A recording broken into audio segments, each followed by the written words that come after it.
four-year institution. So my view is I'm going to go down to Louisiana, learn what they have done. I read this report from both Stanford and Harvard and from a Tulane professor I talked to yesterday.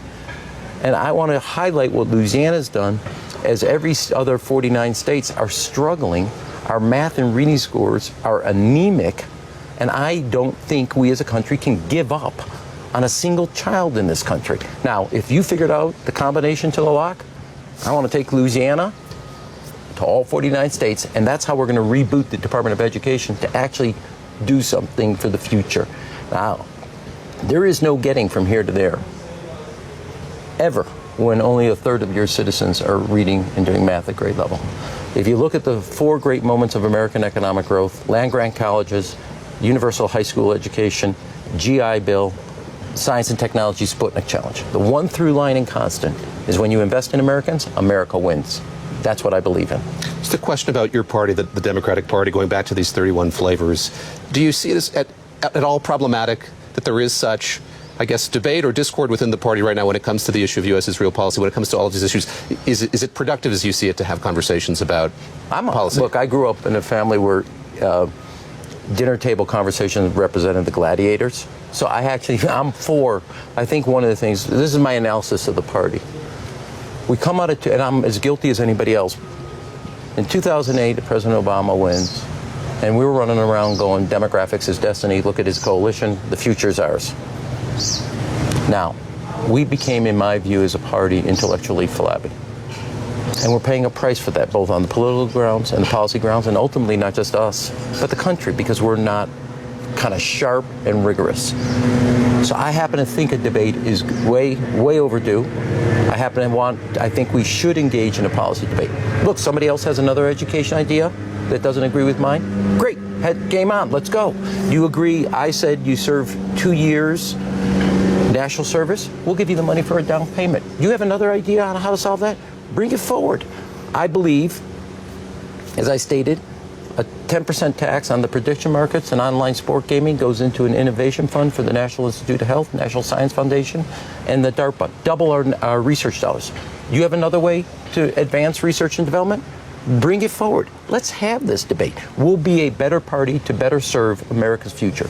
My view is that the party has spent too much time just focusing on fighting Trump. I want to prove to the country, the majority of America, we know how to fight for America, not just fight against Donald Trump.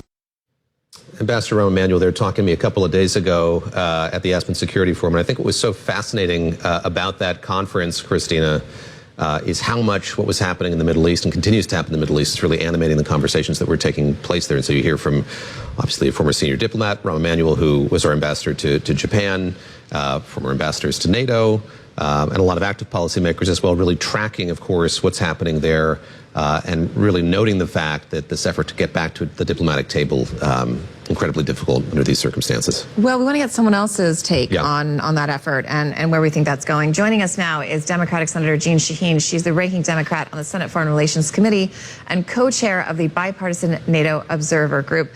Senator, thank you so much for being with us. I first want to ask you what your take is on to be with you. The events. Thank you, sir. We have a bit of a delay. I apologize. I should have known that. The events overnight and the impact on U.S. force position in the Middle East, both our military and diplomatic installations. Well, I think like all Americans, I offer my deepest condolences to the families of those service members who have been lost. Our men and women in the Middle East have performed in an outstanding way, and they will continue to do that. But what we need to do is to bring this war to a close and get the president to get Iran back to the negotiating table. He has not accomplished any of the goals that he set out for the war in the beginning, whether it's getting rid of Iran's nuclear program or changing the regime. We have a more hardline regime in place. We haven't dealt with the enriched uranium that's on site. We haven't destroyed their ballistic missile capability. And furthermore, Iran now is controlling the Strait of Hormuz. And that was never an issue before with respect to their nuclear program. They continue to support proxies across the Middle East. So now is the time to get them back to the table to address these issues, because it seems clear that while we are going to degrade their capability to finally address all of these issues is not going to be possible just by a bombing campaign.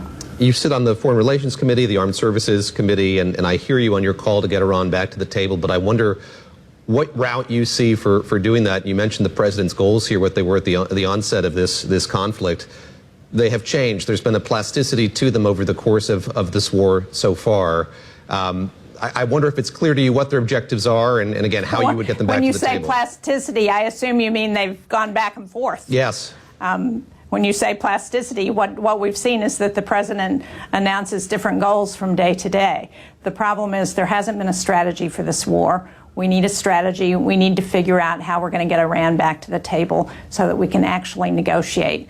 Unfortunately, the president is the one-page, two-page memorandum that he announced that was signed by Iran and the United States was open to vast interpretation, and it basically provided Iran everything they wanted, and yet they're still not satisfied. So we've got to come up with a different strategy, and so far the president hasn't shared that with Congress or the American public, how he's going to do that. I wonder how concerned you are that Iran seems to be employing a different strategy now with its tactics, with attacking these bases. They have different munitions. They're barraging them with cheaper munitions before firing the ones that they can target better. And there's also reporting in the Wall Street Journal that perhaps they are getting targeting information and help from either China or Russia. I'm wondering if you have any insight into that intelligence and what you think about these tactics, if you're concerned about an escalation. I don't have any insights beyond what's been publicly reported, but it does go to the point that we need to get Russia back. We need to address their war in Ukraine. We need to continue to degrade their capability, and that's what the Ukrainians are doing. We need to put pressure on Vladimir Putin. Now is the time. There is momentum on Ukraine's side, and if Ukraine can defeat Russia there, then that puts real pressure on them in the Middle East. We need to look at China. One of the things that we have just reintroduced this week is the Graham-Blumenthal sanctions bill that would target the top users of Russian oil and gas, and China is the #1 user. And if we can shut down their ability to access that cheap Russian oil and gas, that has a real impact on them, and it restricts their abilities in the Middle East. Senator, let me ask you about that bill. So there's the debate in the Congress about it and what it should do, but the president has a lot of latitude here were it to be passed. He would choose to implement those tariffs, those secondary tariffs or not. And I'm very curious, sort of, as you've been a party to these conversations with the White House, with the U.S. Trade Representative, your sense of the eagerness or willingness of this administration, the president in particular, to impose those tariffs if, in fact, this is made law. We've seen the way that he has operated with regard to Russia in the past, the unwillingness to impose sanctions and tariffs like this previously. Do you think that he's at a point at which he would likely put those tariffs of 100% in place were he given the ability to do so? Well, the momentum, as I said, is on the side of Ukraine. And the fact is, this is a very different bill than the bill that was originally introduced by Senators Graham and Blumenthal. It is much more narrowly crafted. It's aimed at the top 5 users of Russian oil and gas. It's aimed at the shadow fleet. We've already sanctioned the shadow fleet from Iran, and that's had a real impact on their ability to sell oil. So this would have a real impact on Russia. And what we know right now is that they're losing over 30,000 casualties a month. Their economy has taken a big hit. If we can really put pressure on Vladimir Putin, it's going to have an impact. That's what this bill is designed to do.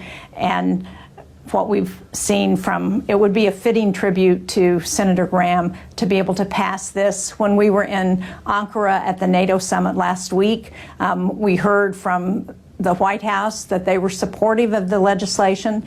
The Treasury and the Trade Representative are both supportive. So this is the opportune time to get this bill passed. We have 62 sponsors in the Senate now, and we're still working on more. So let's get this done, and let's put pressure on Vladimir Putin and shut down his war machine.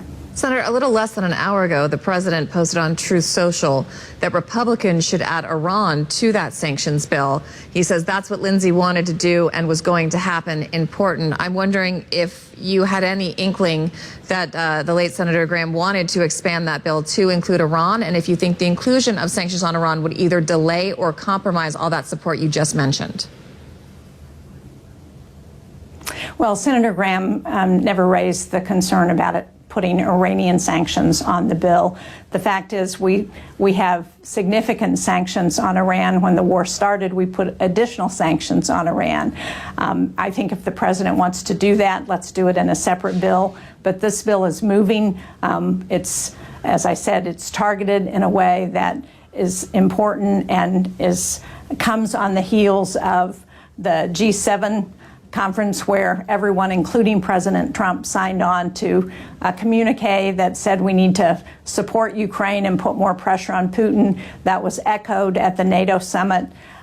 We know that that's what it's going to take to get Vladimir Putin to the table. So far, we have not been successful at getting him to the negotiating table, and let's put more pressure on him to do that. Senator, we're talking to you in London. As you mentioned, you were in Ankara for the NATO summit a few days ago.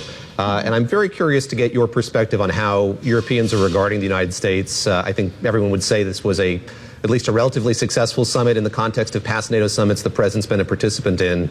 But we have seen Europeans kind of react or comport themselves differently as the U.S. has begun to kind of disengage with some traditional aspects of their relationship with Europe. How do you see that relationship today? Are you worried about it? What's the path forward as you see it? Well, as you pointed out, the NATO summit was very successful. Not only did we highlight the additional spending on defense, all 32 NATO countries are now at 2% of GDP, which had been an earlier goal. They're working their way up to 5% of GDP. We have a number of countries that I think 7 now that are over 3%.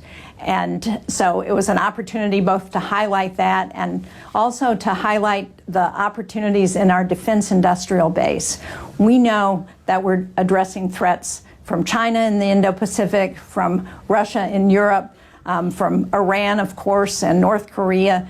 We know we've got to work together with our allies and partners, and we've got to improve our defense industrial base in a way that allows us to work more collaborative together, to do co-production. And we focused on that at the NATO summit in a way that I think was really important.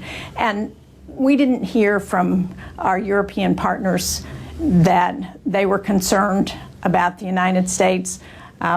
What we heard was the importance of all of us working together, cooperating. I'm here in England with a bipartisan delegation from the Congress for the Farnborough Air Show. It's one of the biggest air shows in the world, and the American presence here is bigger than it's ever been in the past. And everyone's talking about how do we work together, how do we continue to innovate to keep America ahead of the competition when it comes to aerospace, which is so important to our future. Senator, I'm assuming you didn't get that gift from Erdogan at the NATO summit that some of the other delegates got. I think we're calling it the Erdogan special. But assuming you didn't go home with any new weapons, I do know that you met with Ukraine's President Zelensky while you were there. It seems like this is a very pivotal time in that conflict, and there's also some tumult happening in Kyiv right now inside his government. What was your conversation with Zelensky like, and what is your take on what's going on with the leadership of the Defense Department in Ukraine right now? Well, we talked at the NATO summit about what Ukraine's successes, about their drone production, their innovation when it comes to drones, and how critical that's been to the conduct of this war. One of the people who has been very important in helping to change that direction when it comes to drone production and the new way of waging war has been their defense minister, Fedorov, who was dismissed by President Zelensky. Now, there are demonstrations. I think President Zelensky has said he's going to listen to what people have to say, and I hope he's going to be responsive to that. I want to ask you about this period that we're in when you look at the Ukraine conflict, this 40-day period that the President Zelensky is really emphasizing additional strikes on Russia. We've seen him strike ships in the Strait of Azov as well. How do you view the kind of pivotal nature of this moment in that conflict? And the images that we saw yesterday from the president's Twitter account were really extraordinary, the strikes that Ukraine made on Russia. What does it tell you about the trajectory of the conflict and indeed what Ukraine needs at this point in terms of support? Well, again, there's no doubt that momentum is on Ukraine's side right now. And that's why we need to be thinking about every avenue we can to support Ukraine. We saw tremendous support for Ukraine after the NATO summit, pledging billions of dollars in support. Looking at President Trump, said to President Zelensky, we agree you should be able to produce the Patriot missile and interceptors in Ukraine. That was a big step forward. And thinking about how we put pressure on Russia now and Vladimir Putin is really critical. And that's why this Russia sanctions bill that we have that would sanction their financial entities, their oligarchs, also look at those countries that are benefiting from that cheap Russian oil and gas and shut that down, because that shuts down the support for Russia's war machine. And that's what we need to do. Their economy is on the brink. It's teetering. The casualties that they're losing are just unbelievable from America's prospect. When you think about in less than 3 months, Russia's losing as many people on the battlefield as we lost throughout all of Vietnam. So now is the time for us to take action. I'm hoping Congress will do this, we'll get this bill passed, and think about all the other ways that we can try and bring Vladimir Putin to the table to end this war. Senator, it does seem that this is at least moving towards a level of pressure that Putin really hasn't felt prior to this. But there is some concern with that, and that is if you corner someone, they're going to react. Are you concerned that a desperate Putin could do something really abhorrent, like, the use of tactical nukes, and what can the U.S. or its allies do to try to prevent that? Well, I think what Vladimir Putin is doing right now is already abhorrent. And the concern is that if he's successful in Ukraine, or even if not, the one place where he could escalate is against a NATO country. And that's why doing everything we can to bring him to the table is critical. Look, he's lost his foothold in South America with Venezuela. He's in danger of losing Cuba. He's lost his foothold in the Middle East, in Syria. Now is the time to add to that pressure to get him to the table. Let me just ask you to look ahead, if you could, at the way in which you're going to get more answers to questions that you have about the administration's strategy going forward here. I'm curious what's front of mind for you, what you'd like to learn more about, and if indeed there has been any improvement in the ability of the committees on which you sit, again, Armed Services and Foreign Relations, in getting information about strategy from this administration. Well, not that I'm aware of. We have a hearing before Appropriations on Tuesday afternoon where Secretary Hegseth and Secretary Rollins will come in for their supplemental budget request. We have very few details about what they're planning and what that would mean going forward for the war in Iran. We need to see that transparency. The fact is, in order to be successful, Congress and the administration should be working together. And the President and the Secretary Hegseth have not provided any of those details. Senator, thank you very much. That's Senator Jeanne Shaheen of New Hampshire, of course, sits on the Foreign Relations, Armed Services, and Appropriations Committees, joining us today from London ahead of the Farnborough Air Show. Appreciate your time. Thank you very much. Thank you, ma'am. All right, we're going to go now to the latest headlines with Lisa Mateo. You got it, guys. Lettuce recalls tied to a cyclosporiasis outbreak. It continues to spread, and now select Walmart locations. They have removed 4-bag lettuce salad products manufactured by Taylor Farms. The retailer said they pulled the items, which are sold under its market-side store brand, as a precaution. Now, there have been no confirmed illnesses tied to those products. Ontario Premier Doug Ford is firing back at the President Trump's criticism of Canada's wildfire response. The president took to Truth Social on Friday, threatening higher tariffs to deal with the cost of, quote, filthy, polluted air. Now, Ford called the president's rhetoric unacceptable and suggested dropping lumber tariffs would help clear forests. Ford said Ontario has 191 active wildfires. Poor air quality not affecting today's World Cup finals when Argentina defends its title against Spain in New Jersey this afternoon. Now, Argentina looking for its fourth title and they're battling Spain, who is going for their second. And the match today is going to be attended by 80,000 spectators, including President Donald Trump. Another 50,000 fans will attend a free watch party on Central Park's Great Lawn. A host committee study shows the World Cup has produced $1.2 billion in direct economic impact during the group stage period. And FIFA, yes, also introducing a star-studded closing ceremony alongside a first-of-its-kind halftime show for the final. It'll feature Madonna, Shakira, Justin Bieber, and BTS. Right. David and Christina. Global I'm excited for in its Shakira. nature. That's what I'm looking for. Yeah. Perennial Shakira. presence. I follow the guy who makes her skirts online. They're very fringy, very fun. All right, well, that's an interesting tidbit. All right, this is going to be a hard pivot. All right, on a less fun topic now. All right, as we just talked about with Senator Shaheen, Russia hit Ukraine with the largest ballistic missile barrages so far in the 4-year-old war. Ukrainian President Zelensky says it involved more than 50 missiles and 120 attack drones, and now he's asking for more interceptors and more sanctions on Russia. Comes after Ukraine struck in Russia yesterday. I spoke to President Trump's former Deputy Secretary of State at the Aspen Security Forum. Steve Biegun told me President Trump truly wants peace, but Vladimir Putin does not share that goal. He sees war as a wasteful exercise. He also sees it as a failure of diplomacy, a failure of negotiation, very much in the context of how President Trump likes to approach global tensions like this. But he's got a bit of the conceit of the negotiator, too, which is that, I think he believes everything is negotiable. In this case, it's just not the case.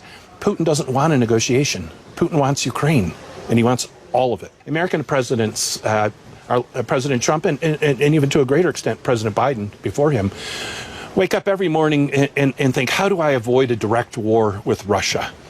But Vladimir Putin wakes up every morning and thinks, how do I win a war against America? And I think that mismatch is very much on display.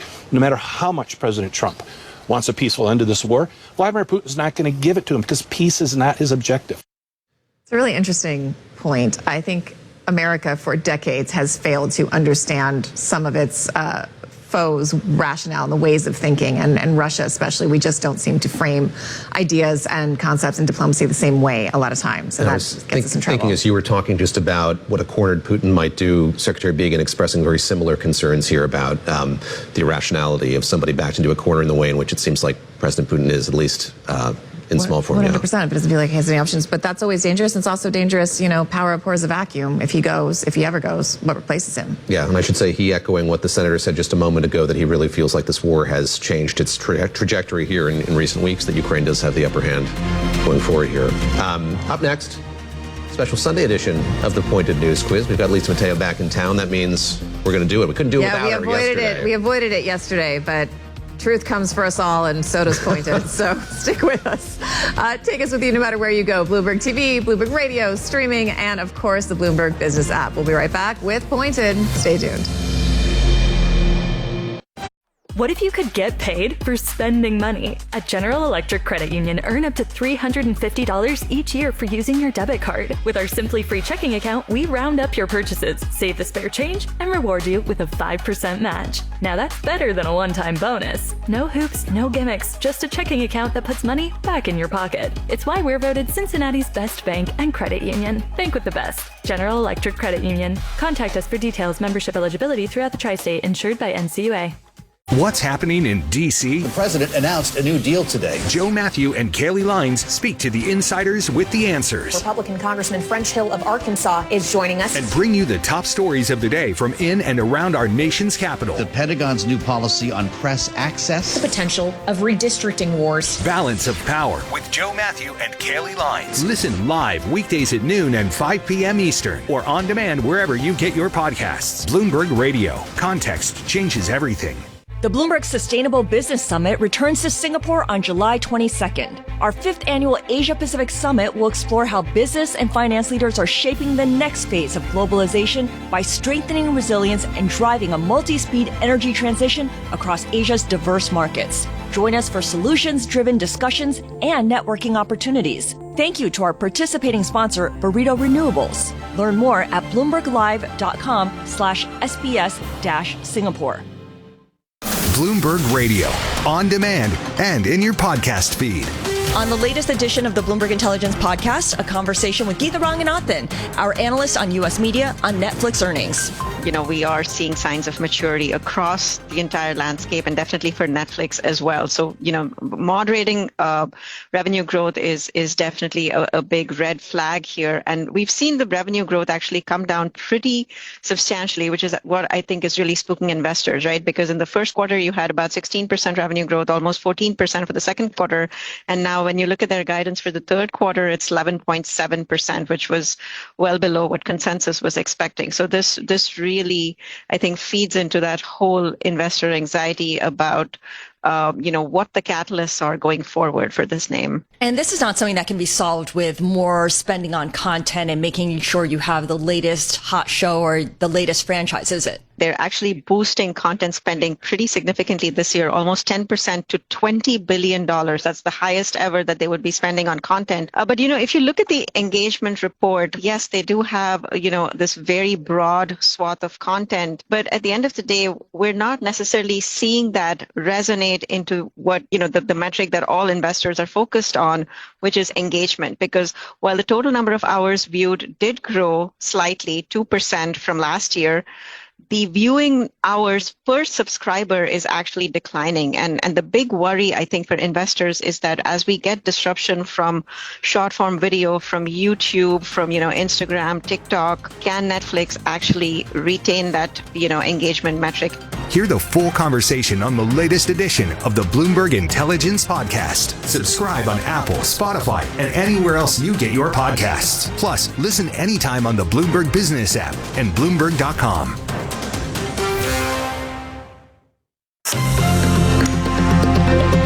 You do the intro. I'm still stacking up my chips. Stacking your chips. It's time for Pointed, a special Sunday edition of Pointed. Lisa Mateo off yesterday, back here. We missed you, Lisa. We had Alexa. She's great, but it is nice to see you. Yes, and we would not, it would take a lot of training for somebody besides Lisa to run this game as fairly and efficiently as Lisa runs the game. Pointed. Oh, goodness. Of course, our weekly news quiz.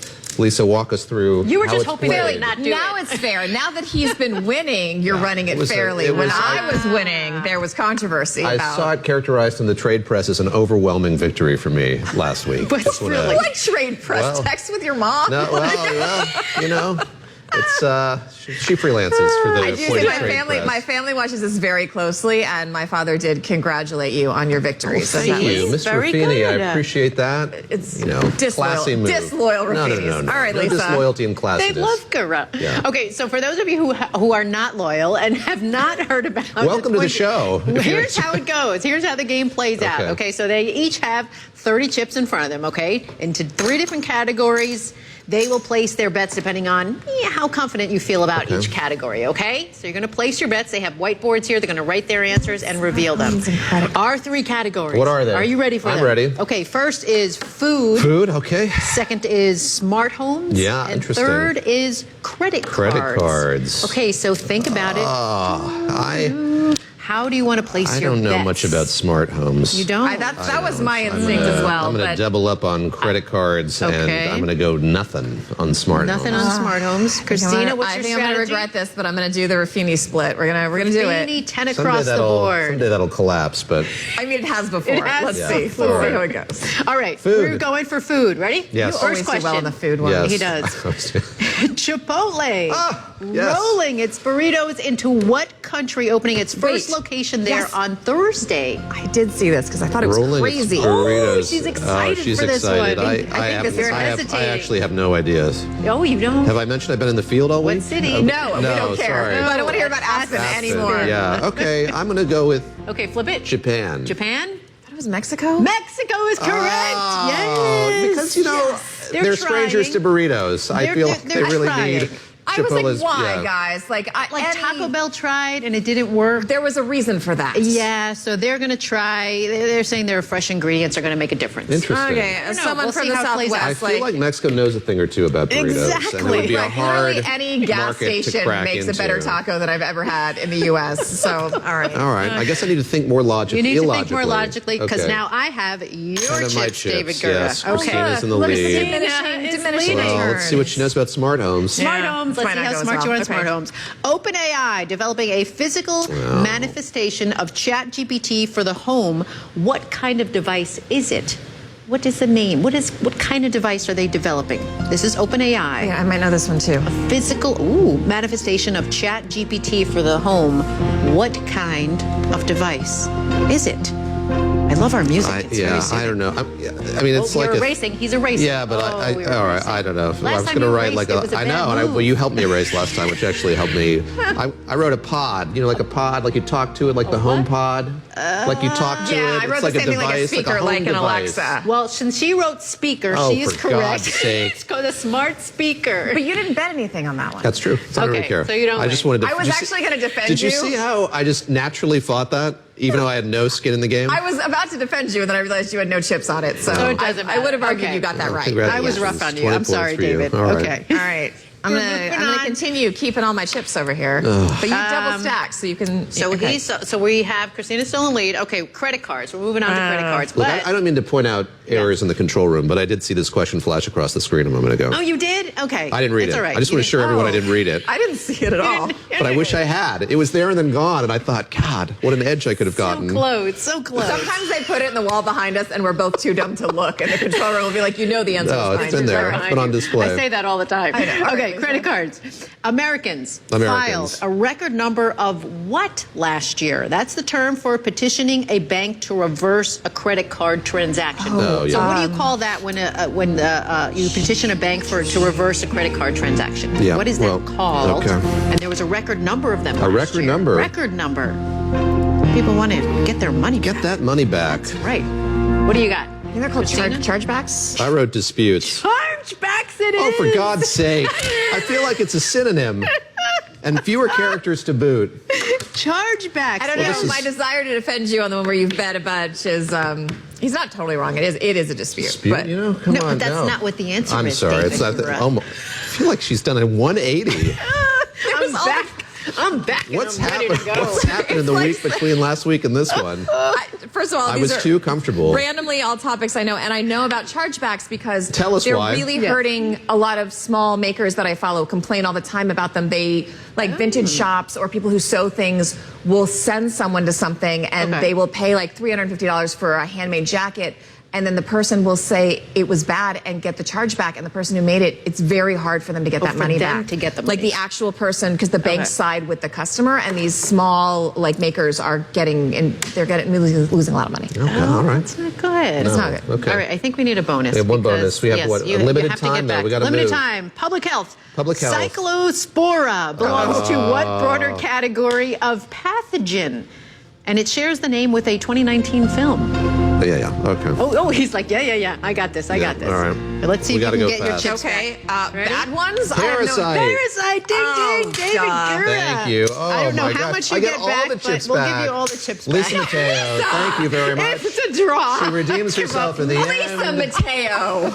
I should Wait say a you can- minute. well, they fight this one out, and I relish What this is the win. where's the or review tie. like they have It's at the a World tie. Cup? It's There's a no tie. VAR in Pointed. You can test your knowledge on all 10 questions. Take the Pointed News Quiz at Bloomberg.com/Pointed. And, of course, it's available on the Bloomberg Business app. Jack Hughes, thank you for joining us on Bloomberg this weekend. No thanks to my colleagues here. Please join colleagues I like better on our Asia evening my when God. global markets kick off trading 7 p.m. Eastern. I'm Christina Ruffini. I'm David Guerra with Lisa Mateo. See you next week. Broadcasting 24 hours a day at Bloomberg.com and the Bloomberg Business app. This is Bloomberg Radio. Now, an update from our partners at ABC News. From ABC News, I'm Wayne Cabot. New concerns about the lettuce making people sick. The Food and Drug Administration saying late yesterday a sample of iceberg lettuce from Taylor Farms tested positive for Cyclospora. It was not part of the current recall.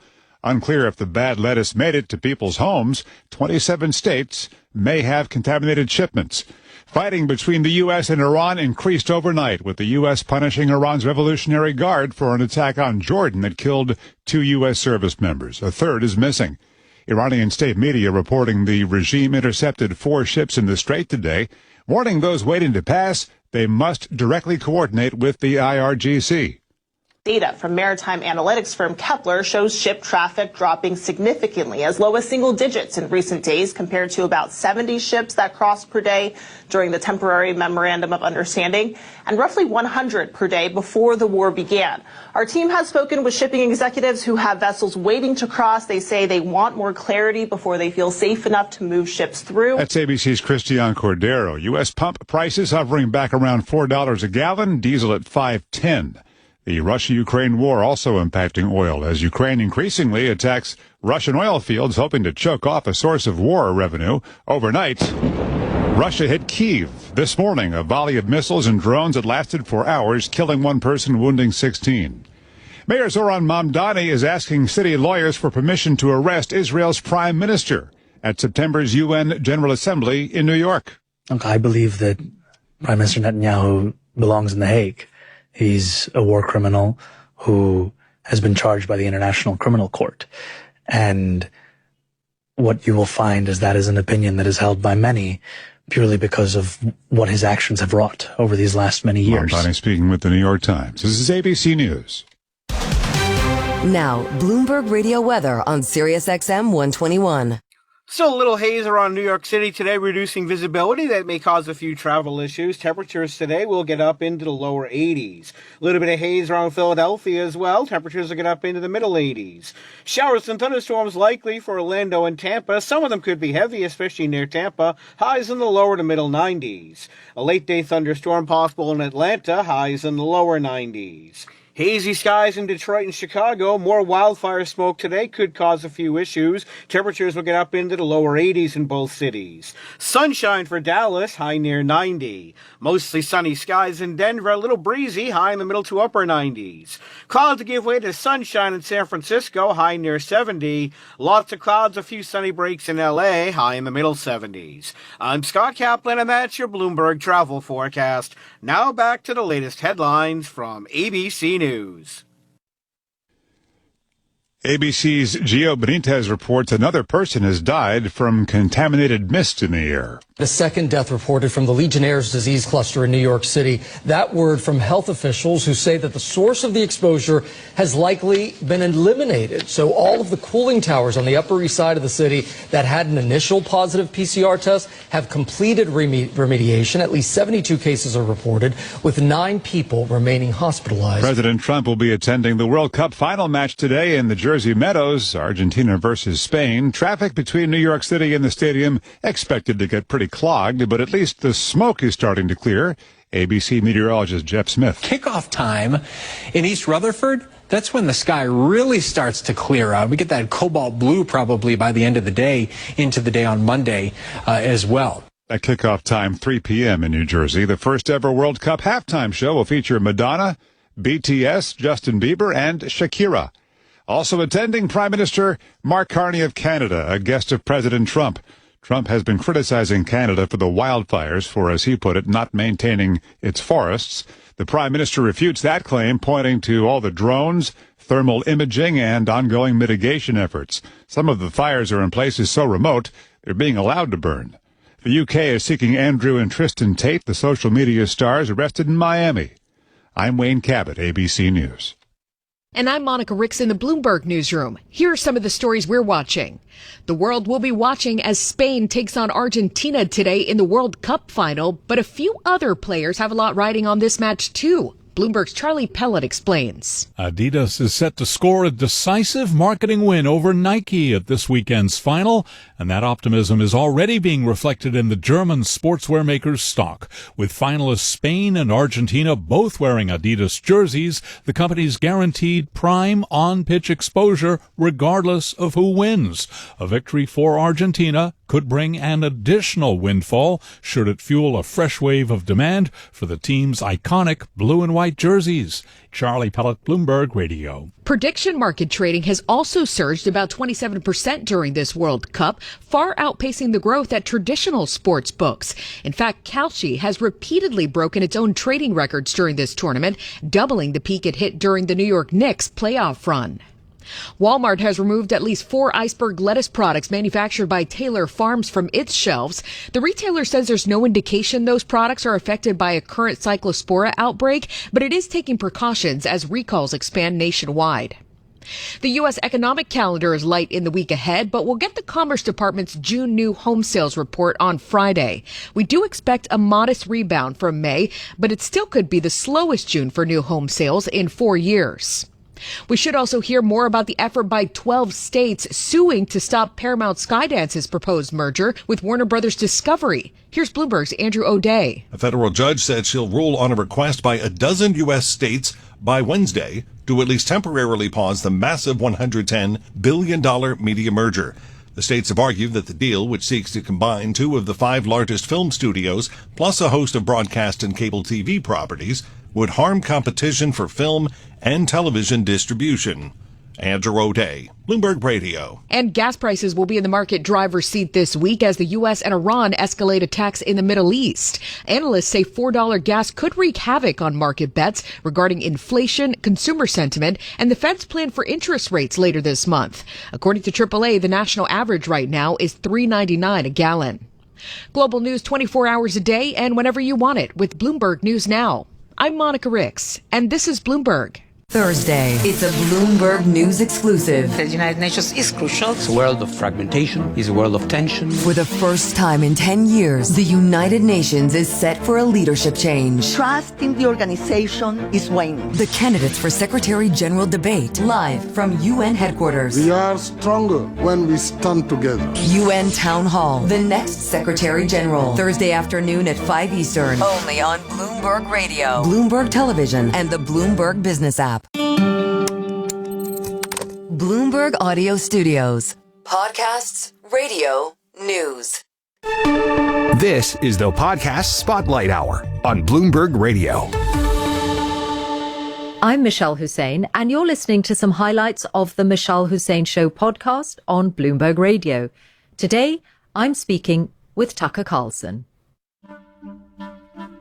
I've defended Republicans for 35 years in public, and then we wound up in a war with Iran that has gravely hurt the United States. Trump has been disloyal, totally disloyal to the United States. He cheated on the United States with a foreign power. Tucker Carlson on breaking with the leader he helped re-elect. At the point that we're talking right now, President Trump, without Benjamin Netanyahu by his side, has said the ceasefire is over, and the United States in the last 24 hours has hit more than 80 Iranian targets. Right. Isn't the more honest and direct thing to do hold him fully accountable for his actions? It's his fault. He's the U.S. president, and a huge part of the job is resisting pressure from outside forces, and he didn't, so he's weak. From Bloomberg Weekend, this is the Michelle Hussein Show. I'm Michelle Hussein.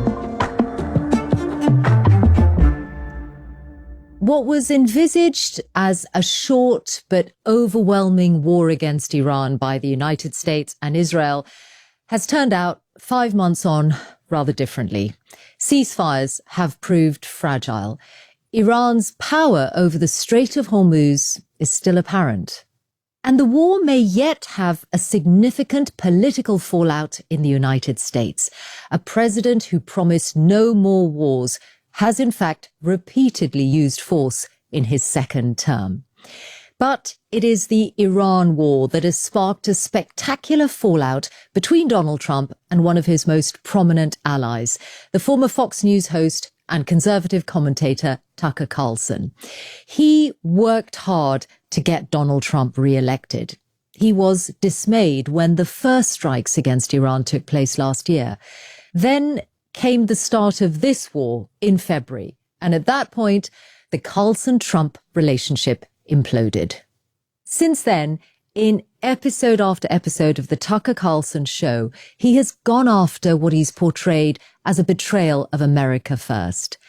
And he's gained a larger audience along the way. Episodes now get tens of millions of views across social media and podcast platforms each time. And Tucker Carlson has more than 17 million followers on X. He has long been a polarizing figure, disliked on the left from his bow tie wearing Fox News days. Now, though, he has lost friends and allies.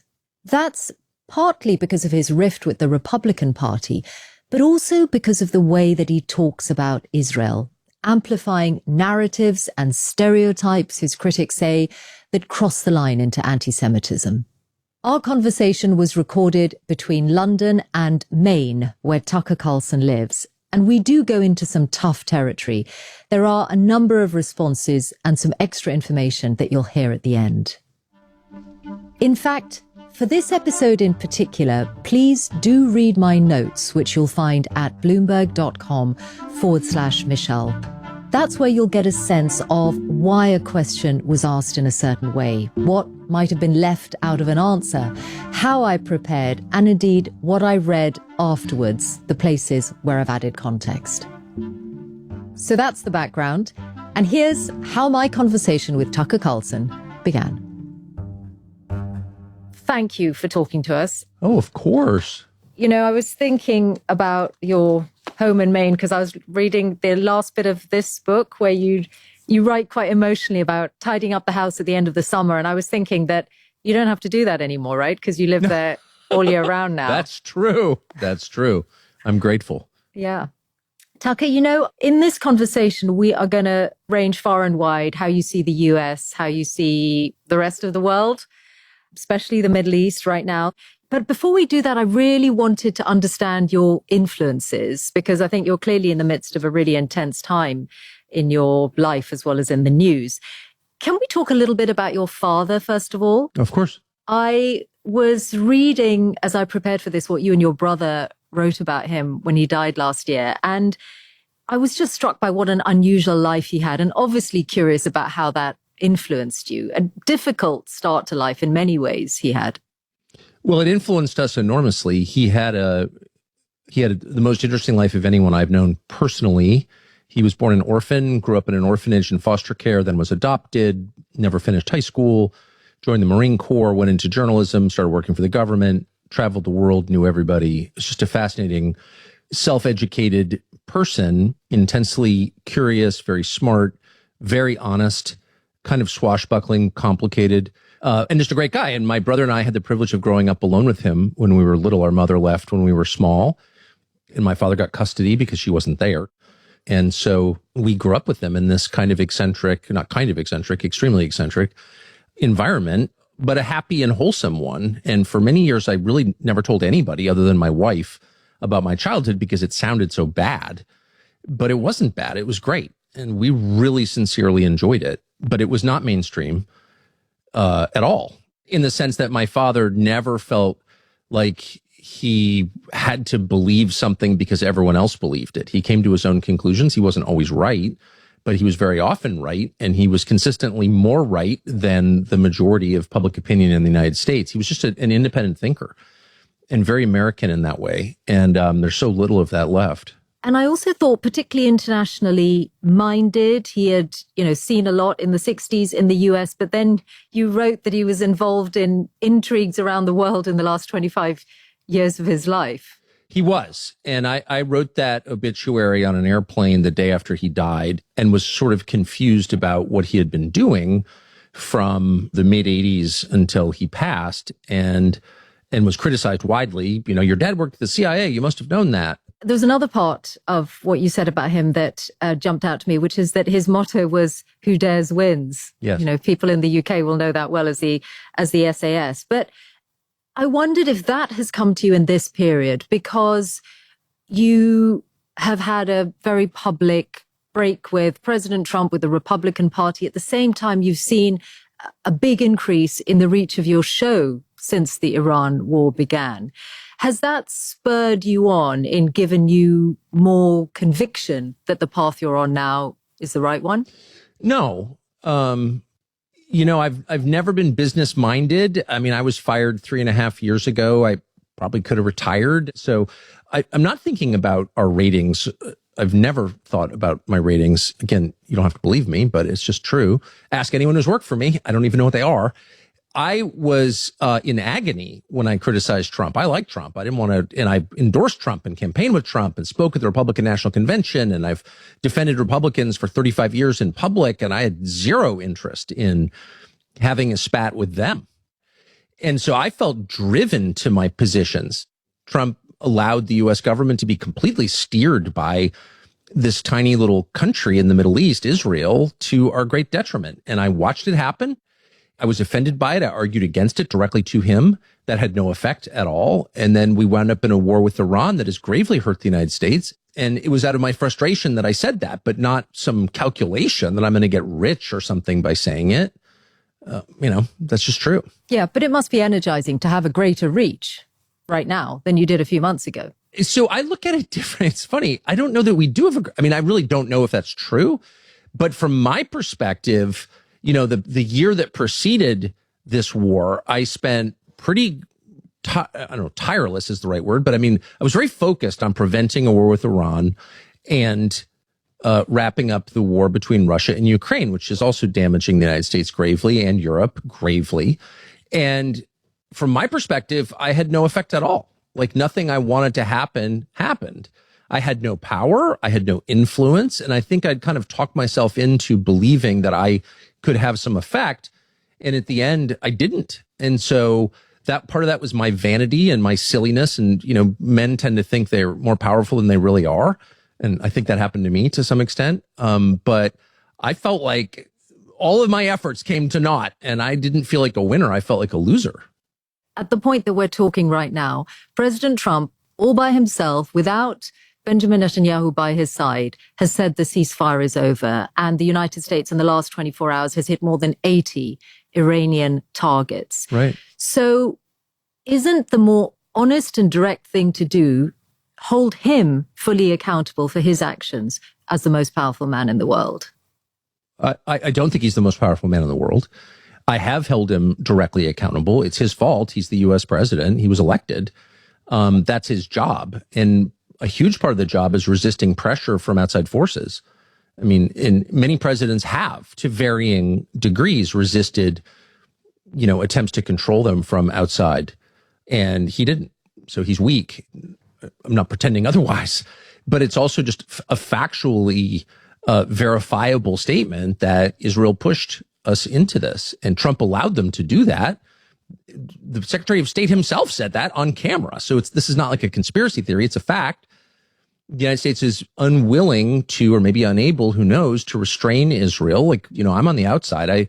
I'm not talking to Trump anymore. I haven't spoken to him since late February. So I don't really know, but I, have a news feed. So I know that we did not restrain our ally and partner in this war, Israel. And so, of course, it was never going to work. Okay. But it's one thing to seek to influence the US president. Many countries have done that with greater or lesser success over the years. It's another thing to look at the elected leader of the world's only superpower, only real superpower at this point, and say he is not the most powerful man in the world. Are you really saying that Netanyahu is a more powerful figure than Trump? No, I don't. So who is the most powerful man in the world? The United States is not the world's only superpower. China has a larger economy. China didn't just lose a war to Iran. So, who knows what Chinese military strength actually amounts to. We are much less powerful than a lot of us thought we were 4 months ago. So we're not the only superpower at all. And that assumption is part of the problem. That leads to hubris and overreach, and it's a very familiar path, but you overstate your powers. I would say that there are all kinds of forces in the world. One of them is China. There's also the international business community. We have a globalized economy. So there's no such thing as an American business or a British business or a German business. These are all interconnected, and global capital is more powerful than any voting bloc in the United States, period. It's a complicated thing, but the closer you look at it, and I've looked pretty closely, the more you understand that the elected president of the United States has power for sure, but he does not have sovereignty. He does not have unlimited power or full freedom of motion to act on behalf of his voters. He just doesn't. We're watching it now on this and many other topics. More from my conversation with Tucker Carlson coming up. I'm Michelle Hussein, and this is Bloomberg.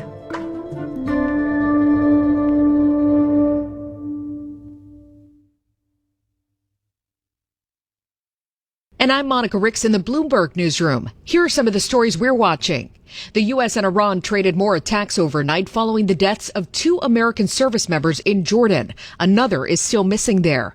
Bloomberg Middle East reporter Dan Williams has the latest. This is a country that really finds itself not just in the line of fire, but the target repeatedly of Iranian strikes since this flare-up. And obviously the sight of those American casualties, bringing the American death toll in this war to 16, and certainly ramping up expectations in the United States, in the administration, that the U.S. response should be severe and may actually be designed to spiral even further. Dan Williams on Bloomberg this weekend. President Trump has said he couldn't care less now about a memo of understanding with Iran, emphasizing the mission of this war is still crucial to keep Iran from having a nuclear weapon.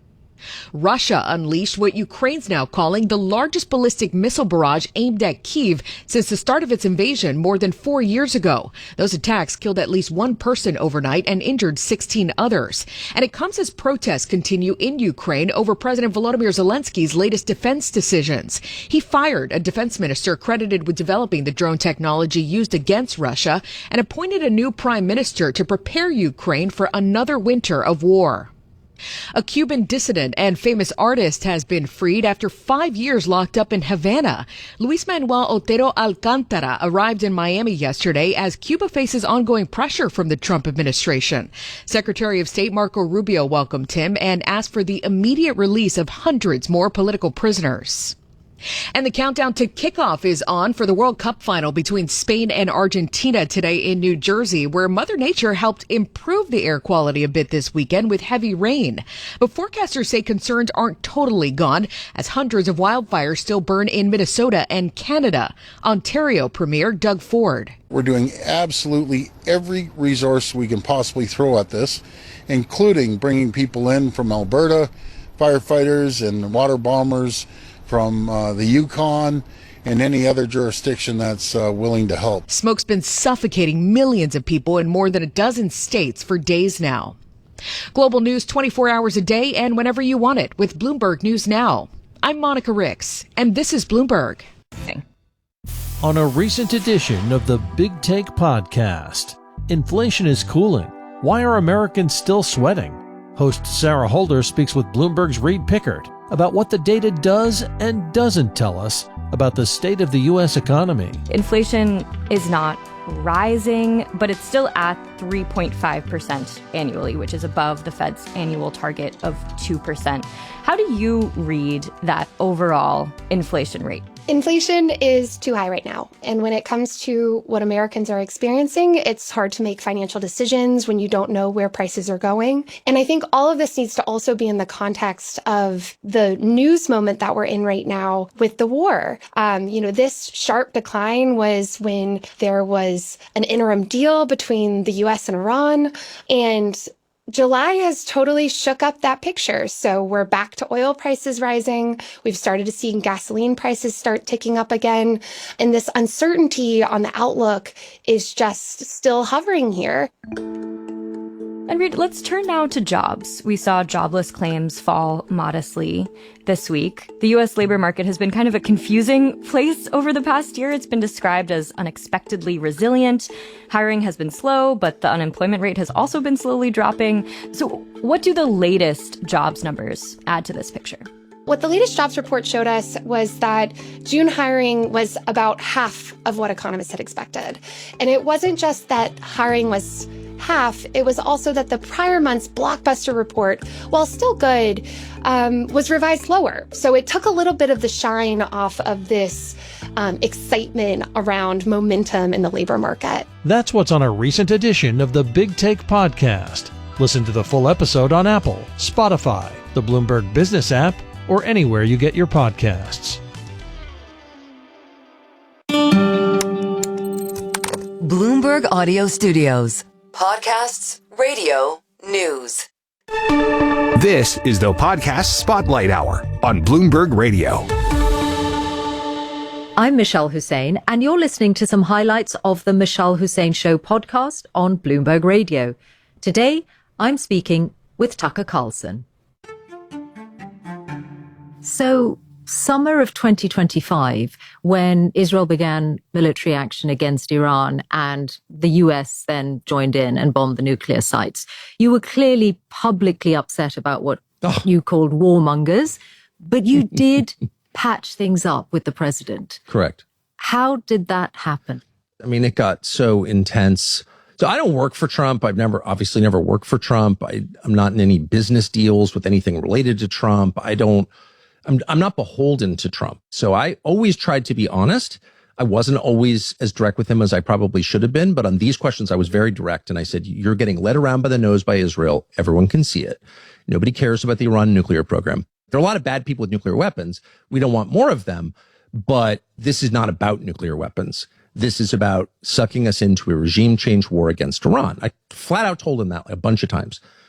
And he's like, no, that's not true. But it was true. And it turned out to be provably true now. So that was extremely upsetting to me. So I was supposed to meet with him in the White House. Israel bombed. We allowed them to bomb. We paid for it, of course. We paid for their missile defense when the response came into Tel Aviv. Like, it was our war with Israel prosecuting it for us. So I was so mad that I was supposed to meet him at the White House. I didn't go. And then he called me and we had this kind of intense conversation and I was very upset. And I just said, look, it's demeaning for the United States. Like, you're the president. I don't even hate Netanyahu. It's not even about that. We're the United States. We've got 350 million people. You cannot be led around by a tiny country. Like, what are you doing? And he really hated that I said that because it's true. It was true. It is humiliating. This whole thing is humiliating to the United States. And to me, as an American whose family's been here for hundreds of years, it's outrageous. Anyway, and then he said I was crazy. He gave some statement, Tucker Carlson's crazy. Well, obviously I'm half crazy. I mean, I know that. And so somebody pushed me and said, you should call him. And so I called him and he picked up first ring and I said, yep, I'm kind of crazy. Like, I've never denied that. I mean, look at me. But anyway, he laughed and then our relationship, that was like one day. But when we actually killed the Ayatollah, bombed a girls' school, like, this whole thing was so nuts that I was like, I'm out. I can't. This is too much. It's too damaging to my country. Who else did you call? You've been friends over the years with so many others who are in that circle. J.D. Vance, for one. Stephen Miller, another. Mm-hmm. What are the other conversations you've had? If you're as exercised as you clearly were and are, I can't believe your only conversations were with the president. Between the 12-day war in June and the regime change war on February 28th, I talked to everybody. I think that my views represent the views of most Americans. My views are not ideological. They're not radical. What's radical is taking orders from Netanyahu to enter a war that's going to hurt your country. That's crazy. That's extremism. It's religious extremism, by the way. I'm not a religious extremist. I'm just kind of a garden variety Christian. And so I'm not the crazy person here, actually. I'm representing common sense. And I know that. And no amount of screaming at me or calling me a Nazi or an anti-Semite, which I'm obviously not, none of that is going to change my view. And I told Trump, you're going to destroy, I appeal to him because I think that's what he cares about most, honestly, obviously. I said, you're going to destroy your legacy, your administration. Like, your name will never be uttered except with reference to this disaster that you're about to start. So don't do that. That's what happened to Bush. I knew Bush well. And Bush had all kinds of plans in 2000 when he got elected to do this, do that, improve America. What's Bush remembered for now? The Iraq war and the financial crisis. Yeah, that's it. You supported the Iraq war. I certainly did support the Iraq war. Oh, yeah, I bought into it completely. And I not only supported it, I argued against and attacked people who opposed it. I'm sorry, and I remain sorry. So in that period when you're arguing to anyone who will listen or anyone you bump into in the White House against the war with Iran, do they say to you, we're doing this for Israel? Like, why are you so convinced that Israel has actually controlled this, not only influenced it, but controlled it? Well, because again, there's a ton of pressure from Israeli agents, the neocons, whatever you call them. We've watched it for 4 months. The United States, the president himself will say, no, we're doing this, and Israel will just immediately do the opposite and destroy the peace negotiations. I'm not even attacking Israel, by the way. They have a different view of what the end of this should look like. They have a different set of interests. They're a different country. They have a different goal. But this suggestion that you've made on Israel's goals, that the Israeli goal is chaos, it's dysfunction. What would be the natural, obvious, well-documented effects of this migrant crises in Europe, further destroying Europe? That's always been an Israeli goal, destroy Europe. Yes. Do you really mean that? Well, I don't know. Netanyahu means it. He said it. No one watches. See, the thing is, nobody watches. Where has he said his goal is? Where has he said his goal is to destroy Europe? Rome is the enemy. Rome, meaning Christian Europe.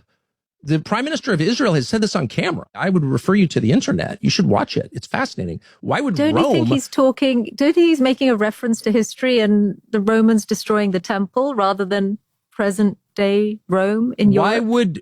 I don't know. Why would something that happened in 70 AD be relevant for a secular modern head of state? I don't understand that. Like, what is he saying?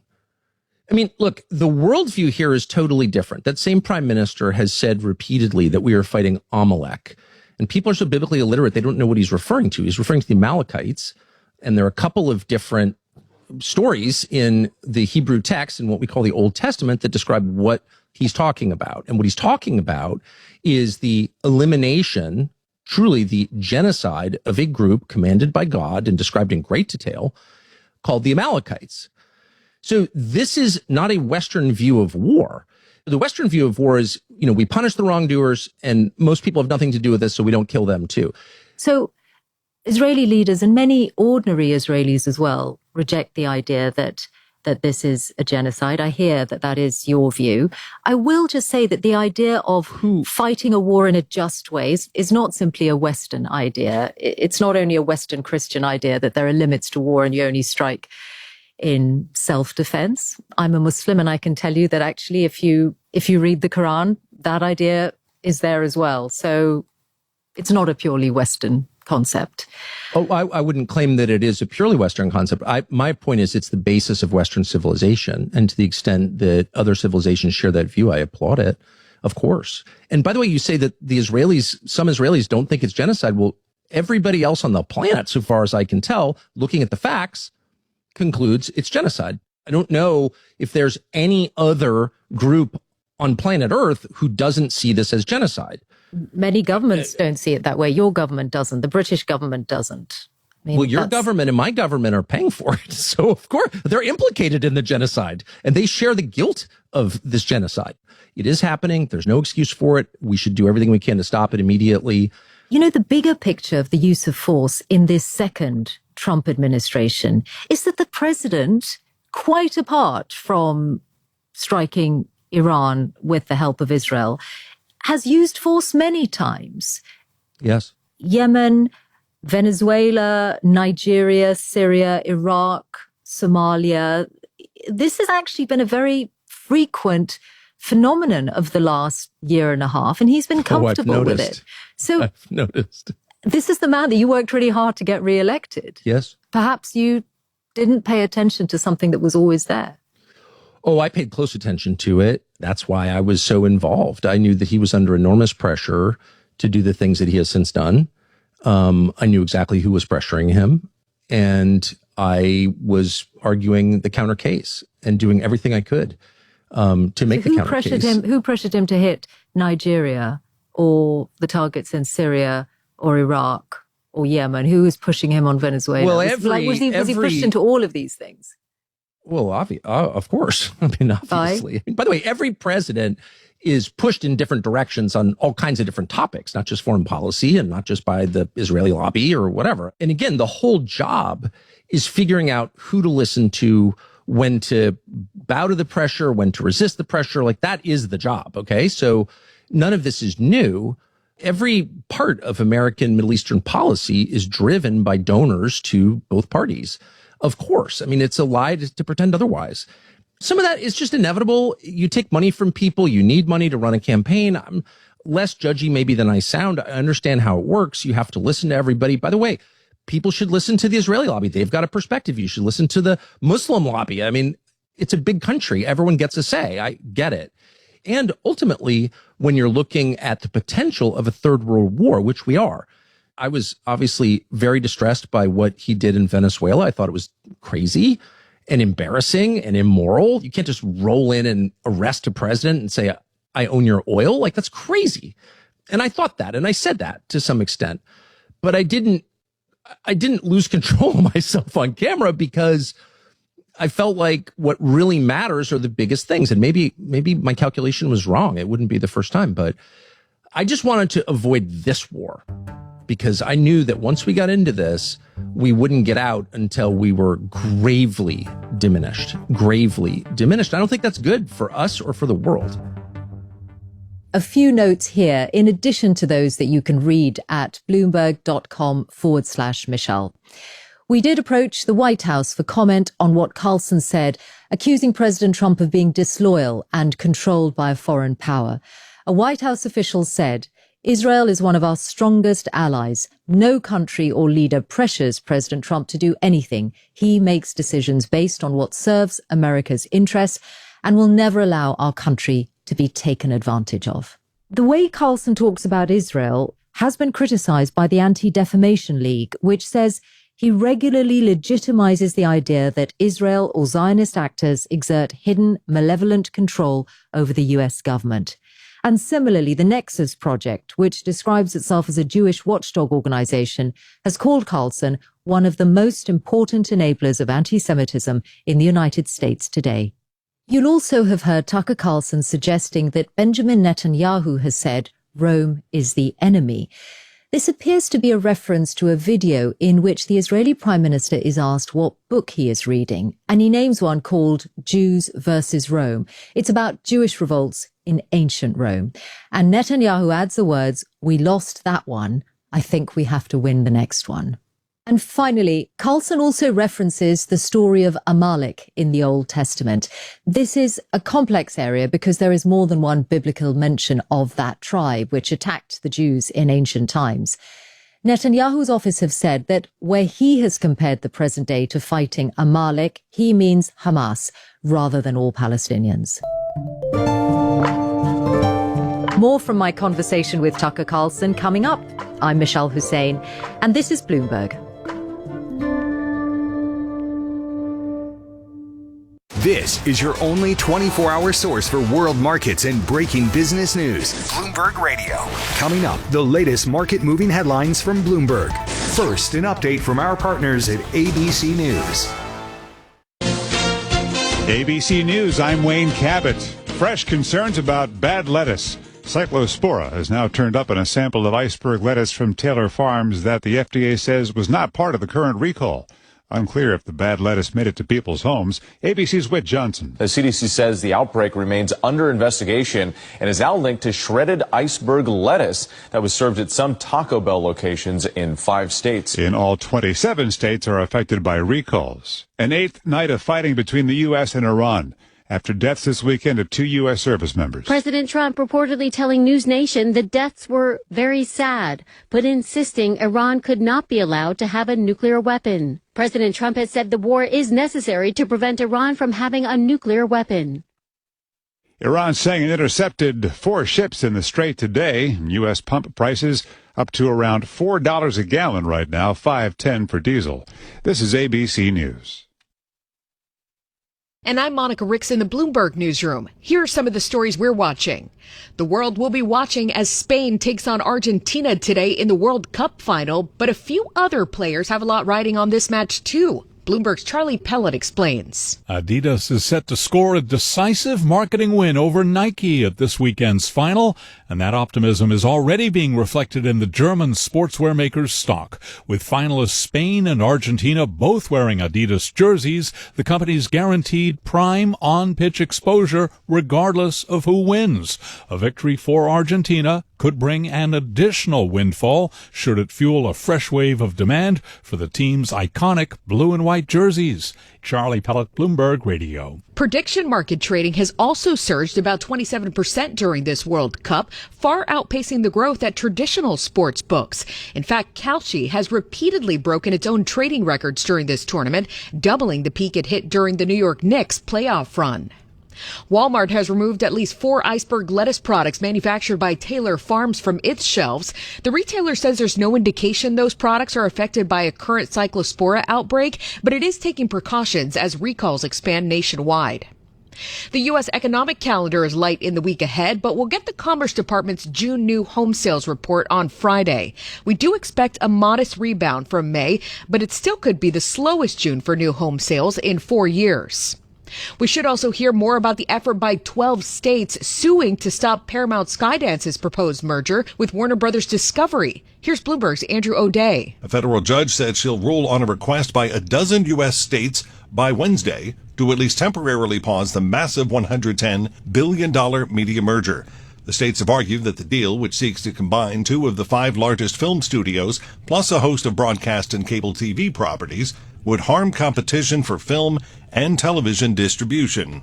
Andrew O'Day, Bloomberg Radio. And gas prices will be in the market driver's seat this week as the U.S. and Iran escalate attacks in the Middle East. Analysts say $4 gas could wreak havoc on market bets regarding inflation, consumer sentiment, and the Fed's plan for interest rates later this month. According to AAA, the national average right now is $3.99 a gallon. Global news 24 hours a day and whenever you want it with Bloomberg News Now. I'm Monica Ricks, and this is Bloomberg. What if you could get paid for spending money? At General Electric Credit Union, earn up to $350 each year for using your debit card. With our Simply Free checking account, we round up your purchases, save the spare change, and reward you with a 5% match. Now that's better than a one-time bonus. No hoops, no gimmicks, just a checking account that puts money back in your pocket. It's why we're voted Cincinnati's best bank and credit union. Bank with the best. General Electric Credit Union. Contact us for details. Membership eligibility throughout the tri-state. Insured by NCUA. To the minute market headlines. The stock story of the day is NVIDIA. The trend line is good for jobless claims. Along with in-depth research on more than 2,000 global companies. Some of these big tech names, are these entry points? What does renewables investment look like in the U.S.? The Bloomberg Intelligence Podcast with Scarlett Fu and Paul Sweeney. How do you broaden out the AI play? Listen live weekday mornings at 10 Eastern on Apple CarPlay or Android Auto with the Bloomberg Business app or on demand wherever you get your podcasts. Hi, I'm David Weston. Join me every week for the Wall Street Week podcast to hear stories of capitalism from around the world. From geopolitical tensions and central bank decisions to artificial intelligence, energy, and infrastructure, we sit down with the CEOs, economists, policymakers, and thought leaders whose decisions are shaping markets everywhere we find them. Subscribe to the Wall Street Week podcast on Apple, Spotify, or anywhere you listen.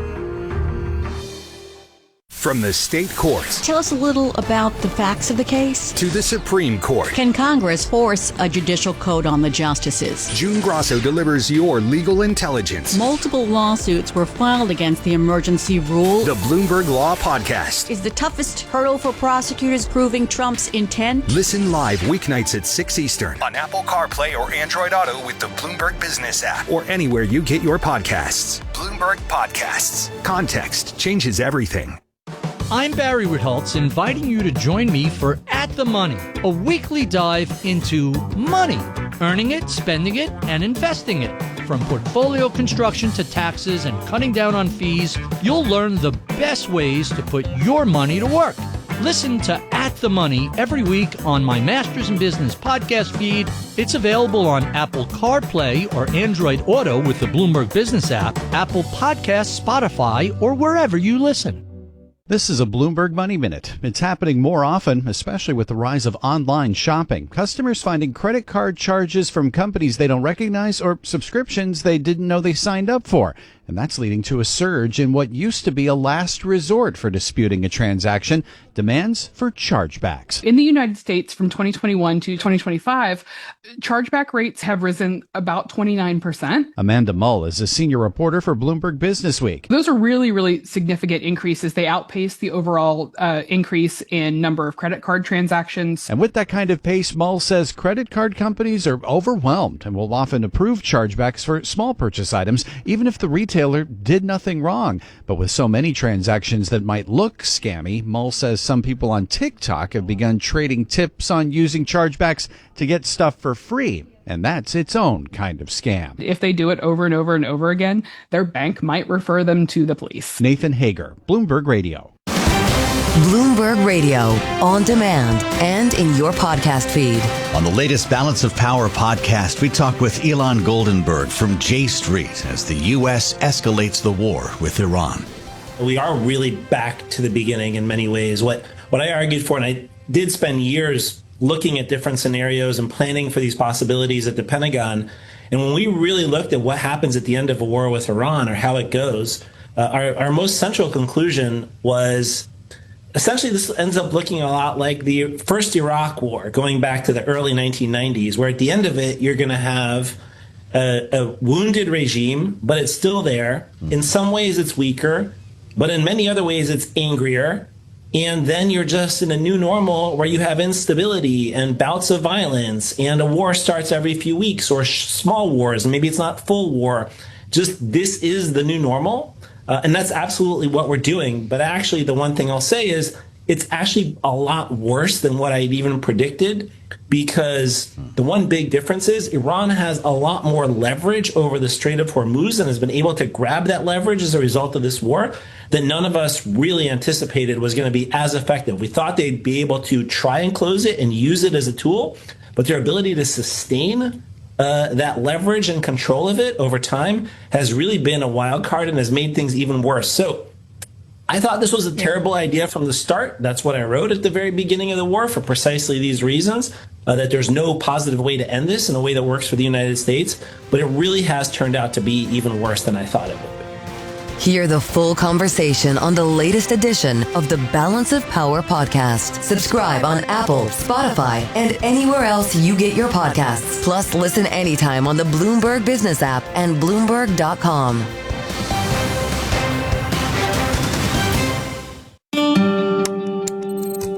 Bloomberg Audio Studios. Podcasts, radio, news. This is the Podcast Spotlight Hour on Bloomberg Radio. I'm Michelle Hussein, and you're listening to some highlights of the Michelle Hussein Show podcast on Bloomberg Radio. Today, I'm speaking with Tucker Carlson. What do you think it's going to do to the Republicans in the midterms? I mean, they're going to be spanked. Yeah, they're going to be punished for it, of course. But the question is, does that make the country better? No, I mean, not really. I don't see any political leader right now speaking for the majority of Americans. I mean, the American economy is so lopsided at the moment that younger people are legit struggling, at least by American standards. And I don't see any political leaders really thinking about how to fix that or moving their priorities from, a whole suite of different foreign conflicts back to the United States and spending the time thinking about, how do I elevate my people? How do I help the people who put me here? I just don't see that mindset. Is your third party idea a real one? You've floated it. You've said you want to help build one. Yeah. What are you thinking? Well, I just want to be clear. I'm not running for any office ever. Okay. I'm not being coy or pretending, and then I'm going to announce I'm not announcing for president. I'm running for president. Ugh. That's a nightmare. And I'm not doing that. But I just want to help. I want the promise of democracy to be real, that you vote for someone and that person makes a good faith effort to represent your interests. It's not complicated. Self-government is not that complicated. It's disappearing. But there are a lot of very ominous trends in the United States domestically that are just completely being ignored. And I would like someone to address them. And after Trump's performance over the past year, it's hard to believe that he's the guy who's going to reform. I mean, he is closely allied with the leaders of both parties. And this whole partisanship thing, and this is true in the UK too, with respect, it's kind of a ruse, actually. They fight over these issues. They'll pick an issue, transgenderism, and they'll tell you that, they just got completely different worldviews on transgenderism, and that's the most important thing. But what that cloaks, what it hides, what it's designed to obscure is the fact that on economics and foreign policy, the big questions that determine the fate of nations, they are aligned. I don't think that's true, Tucker. In the UK, of the big parties on economic issues, there are very distinct differences. Then I shouldn't. I mean, I've made this mistake so many times. I have family there. I spend a lot of time there. And I imagine that I understand a system that I don't understand very well. So I should probably shut up about UK politics. Okay, but tell me about the third party. Is it, well, I'm wondering whether you're watching the rise of Nigel Farage, someone you've talked to, you've had him on your show. Is that some kind of a model? And are you serious about a third party, or are you just throwing it out there? I am. Yeah, I know Nigel very well. And I was just with him in London not long ago. But I will say, yes, I'm watching the rise of reform, and with some amazement and delight. Not that I think reform is the answer necessarily, but an option is a good first step. And I do think that, and there are meaningful differences between the Democratic and Republican parties to the extent that their voting bases do disagree in real ways. I'm saying that the people who run the parties are fundamentally aligned. And one of the ways you know that is because Trump brings us to war on February 28th without making the case to the American public, without convincing even the majority of Americans this is a good idea. Like, no one was for this from day one.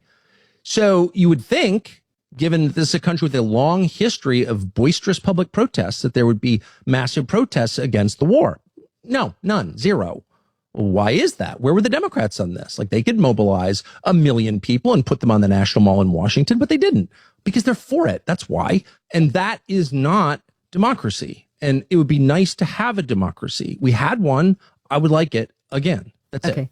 The Republican Party, the fact that you've left it, does that mean you've given up on J.D. Vance leading the Republican Party, being the next presidential candidate, and it being a different Republican Party to what you see now? Well, I think if J.D. Vance were president, of course he would not be at a war with Iran. It's impossible for me to imagine J.D. Vance standing up and saying we need to have 2 wars to defeat a phantom nuclear program. It's like too insane.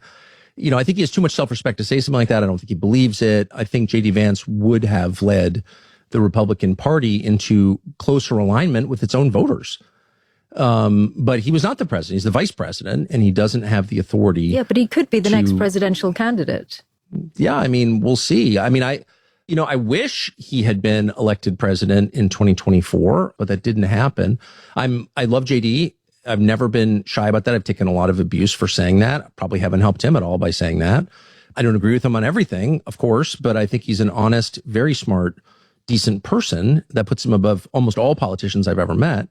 And so I'm on some basic level rooting for him, but it's just hard to imagine how the Republican Party after truly betraying its own voters, betrayed its own voters. It told them Washington is an inside game. A small number of people are getting very rich. They commit crimes with impunity. They're protected by the U.S. government. It's called the deep state, and we're going to uproot it. And then not only did they not uproot it, they attacked anyone who asked to see the Epstein files. Like, what? Betrayal is the worst thing. So, like, if my neighbor leaves his wife and kids and runs off with a stripper, I disapprove of that. If my dad leaves me and my siblings and my mom and runs off with a stripper, I never get over that for the rest of my life, because that's betrayal. And that's exactly what happened. Trump betrayed not just the country, but the people who vested their hopes in him. And that is low and wrong. And every culture, every people, every person recognizes that intuitively, recognizes betrayal as the worst thing. That's why Judas is remembered, why his name lives in infamy for all eternity, because not because he took the wrong side, but because he betrayed. So yeah, that's what this is. It's betrayal. And I think it's very hard to get past that in the short term. Have you been in touch with J.D. Vance in recent months? What's the state of play between the two of you? No, I haven't. I mean, I haven't been to Washington. I'd love to go see him. I can't. I can't. Trump's all mad at me. They're all mad at me, calling me an anti-Semite or what. It's just so ludicrous. Look, I think at this point, it wouldn't be good for me to contact anybody. I'm seen as disloyal. First of all, loyalty goes 2 ways. Second, the loyalty that matters is the loyalty of our leaders to the country they represent. Okay. And they're disloyal. Trump has been disloyal to the United States, totally disloyal to the United States. He cheated on the United States with a foreign power. So I'm not the one who's been disloyal. So what are you going to do next? I don't know what I'm going to do. I don't know where I'm having lunch today, but I would say I am open to any alternative that serves or makes a good faith effort to serve the American people above, and really probably to the exclusion of, foreign interests and corporate interests. Like, it's an orientation, okay? You know what makes a good parent? Loving your kids. It's not reading some book on it or knowing the instructions or some esoteric knowledge, that makes a good parent. No, it's just the desire to help your kids. And that desire comes from love. And if you have leaders like that, they don't always make the right decisions. They're not perfect. But over time, their people will thrive. Just like a family presided over by parents who love their kids will thrive. So we don't have that. We have leaders who have contempt for us, who take us for granted, who use us, who lie to us, who really don't care about us at all. And we know that because when life expectancy declines, when people die younger, when the middle class disappears as it did 11 years ago and nobody says anything about it. So I'm just looking for an alternative to that. Like, that's not hard. We should be able to find that. It's a really bleak picture you paint of the United States right now. It's a normal human picture. Look, you have successful systems. It happens in companies. It happens on sports teams. It happens in any human organization. Success breeds decadence, which spurs collapse. Like, this is a very recognizable cycle. And the United States has been the most successful country in the history of the world. And so, needless to say, just like in successful families, fourth generation affluence, you have an entire ruling class that is living testament to this. This is what happens when you succeed. Over time, you get flabby and you get decadent and you become contemptuous of the people you lead and you forget the qualities that made the organization successful in the first place. And then you have a reset. And hopefully it's a non-dramatic reset where people just kind of come to their senses and recall why they were successful in the first place and do those things. Like, that's my hope. I don't want revolution, but we're going to get a revolution if this continues. And you have talked on your show about America heading towards civil war. Do you really believe that? Because that is not just bleak, it's also a really inflammatory thing to say. And I can't help thinking about political violence and the awful ways we've seen it in the US within the last year.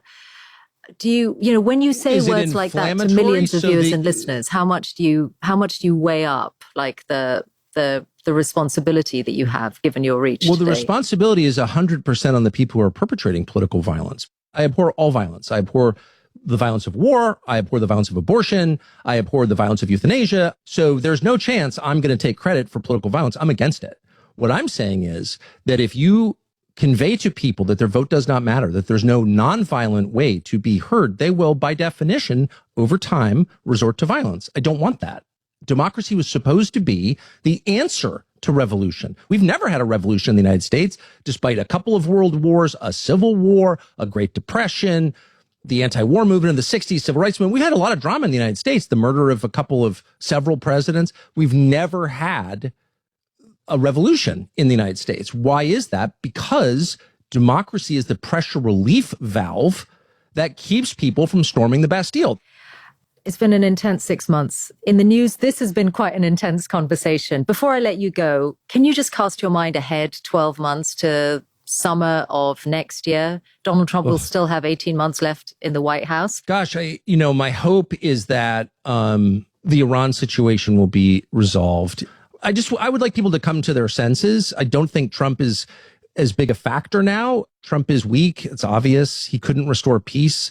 The strong leader restores peace. That's what strength looks like. It's order and peace. He hasn't been able to achieve that. So I'm not sure how even really relevant he is, but I just hope all global leaders wake up to the fact that we're kind of on the precipice of something awful and walk it back. Tucker Carlson, thank you very much. Thanks for having me. I enjoyed it. Thanks for talking to me. On with the rest of your day this afternoon. What have you got planned? Or how are you going to decompress? Oh, decompress? I mean, my life's intense all the time. No, I've got a live show in a few hours, so I'm going to go write that.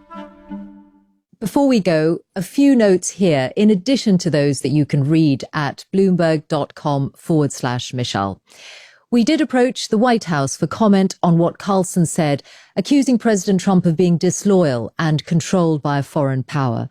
A White House official said, Israel is one of our strongest allies. No country or leader pressures President Trump to do anything. He makes decisions based on what serves America's interests and will never allow our country to be taken advantage of. Thank you for listening to some of the highlights from my podcast. To hear the full conversation, please subscribe to The Michelle Hussein Show, wherever you get your podcasts. I'm Michelle Hussein. and this is Bloomberg.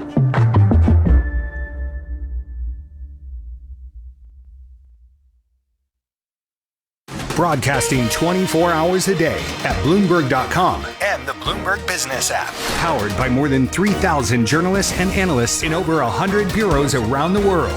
This is Bloomberg Radio.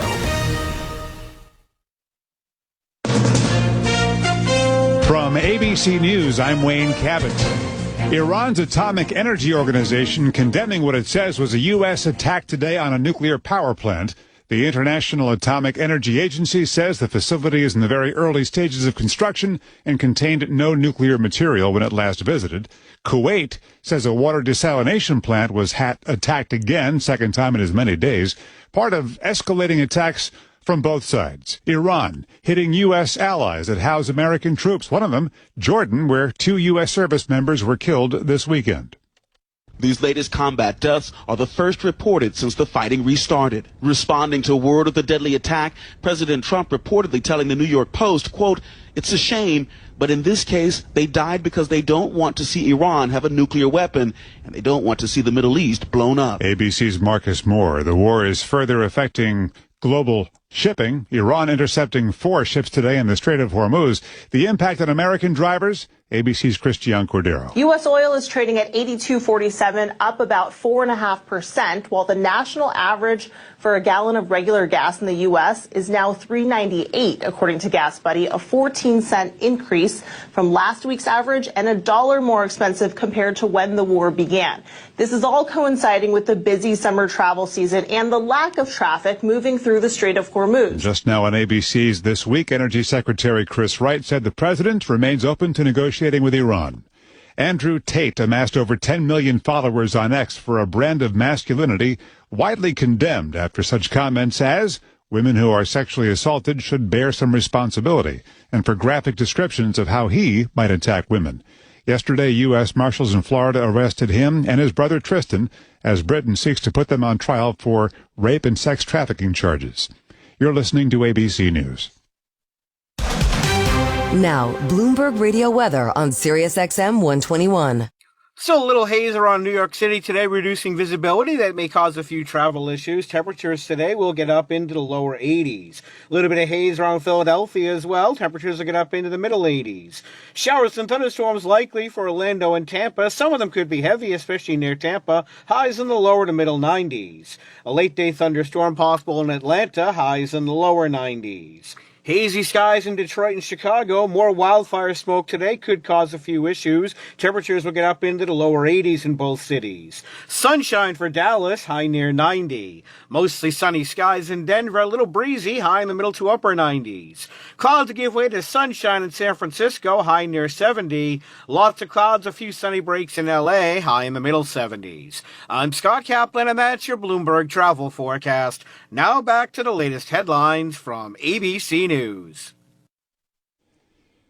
If you're watching the World Cup in a few hours, you should be able to see the ball. ABC meteorologist Jeff Smith saying the smoky haze from Canada's fires is lifting. We'll call the air quality moderate. It won't be completely clear. There'll probably be a little bit of haze out there, but most of it will be aloft. Not a lot of it down here at the surface. It'll be a lot better than it's been lately.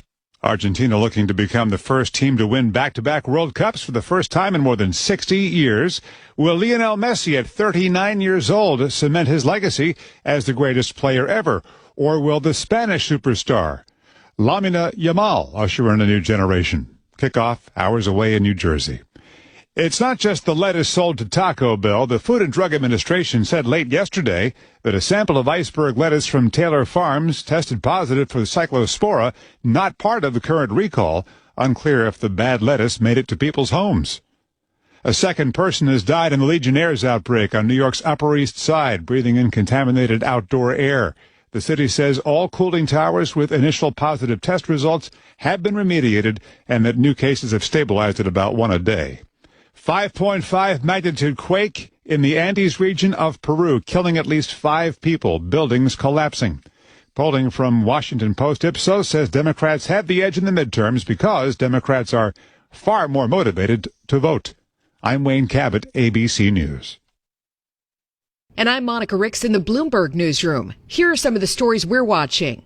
Iraq is now reshaping energy flows in the Middle East and using a vast fleet of trucks to carry fuel oil through Syria to reroute flows away from the Strait of Hormuz. Syria's gone from shipping no fuel to making up more than a quarter of Middle Eastern volumes in just months, with supplies arriving on thousands of trucks. That process could take about 4 days to reach Syria's Mediterranean ports. Here at home, higher oil prices mean higher prices at the pump just in time for your summer road trip. We get more on that from Bloomberg's Charlie Pellet. Gasoline prices have been a major pain point for drivers ever since the Iran war broke out. Rebecca Babin is senior equity trader at CIBC Private Wealth Group. I do think at least over the course of the next month, when summer driving season is still in full effect, prices will be around $4 gasoline and $5 diesel. AAA says average pump prices stood at $3.98 a gallon as of Thursday, up nearly 20 cents in 10 days. Charlie Pellet, Bloomberg Radio. Walmart says it's removed 4 bagged iceberg lettuce salad products from Taylor Farms from its shelves as recalls tied to a cyclospora outbreak expand. The products were sold at stores in 15 states, but the retailer emphasizes there have been no confirmed illnesses so far associated with these items. FIFA is set to announce record revenue from this year's World Cup. Bloomberg's Ed Kalegi has details. The Guardian reports FIFA will announce a record $15 billion in revenue from this summer's World Cup, significantly exceeding the target set before the tournament. FIFA's member associations were informed of the boost in income by Gianni Infantino on Saturday. Originally, the governing body had projected $11 billion in earnings. Sources have indicated that hospitality and ticketing, especially through the steeply priced secondary market, account for a significant amount of the increase. FIFA takes 15% from the buyer and another 15% from the seller on the secondary market. Ed Kalegi, Bloomberg Radio. By the way, no matter which team wins the World Cup today, Adidas is also winning, as players for Spain and Argentina both sport jerseys from the brand. Adidas says it sold 4 times more jerseys than at the last World Cup and twice as many balls. The company expects World Cup-related sales to top $1.7 billion. Global news 24 hours a day and whenever you want it with Bloomberg News Now. I'm Monica Ricks, and this is Bloomberg. Thursday, it's a Bloomberg News exclusive. The United Nations is crucial. It's a world of fragmentation, it's a world of tension. For the first time in 10 years, the United Nations is set for a leadership change. Trust in the organization is waning. The candidates for Secretary General debate, live from UN headquarters. We are stronger when we stand together. UN Town Hall, the next Secretary General. Thursday afternoon at 5 Eastern. Only on Bloomberg Radio, Bloomberg Television, and the Bloomberg Business app. Bloomberg Audio Studios. Podcasts, radio, news. This is the Podcast Spotlight Hour on Bloomberg Radio.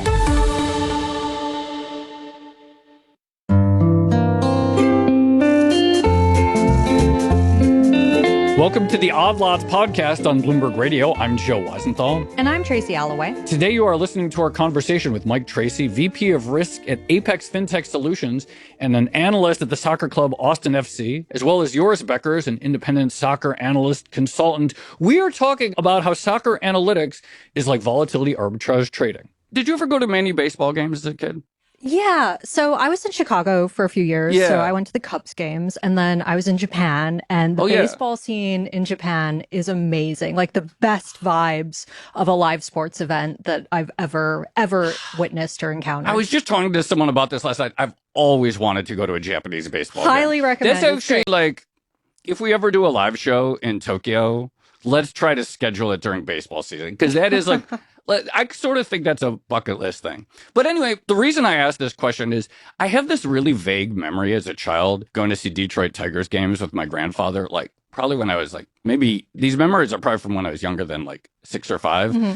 But there used to be a non-trivial number of people who would go to the games and they would keep score and they would write down every single at bat and the outcome of every single one. I'm pretty sure I've seen that, not in person, but like maybe in movies or something like that. It doesn't really happen anymore. Like I never see it. There may be a few like old timers who still as a hobby or habit do that, but it was like a non-insignificant number of people. And it's interesting to me, you know, I've been to a couple soccer games this year.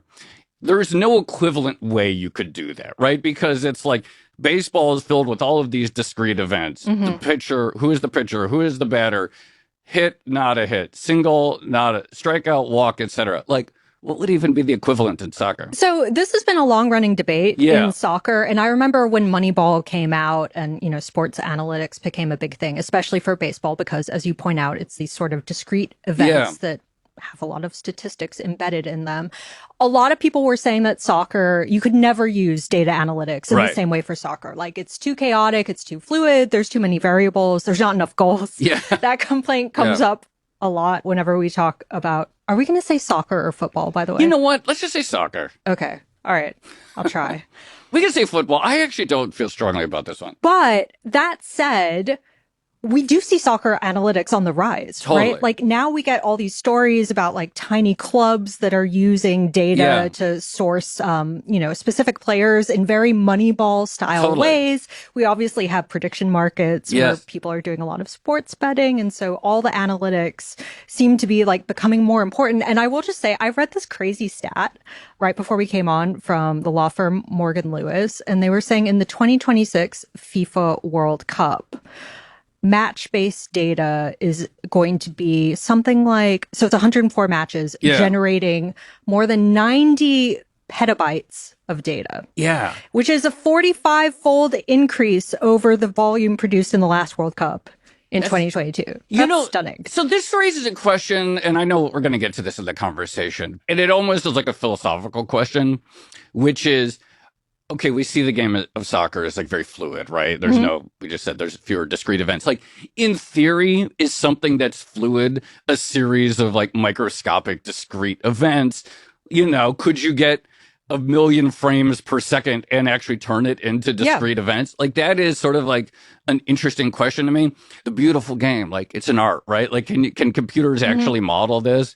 And then, like, if they can, what does that say about the ability to model a bunch of other things?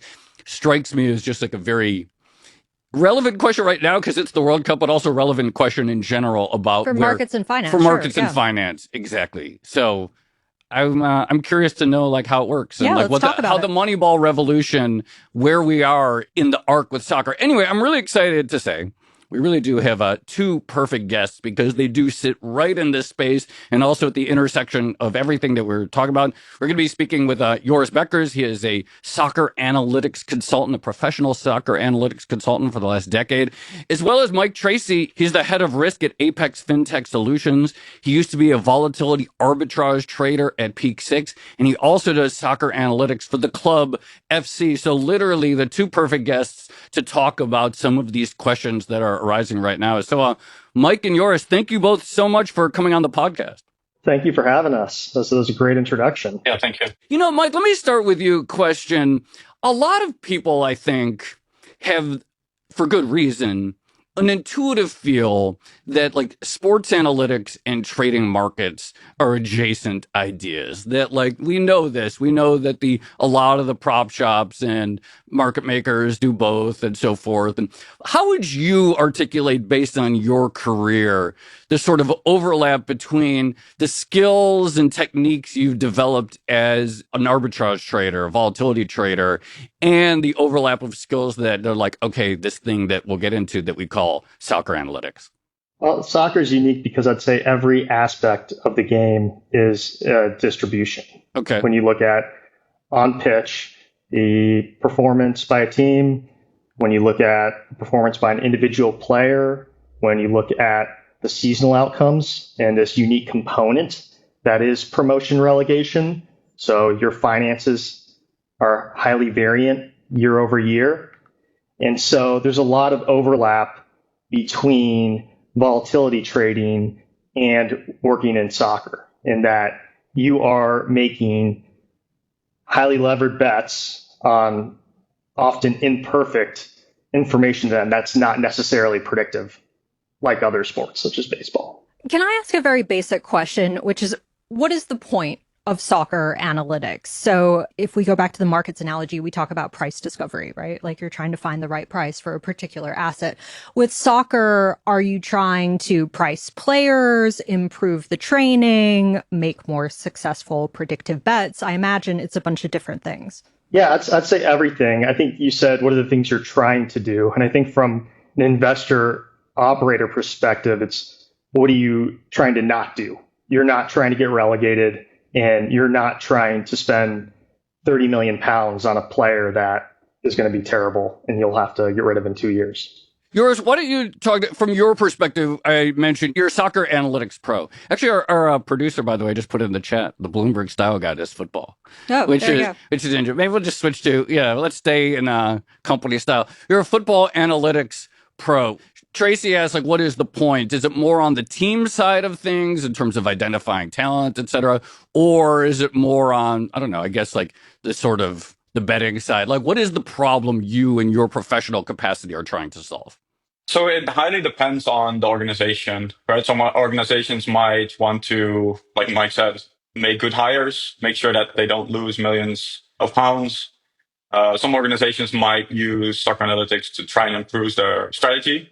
So they might look at in-game data and try to figure out if there's some optimization that they can make based on where the passer should go or where players should be, what play styles make more sense or what yields more expected goals, if you will.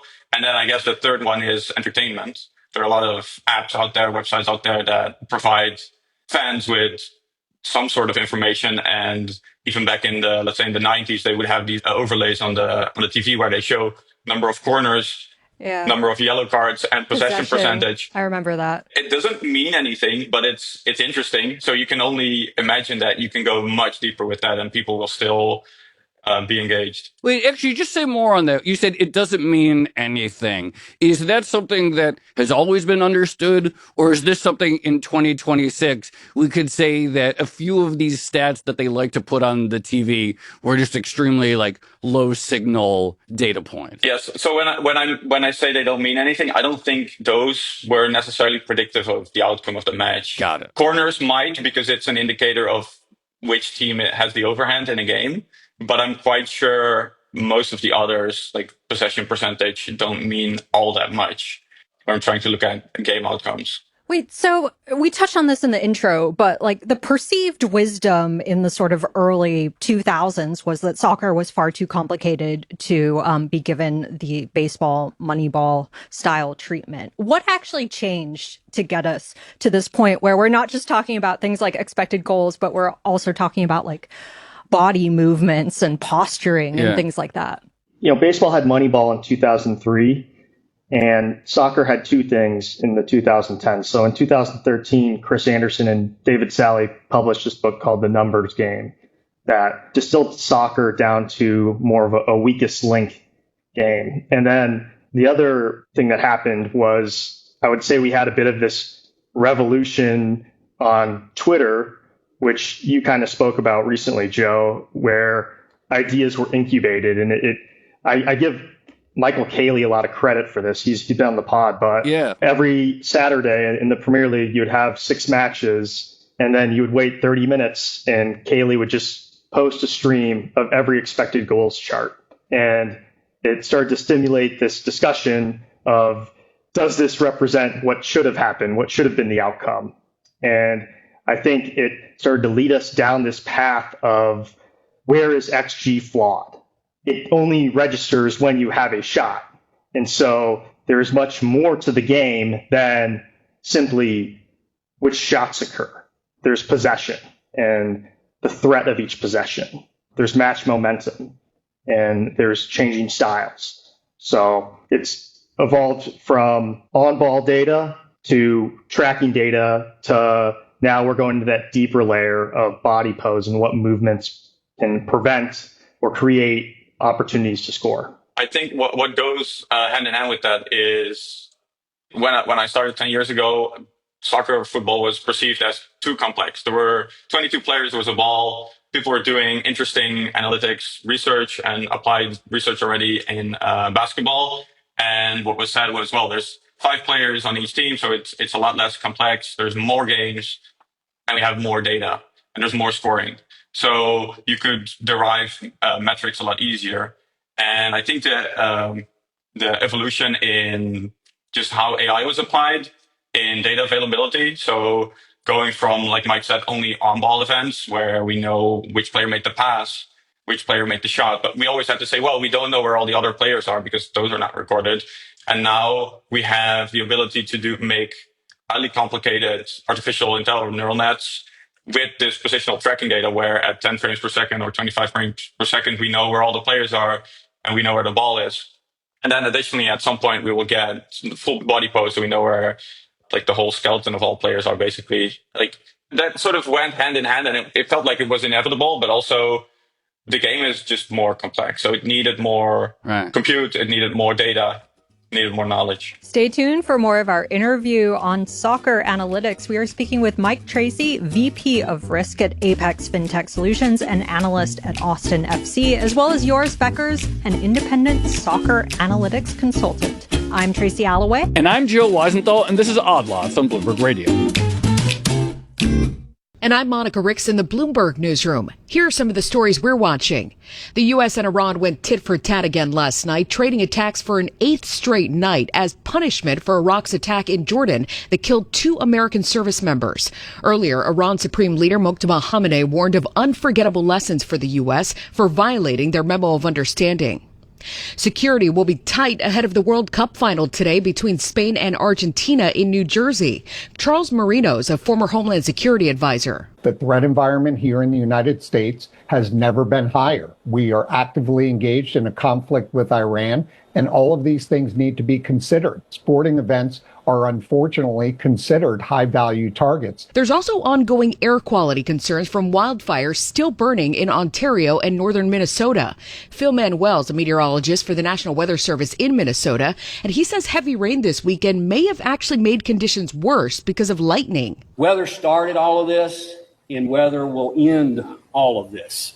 We will manage it until that time comes. Skies should be clearer by the time kickoff rolls around for the World Cup final. England defeated France yesterday for 3rd place. Thousands hit the street yesterday across the country in a national day of action over recent shootings involving ICE agents in Texas and Maine. This protesters in Portland. It's horrific when it happens anywhere, but it's extra horrific when it happens in your community. Earlier this week, President Trump ordered ICE to continue traffic stops despite concerns, calling them an effective crime-fighting tool. Midterms may still be months away, but the White House is apparently already preparing for the aftermath. Bloomberg's Nathan Hager explains. People close to the Trump administration tell Bloomberg government the White House has begun recruiting lawyers to deal with a flurry of legal moves if Democrats regain control of at least one chamber of Congress. Michael Williams served as deputy general counsel of the Trump-Vance inaugural committee. He says the White House isn't ready to concede the midterms, but staff are preparing for another impeachment push as well as investigations into President Trump's inner circle. Nathan Hager, Bloomberg Radio. Social media influencers Andrew and Tristan Tate have been arrested in Miami. U.S. Marshals took the brothers into custody late last night after British prosecutors announced they were seeking extradition on years' worth of rape and sex trafficking charges. Global news 24 hours a day and whenever you want it with Bloomberg News Now. I'm Monica Ricks, and this is Bloomberg. Bloomberg Radio, on demand and in your podcast feed. On the latest edition of the Bloomberg Surveillance Podcast from Future Standard, Troy Gajewski. Look, I mean, big picture, right? The consumer went from about 138% debt to income going into the GFC. They're now down to 92. Tom, we've had 11% deleveraging in the consumer. You look at the banking system has delevered substantially, right? You're talking about institutions that were close to 100x that are now 10 to 15x. Their tier one capital is up 2 to 3 times. Right. So no, we're nowhere near there in the financial system. Damien, jump in here with one more. To Troy's point, right? We really aren't seeing sort of a bottleneck in the financial plumbing of the U.S. yet. What would make something like that give you a cause for alarm? Well, I think there's things to divorce, right? One is the health of the banking system, which is very strong, the health of commercial real estate, which has bottomed out. And then there's what you should be concerned about. And one of the things we've been very concerned about for the back end of the Treasury curve is our 5 to 7%, maybe even 8% new supply coming out like clockwork each and every year. And then to your point, tied to the hyperscaler issuance, when you think of markets that don't have material upside and could have downside, you have to look at the back end of duration. And that's one of the reasons you just don't get paid that much for take that risk. Wow. And to bring it all home for everybody, That's one of the reasons that senior commercial real estate lending has become popular again. It's not just the spread to risk free, it's the concern over how much upside, if any, do you have in long duration, and could the yield curve continue to steepen materially as we've expected for quite some time. Hear the full conversation on the latest edition of the Bloomberg Surveillance Podcast. Subscribe on Apple, Spotify, and anywhere else you get your podcasts. Plus, listen anytime on the Bloomberg Business app and Bloomberg.com.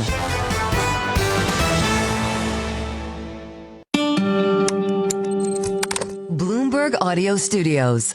Podcasts, radio, news. This is the Podcast Spotlight Hour on Bloomberg Radio.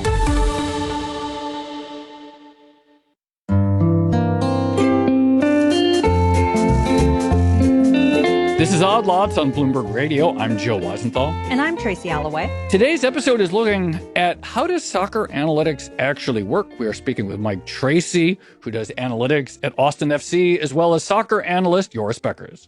Out of curiosity, has VAR changed football analytics at all or presented new opportunities for data? It presents new opportunities for data because that is an event that happens. If a player is fractionally offside because his hand is ahead of the last defender, that doesn't take away from the fact that he still got into a good opportunistic position, possessed the ball, turned, and struck the ball in the net. And often that data is nullified because of the VAR, but in theory, it's something that you should consider in your data set. Within the raw data itself, there's tons of data that you could add or censor out. Yours mentioned red cards, and a lot of our models, we censor that out of our data set. There's an infamous match from 3 years ago between Chelsea and Tottenham, where Tottenham went down to 9 men, and their response was to play a very high line, meaning they put all of their defenders up near midfield and tried to catch Chelsea offsides. And as one would expect, Chelsea proceeded to score multiple goals later in the match. And one player in particular, Nicholas Jackson, had 3 goals in that one match. And when you look at his seasonal outputs for that entire season, that 3 goals was probably around 20% of his total goals. Wow. So when something like that happens, when you have a irregular game state, it is wise to sort of manipulate your data and remove that to give you a full picture of what does this game look like at an equal game state. Oh, that's interesting. So it's not like that game in particular was a rich fountain of data. It's important to sort of like recognize that the data from this particular game is not going to be particularly predictive about other games, and therefore, a guy who scores 3 goals in that match is probably not going to continue to score 3 goals a game for the rest of the season. It was a rich fountain of bad data. Okay. And so at the end of the season, when you see people analyzing the player, they often analyze their season and what do they do per 90 minutes of football. And so you have this highly skewed data set by some really poor data. Yeah. And so there's a lot of data mining involved in the process of building a model when you evaluate a team and individual players. Eventually, we'll have the compute to have the position of every player's body flashed, maybe, hundreds of images, frames per second, and so forth. And then you feed it all into a model, and then we learn something about who's more likely to win. But one of the things that happens in a lot of other domains, and here I'm thinking about chess or Go, for example, is that you can have these models that are extraordinary, but they don't speak English or they don't speak any human language. And so the transmission of what was learned from these events to something usable by, say, a coach who's thinking about strategy or a general manager who's thinking about player selection. Talk to us about when you think about these machine learning models that can't really communicate their findings in any way in a language that humans can understand, how you sort of bridge that gap to where this is useful information for a team or a manager. This is generally be understood, I think, in the last couple of years or the last 8 years as what the biggest problem. You can build these models, these neural nets already exist. The main thing is the translation, like you said, from model outputs to coach. And I think in the last couple of years, most teams have found is that they need an expert analyst, a data analyst, to do this conversion or this translation step where the coach isn't fed the data directly. Sure. The coach is fed just the information that the analyst finds from the data. And that could be, in the end, that generally still boils down to having video clips. So you can use the data to find video, and then you can show the video to the coach, which then from bottom up, you have this approach. That makes sense. But the part about, okay, we're going to use the data to find video. So all of this makes sense. You have the data specialist who translates. You have the video so that there's something tangible. But talk to us about that specific step where the data analyst sees some sort of model output and then is able to use that to find the relevant clip to show the coach something potentially instructive. Because that seems like the hard part to me. Yeah, so the model output could be many things. It could be outputs from a classification model that says in this given 10-second or 15 or 20-second window, this team played in this sort of build-up, or they had this type of structure. It could also be a little bit more advanced where you can simply say, well, in this instance, we had a high probability of conceding a goal, and that could be just from an expected goal shot if you're looking at only event data, but you could also have model outputs from something we call an expected possession value model or an expected threat model, where you measure the chance that the team is going to score in, let's say, the next 30 seconds or the next possession, and then you can find the spikes there and either measure when your team is likely to concede or measure when the other team is likely to score. And you can use those kind of signals to boil it down to video. Yeah, this is something I wanted to ask, actually. So you mentioned speed just then. Like, what is the actual latency that we're talking about, since we're using all these market analogies? Yeah. Like, are we talking about an insight that's actionable within seconds? Like, you're going to sub a player on after your model spits something out, like live during the game? Or is it more realistically that you're reviewing the model and the analytics after a game and sort of tweaking, I guess, when things have calmed down? Currently, most of this does not happen live. So most of it happens either pre-match or post-match, but you can still do it. There's enough live data to make these instances worthwhile. Yeah, I'd say most of those types of adjustments based on data typically happen at halftime, or if you're in the World Cup during a hydration break. And in the derivatives world, I always think of expected outcome versus realized outcome. So what is the market implying? What do you expect? And then what is actually happening? And that is sort of the nexus of how teams prepare for matches. They come up with their own expected outcome. How is our opposition going to play? How are we going to play?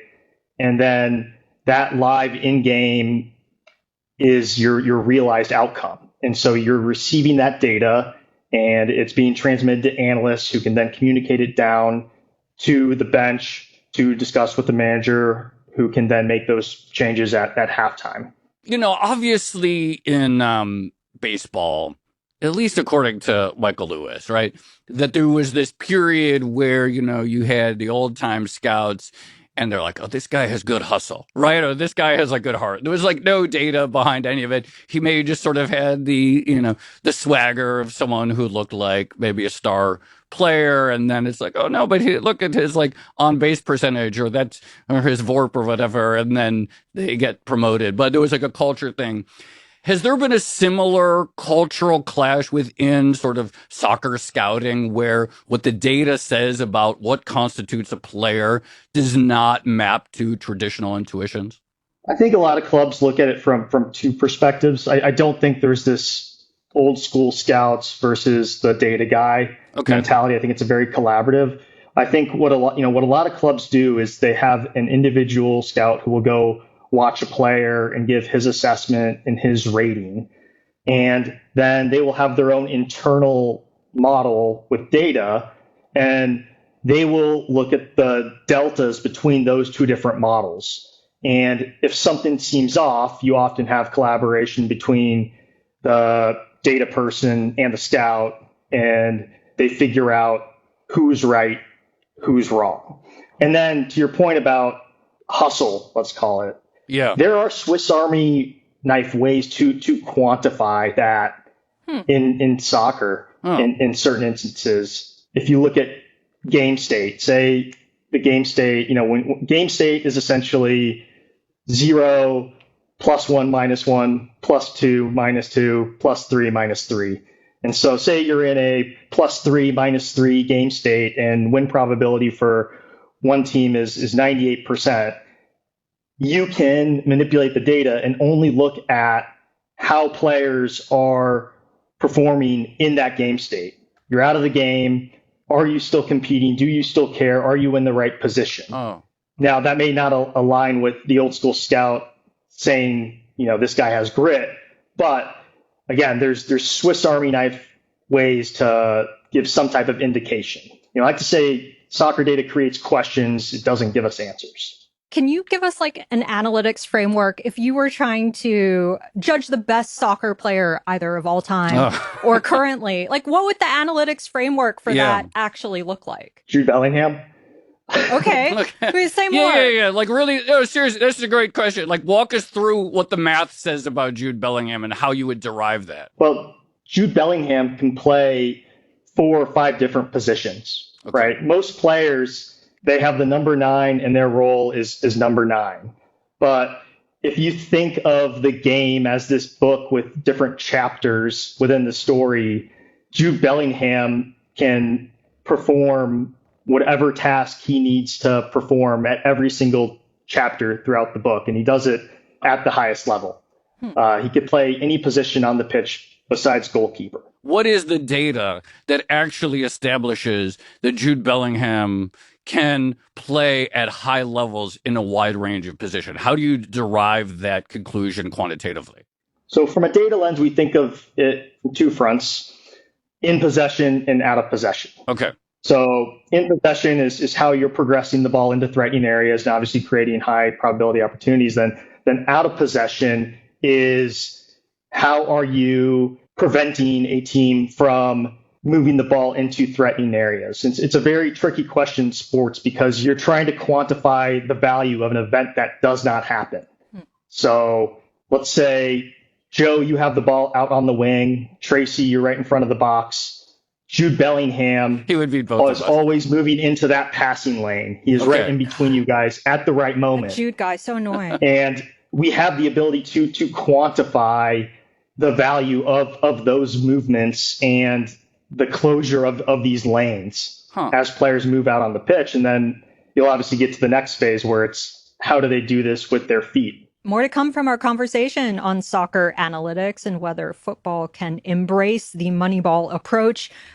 We are speaking with Mike Tracy, VP of Risk at Apex FinTech Solutions and an analyst at Austin FC, as well as Joris Beckers, an independent soccer analytics consultant. I'm Tracy Alloway. And I'm Joe Weisenthal, and this is Odd Lots on Bloomberg Radio. To hear all of our episodes in full, be sure to subscribe to the podcast on your favorite platform. This is your 24-hour source for world markets and breaking business news. Bloomberg Radio. Coming up, the latest market-moving headlines from Bloomberg. First, an update from our partners at ABC News. ABC News, I'm Wayne Cabot. Gas prices back up to around $4 a gallon across the country, up over $1 since before the U.S. war against Iran. Energy Secretary Chris Wright on ABC's This Week says, don't compare pump prices to a year ago. Gasoline prices today are more than $1 a gallon cheaper than they were 4 years ago under the Biden administration. And we'll do everything we can to drive them further down in the weeks and months ahead. Iran's Atomic Energy Organization says the U.S. has attacked a nuclear power plant. The U.S. promising to retaliate for the deaths of 2 American troops at an airbase in Jordan. Iran is hitting American allies that host U.S. troops, including Kuwait, which reports another strike on a water desalination plant. Social media influencers Andrew and Tristan Tate arrested in Miami. The British want them on rape and sex trafficking charges the Tate brothers deny. This is ABC News. And I'm Monica Ricks in the Bloomberg newsroom. Here are some of the stories we're watching.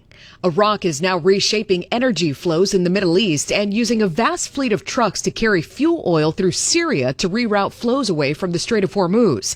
Syria's gone from shipping no fuel to making up more than a quarter of Middle Eastern volumes in just months, with supplies arriving on thousands of trucks. That process could take about 4 days to reach Syria's Mediterranean ports. Here at home, higher oil prices mean higher prices at the pump just in time for your summer road trip. We get more on that from Bloomberg's Charlie Pellet. Gasoline prices have been a major pain point for drivers ever since the Iran war broke out.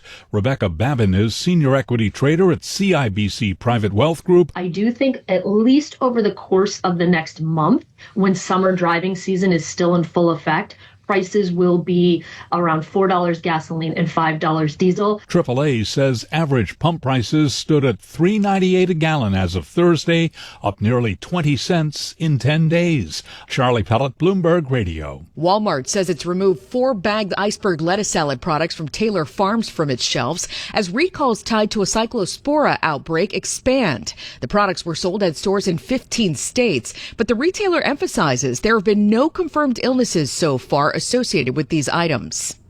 FIFA is set to announce record revenue from this year's World Cup. Bloomberg's Ed Kalegi has details. The Guardian reports FIFA will announce a record $15 billion in revenue from this summer's World Cup, significantly exceeding the target set before the tournament. FIFA's member associations were informed of the boost in income by Gianni Infantino on Saturday. Originally, the governing body had projected $11 billion in earnings. Sources have indicated that hospitality and ticketing, especially through the steeply priced secondary market, account for a significant amount of the increase. FIFA takes 15% from the buyer and another 15% from the seller on the secondary market. Ed Kalegi, Bloomberg Radio. By the way, no matter which team wins the World Cup today, Adidas is also winning, as players for Spain and Argentina both sport jerseys from the brand. Adidas says it sold 4 times more jerseys than at the last World Cup and twice as many balls. The company expects World Cup-related sales to top $1.7 billion. Global news 24 hours a day and whenever you want it with Bloomberg News Now. I'm Monica Ricks, and this is Bloomberg. What if you could get paid for spending money? At General Electric Credit Union, earn up to $350 each year for using your debit card. With our Simply Free checking account, we round up your purchases, save the spare change, and reward you with a 5% match. Now that's better than a one-time bonus. No hoops, no gimmicks, just a checking account that puts money back in your pocket. It's why we're voted Cincinnati's best bank and credit union. Bank with the best. General Electric Credit Union. Contact us for details. Membership eligibility throughout the tri-state. Insured by NCUA. Get the news you need to start your day in just 15 minutes. Let's begin with the race to the midterms. An escalation in tensions between the U.S. and Iran. Wake up with Bloomberg Daybreak U.S. edition. President Trump's clout within his party was tested. Baseball's back to the All-Star break. Available now on your podcast feed. Each weekday morning at 6 a.m. Eastern. President Trump sowing doubts about U.S. elections. Subscribe to Bloomberg Daybreak U.S. edition on Apple, Spotify, and everywhere you get your podcasts. Bloomberg Radio. Context changes everything. Join us for Bloomberg Power Players on September 10th in New York. Set against the backdrop of the U.S. Open Tennis Championships, Bloomberg convenes the leaders shaping the future of sports business. From athletes and team owners to commissioners and investors, hear the market-moving conversations driving the multi-trillion-dollar sports economy. Register now at BloombergLive.com/PowerPlayersRadio. That's BloombergLive.com/PowerPlayersRadio. The Big Take, a daily podcast from Bloomberg and iHeartRadio, highlighting the best reporting by Bloomberg News from around the globe. How is the American farmer doing? Calls to tax the rich. Does China tech even need U.S. money now? Each weekday, we dig into one important story and tell you why it matters. A new 20th anniversary iPhone. Predicting where AI is going next. Listen to The Big Take on the iHeartRadio app, Apple Podcasts, the Bloomberg Business app, or wherever you listen. Max Chapkin here from Everybody's Business. This week on the podcast, we talk about how Trump is profiting off the presidency. Donald Trump is an 80-year-old man who has been in business for the better part of 60 years. And in no single year, in that entire 60-year span, did he earn as much money as he did during essentially the first year and a half of his second term as president. Listen to Everybody's Business from Bloomberg Business Week on Apple, Spotify, or wherever you get your podcasts. This is a Bloomberg Money Minute. A new twist for young would-be homebuyers debating the merits of ownership. A growing number of Americans under 40 are questioning whether buying a house is still a good investment. Paulina Cachero wrote the story for Bloomberg News. A lot of people are surprised by the costs and the stress of owning and maintaining a home. Repair bills can add up, and so can taxes. Those who can buy a home have to pay property tax, insurance, maintenance bills. And that has some under 40s running the math on the stock market versus home ownership. And you look at your other investments, like, say, the S&P 500, the money that you put into that house could have doubled if you had put in money in the S&P 500 since the pandemic. According to a recent Pew Research survey, less than a quarter of those under 40 say buying a home is a very good investment. I'm Charlie Pellett, Bloomberg Radio. Bloomberg Radio, on demand and in your podcast feed. On the latest edition of the Bloomberg Intelligence Podcast, a conversation with Geetha Ranganathan, our analyst on U.S. media on Netflix earnings. We are seeing signs of maturity across the entire landscape and definitely for Netflix as well. So, moderating revenue growth is definitely a big red flag here. And we've seen the revenue growth actually come down pretty substantially, which is what I think is really spooking investors, right? Because in the first quarter, you had about 16% revenue growth, almost 14% for the second quarter.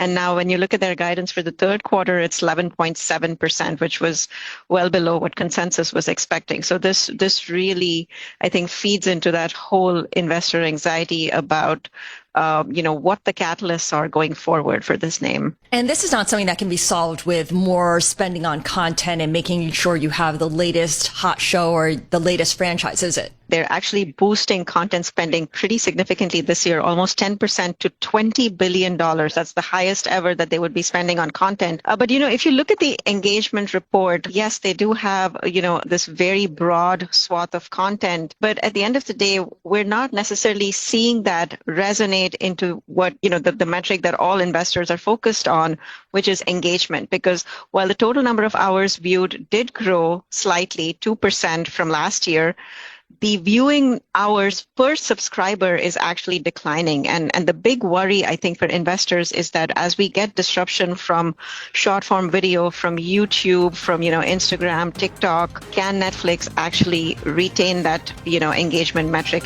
Hear the full conversation on the latest edition of the Bloomberg Intelligence Podcast. Subscribe on Apple, Spotify, and anywhere else you get your podcasts. Plus, listen anytime on the Bloomberg Business app and Bloomberg.com.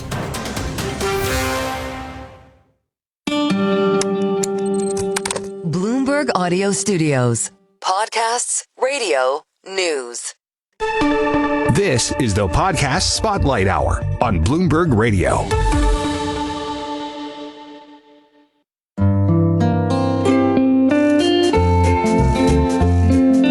You're listening to the Odd Lots podcast on Bloomberg Radio. I'm Joe Weisenthal. And I'm Tracy Alloway. On today's show, we are discussing modeling soccer and why it's so much harder than modeling baseball and what is the cutting edge of this approach. We are speaking with Mike Tracy, who does analytics at Austin FC, as well as independent soccer analyst Joris Beckers. Mike, I wanted to ask you, given your involvement with Austin FC, we know that there are obviously differences between Major League Soccer and European leagues. And some of those are, things like salary caps, designated players, roster rules. Lack of relegation. Yeah, that's a big one. Does that actually make soccer analytics in MLS like a little bit cleaner in some ways, in the sense that like in the European leagues, the money is, again, trying to be diplomatic here, but it's very free flowing. There's a bit of rule stretching going on at times when it comes to salary restrictions and things like that. Like, compare MLS analytics versus European analytics for us.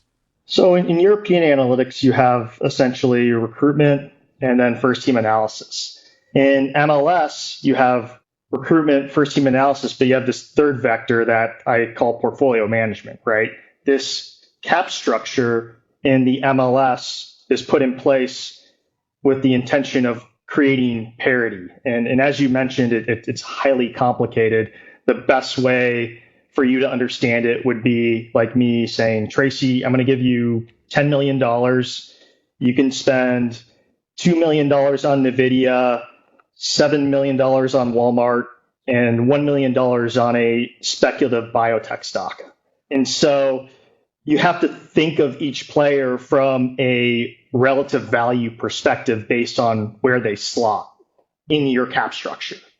Has that worked? I mean, with MLS, so it's like, I understand you have this new league that, you don't want some really rich team to win all the time. And then, I don't know, only Miami wins and then fans lose interest in the rest of the country. I don't know what the actual, I think my understanding is Austin in particular is a very big fan base. But has that worked in practice to sort of create an equal level of like fan affinity that's geographically distributed? Well, at Austin, we're only 9 months into our project here, and we just had some turnover with our sporting department. And so I would say that we have yet to integrate and improve this portfolio management theory and the impact on success in points in the table. But as a market participant, when I read these rules, my brain immediately goes to the markets and portfolio allocation. Okay, so we have to watch Austin FC as a test case for the portfolio management thesis in football. But wait, just to be clear, so this portfolio management thesis, which you obviously have a strong intuition for, having traded volatility for a long time, this is the framework that you're bringing to your work in Austin. Yeah, correct. Every player has a designated slot. So a player that could come in as a DP could be terrible. But if he's going to be... Wait, what's a DP? A designated player. Oh, yeah. Okay. But that same player, if he is going to be a senior minimum salaried player, could be in the top percentile of talent for that specific slot. And then within the league itself, you have different roster construction strategies. You can either have 3 designated players, or you could opt for 2 designated players and 4 U22 players. And the way the league works is they have a salary cap, but it's more of a salary cap charge. So whilst Lionel Messi may be making over $20 million in salary, his salary cap charge as a designated player is going to be much lower than that. It could be $750,000. Wait, I don't understand that. Yeah, it's confusing. There's a salary cap charge based on these roster designations. Oh. So every slot has a dollar charge associated with it. So you have to work within that framework of what is the charge for each player and your finite amount of capital that you're allowed to spend.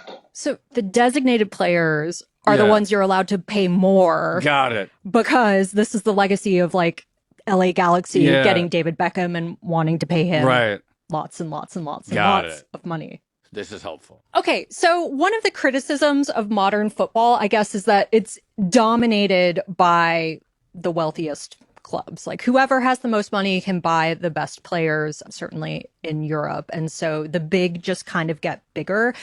And I could certainly see an argument where if analytics becomes more important to actually playing the game, then whoever has the most resources, the most compute, the most engineers, I guess, nowadays, is going to have an edge here.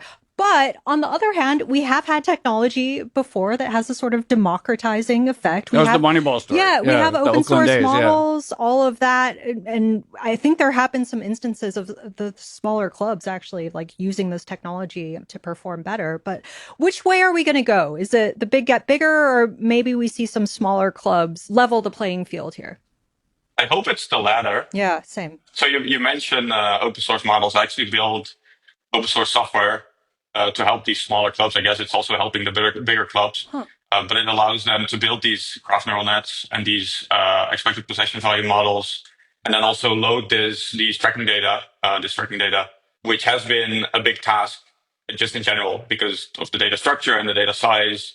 And the software that I work on helps clubs, any club, basically get started. So I hope by doing that, it will help the smaller clubs, help data providers, I guess, provide better insights to level the playing field. But I'm not sure that is working out necessarily. Because getting the knowledge, like we talked about before, actually distilling the knowledge from the data is still, I think, one of the bottlenecks. Oh, yeah. So this reminds me, I wanted to ask as well, like, who actually owns the data here? Where does the data come from? It depends. Okay. And I think some of it is a gray area. There are a lot of data providers. Some have licenses, some don't. Yeah, it's a big question mark in some instances. I'll tell you a story about when I first started building models for AFC Bournemouth back in the Premier League in 2016. I had no idea where I could find the data. And so I went on Upwork and I posted an ad and I just said, I need a developer who has worked with European football bettors. And a gentleman named Dmitry in Ukraine replied to me and he said, yeah, I've worked with many professional bettors. And I said, give me all the data that you can find. And so it was very skunkworks, but Dmitry was able to find a way for me to get access to all of the on-ball data across the world at the time to start building my models. What is the data? So it's like, okay, you find some data provider or Dmitry in Ukraine collects data. Is this numerical data?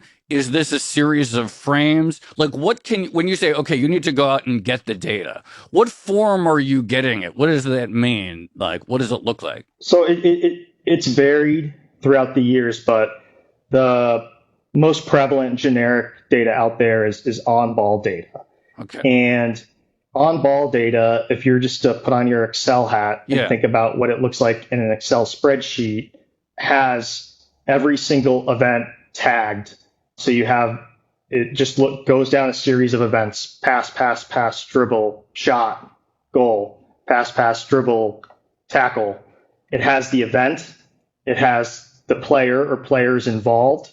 It has the XY coordinate on a pitch, and it has the time. And so when you have these raw data points, you can conditionally put together a mosaic of what is happening on the pitch, because you can measure the events, the speed, and the location. Tracking data is a bit more nuanced. I'll let Joris touch on that. So you can still imagine it an Excel spreadsheet, but I don't think your Excel spreadsheet would like it very much if you try to load in this data. It's basically a player identifier, a team identifier, and then X and Y coordinates for all players at 10 or 25 frames per second. So that means, I guess, 25 rows for a single frame. We never really touch, let's say, the raw data in the sense that we don't get the pictures of the game and then try to figure out ourselves where the coordinates are or what the coordinates are. So there are a lot of data providers out there that either put cameras in the stadium or use the broadcast footage to extract this data. So they will have different models. One of the models would be first identify where all the pitch markings are. So they have a way to understand like where all the players are relative to the pitch markings. Then they know where all the players are, and you can convert all of that into coordinates. They know where the goals are, obviously. And then you'll get that in a single file for a single game. Some providers might give you one file per minute. They might give you one file per half. And then that's just the raw data with the identifiers and the coordinates. And you might get an additional file that has all the metadata that says this identifier belongs to this player, this identifier belongs to this team. If you're lucky and you're tracking data, you get an identifier that says which team is actually on the ball, because that's highly relevant, but sometimes it's not included. And you have to figure it out yourself by calculating the distance to the ball for each player. And then obviously you have skeletal data, which is, I guess, 27 times more dense, or maybe even more, because you have 27 coordinates, one for each body pose point. So you might have one for your left shoulder, for the tip of your nose, for your left ear, for your right ear, for your right foot, for your ankle. And that gets into the millions and millions of data points. So when you talked about in the introduction about these petabytes of data, I assume it's going to be mostly skeletal data, because that data is incredibly rich. How do players actually feel about all of this? Yeah. Because, like I would have mixed feelings about it, right? Like, do you have any color on how players actually feel about, I guess, the rise of statistical analysis in football? I think they find it useful. I think something that and yours has worked on this specifically, is eyesight. What can they see and what they cannot see? And so when you look at the data and you think about opportunity cost decision making and you make a suboptimal decision, when you go and talk to the player, they might just simply tell you, I couldn't see it. And then you move on to the next. So it's very complex. I find most players to embrace the data. There's curiosity around it, but they likewise know the limitations. This has been Odd Lots on Bloomberg Radio. I'm Tracy Alloway. And I'm Joe Weisenthal. To hear the rest of this episode and all of our other interviews, be sure to subscribe to Odd Lots wherever you get your podcasts. Thanks for listening.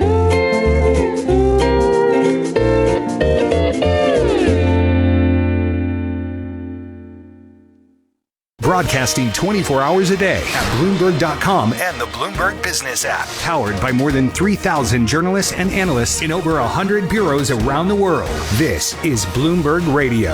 Now, an update from our partners at ABC News. From ABC News, I'm Brian Clark. The deaths of 2 American service members in Jordan following a series of Iranian strikes is a tragic loss, according to Energy Secretary Chris Wright. But he tells ABC the mission against Iran will continue. They've continued to attack their neighbors shamelessly, civilian targets, at least as much as military targets. We don't have any reason to believe they will stop that, but we are continuing to shrink their ability to execute those attacks.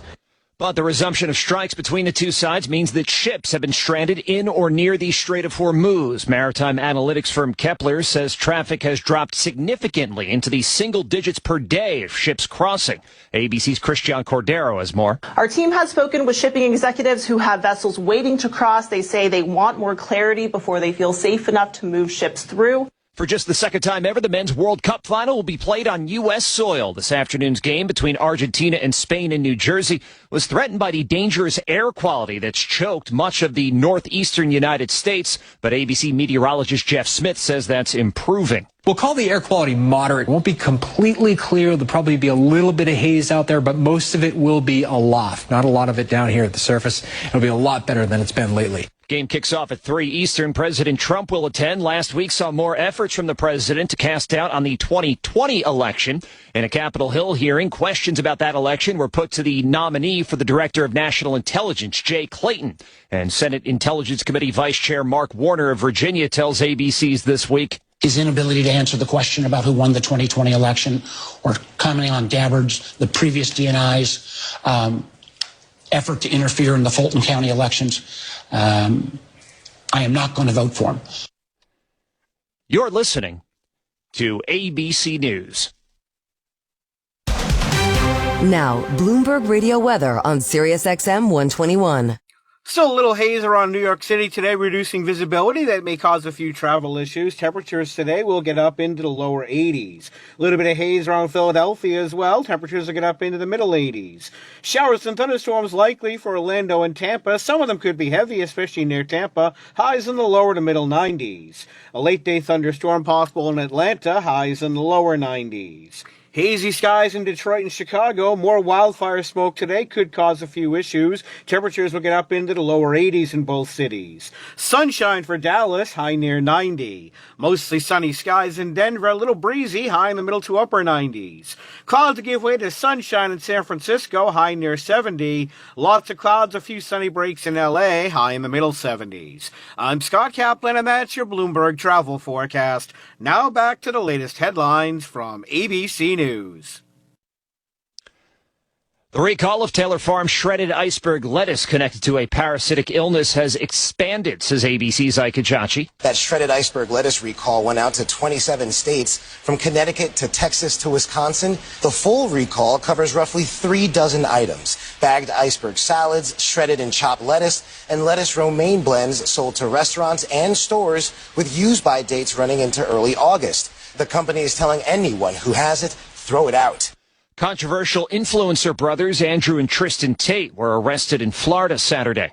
Andrew and Tristan Tate arrested in Miami after British prosecutors sought their extradition. The brothers, who have millions of followers online, face new allegations of rape and human trafficking involving multiple women in the United Kingdom. They previously faced separate trafficking charges in Romania, but that case stalled. The Tates deny all wrongdoing. Their attorney calls the case politically motivated and says they'll fight the latest charges in court. Dave Packer, ABC News. The UK's Crown Prosecution Services says the new allegations include 38 charges related to 4 further victims. NFL star Saquon Barkley and his family were in their suburban Philadelphia home Saturday morning when authorities say at least 2 suspects tried to break in and at least 1 entered the house while the family was inside. Authorities say the family was unharmed but unsettled. They're looking for the suspects. Several prominent athletes have been the victims of home invasions and burglaries in recent years. I'm Brian Clark, ABC News. And I'm Monica Ricks in the Bloomberg newsroom. Here are some of the stories we're watching. The world will be watching as Spain takes on Argentina today in the World Cup final, but a few other players have a lot riding on this match too. Bloomberg's Charlie Pellet explains. Adidas is set to score a decisive marketing win over Nike at this weekend's final, and that optimism is already being reflected in the German sportswear maker's stock. With finalists Spain and Argentina both wearing Adidas jerseys, the company's guaranteed prime on-pitch exposure regardless of who wins.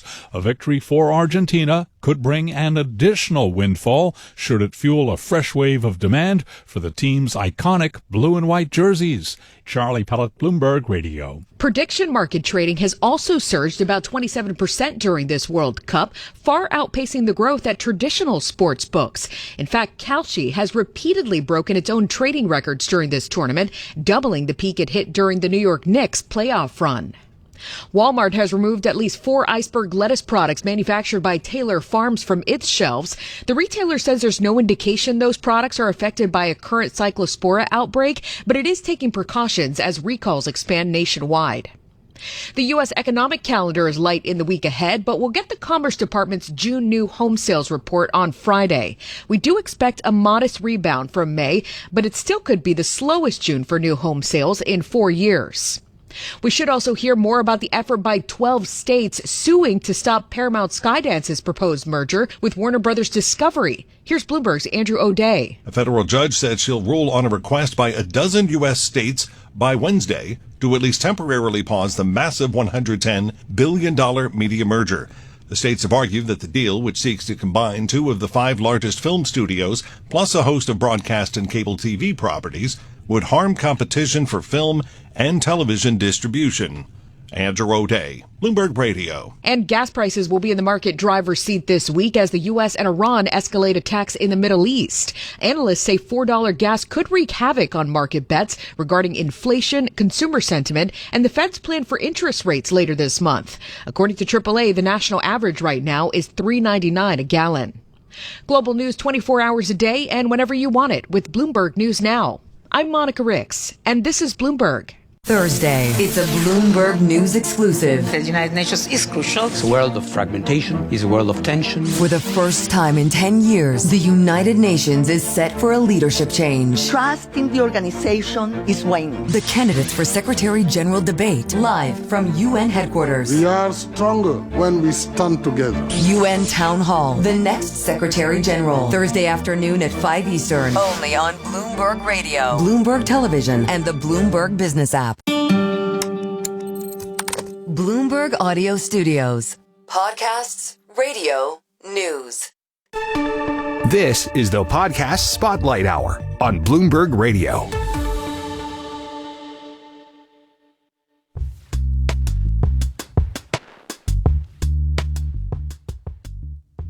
Hey there, you're listening to The Deal with Alex Rodriguez and Jason Kelly on Bloomberg Radio. I'm Jason Kelly, and today you're hearing a part of our conversation with 2-time Olympic gold medalist and hockey star Hilary Knight. Hilary Knight joins us, truly one of the GOATs of the game of hockey. What a treat.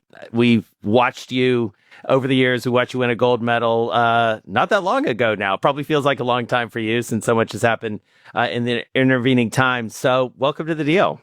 Yeah, thanks for having me. It feels like yesterday, right? The gold medal win. Does it? Yeah, yeah. Does it wear off? Sometimes. And then when I'm doing something athletic, I'm like, wow, I should kind of get back on the horse. Yeah, absolutely. So speaking of the off season, I mean, it's such a fascinating time for professional hockey, especially women's professional hockey. it feels like that something really special and interesting is happening, finally, I dare say, with a professional women's hockey league. It's happening. So give us a sense of what it feels like on the inside and whether it does feel like, wow, okay, we're doing this, because you've been a part of this for a long time. Yeah, well, I think first off, we just finished year 3, right? So we're very much so in the infancy in comparative to other professional leagues out there. And I know our salaries were recently published, and people were like, "Oh my gosh, they're so low." And yeah, they are low, but they also are like a starting point for us to continue to build and grow and deepen our CBA when that becomes available to renegotiate. But yeah, I think for so long we craved investment and we needed a structure of investment and a vehicle to get us to that sustainability level. And we found that in the Mark and Kimbra Walter group. And it's been phenomenal to see where professional hockey has grown in such a short amount of time. All right, so let's jump right in there, because I know Alex and I both have a lot of questions about that deal. That is the deal that sort of sets this all in motion. We were fortunate to have Billie Jean and Alana on our show. It's now a couple of years ago, and they were talking about sort of the development of that. And keep me honest on the history here. You and some other star players had essentially said, we're not playing until we have real confidence that there is a sustainable financial investment into this league. How did Mark and his family and Billie Jean and Alana ultimately, how did they convince you that they were for real? Yeah, well, honestly, and that's true. We sort of embarked on something called the Dream Gap Tour, which we sort of curated an experience for the players to give them resources, some sort of training stipend to continue that programming so people wouldn't be left without or absent from playing games because, we have to continue that development piece. So we embarked on the Dream Gap Tour for a handful of years. COVID hit. We were able to float ourselves. And honestly, Billie Jean King and Alana Kloss brokering that deal and getting us in the right rooms to find the right vehicle. And the whole foundation of the conversation was we want to provide a professional experience to the players. And that's something that we lacked for forever, right? I think if we're looking back and reflecting, we really had a lot of semi-pro leagues and a lot of, just one-off sort of endorsements or trying to capitalize on a moment versus strategic investing. And so when we had those conversations, I think at first we were a little apprehensive because the hockey world is very insular and different, right? There's a lot of nuances to the sport, and to have an investor that doesn't necessarily know that world right off the hop, we're like, oh my gosh, how is this going to work out? But to have advisors and guidance from Billie Jean King, and she's been through it many different times before, and then also the promise that we're going to provide a professional league and we're going to give it enough gas and enough legs to be able to carry itself for many, many years was extremely exciting for us. Yeah, Billie Jean and Alana are just incredible. They're forces of nature, and they work so well together. Going to Mark Walter, who's a partner, he's a governor in the NBA. When you see what Mark Walter's built at Guggenheim in like 25 years, it's incredible. Then he goes to the Dodgers and takes them from basically bankruptcy to the greatest franchise in the sport.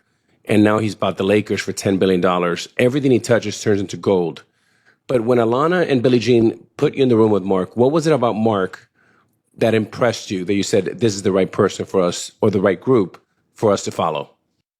Yeah, I think just the authenticity of the promise, right? And knowing someone who's done it before and having that experience with the MLS, like previously, when it's a very, very much so a startup league, right? And being able to move, I guess, in a non-traditional way, while also having inlays that were traditional from his sports experience and other backgrounds was really exciting. So it was sort of this like 1-2 punch approach that we could really be dynamic in the spaces that we wanted to move in, the doors that needed to be open, and obviously a massive strategic investment to be able to give these things wings. And yeah, it's crazy to see the growth in such a short amount of time. And I think just like as a player, when you're in it and you're so close to it, we're expanding this year, another few teams, right? It's like, what are we doing? But we're already going to be at 12. Like, that's insane. So it just goes to show the promise and the commitment that this group has and where they want to take the sport, which is incredible. And so when you go into that room, Hillary, what are you asking for specifically? Like, you've seen what doesn't work. And so what are the key components to the business from a player's perspective? Yeah, and the simple answer is everything, right? We did not have really any structure to be able to support ourselves outside of what we were doing with our existing partnerships, and it wasn't enough money to give us the length and the depth that we needed. And so for many years, and we still don't necessarily have spaces that are created for us quite yet. So that's what's exciting with expansion. It's like, how close are we to breaking ground on our own practice facility, or where are we plugging in to, some of these major arenas and venues? So that's super exciting. But yeah, I mean, I think health insurance was a huge starting point for us. Some sort of wage that, livable, right? That people could make a career out of, because we had such a big drop off. If you weren't on any of the national teams after college, it's like, what do I do now? So we're losing a ton of talent. And then just all the things that go into one professional athlete being successful, right? Like we're talking medical, business ops, hockey ops, the marketing structures, you name it. It really was this whole puzzle piece that we were able to put together. Yeah, and just following up on what Jason just said, Hillary, like when you're in these rooms, you're in like the top tier of like intelligence, people that can actually grow a business and scale it across the planet. But people don't know you won 2 titles at Wisconsin, University of Wisconsin, and then you got your MBA. When you think about your MBA, how much comfort does that bring to you that you're in a room like this, that you can actually handle yourself the way you have so beautifully? I think, honestly, between the MBA and just being on a team sport and being around team sports, like I felt really prepared because we were with so many amazing people, and you really figure out whose strengths you're relying on and what you can bring to the table and how you tap into those individual strengths and then collective strengths. But I would say going back to school was good because I understood a little bit more of the lingo, and that's where I think I was a little bit excited about the law piece, because that's a completely different kind of jargon in itself. So it was a really eye-opening experience and a really good personal growth experience as well, to just learn from these amazing people. But I think the biggest thing at the end of the day is you think you're just an athlete, right? And you're like, it's sort of that imposter system. You're like, what am I doing over here? And then you quickly realize like how many of those skills that you learn in sport are life skills and so applicable to not only just life, but, any industry in general. And so that was really exciting to experience that.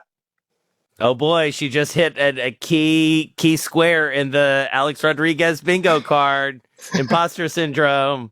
Alex, you've had these exact same experiences when you go into these rooms, right? Oh yeah, and somebody that came on our podcast, Steve Young, who we both love and admire so much, he talked about it, and he's reached the pinnacle both in the football field with titles and Super Bowls, and he's also part of a almost a $10 billion private equity fund, and he's a partner. And to this day, and I believe Steve is now north of 60, he's still experiencing it, but it's okay to talk about it because that's how you kind of get past that moment. So I love that you said that.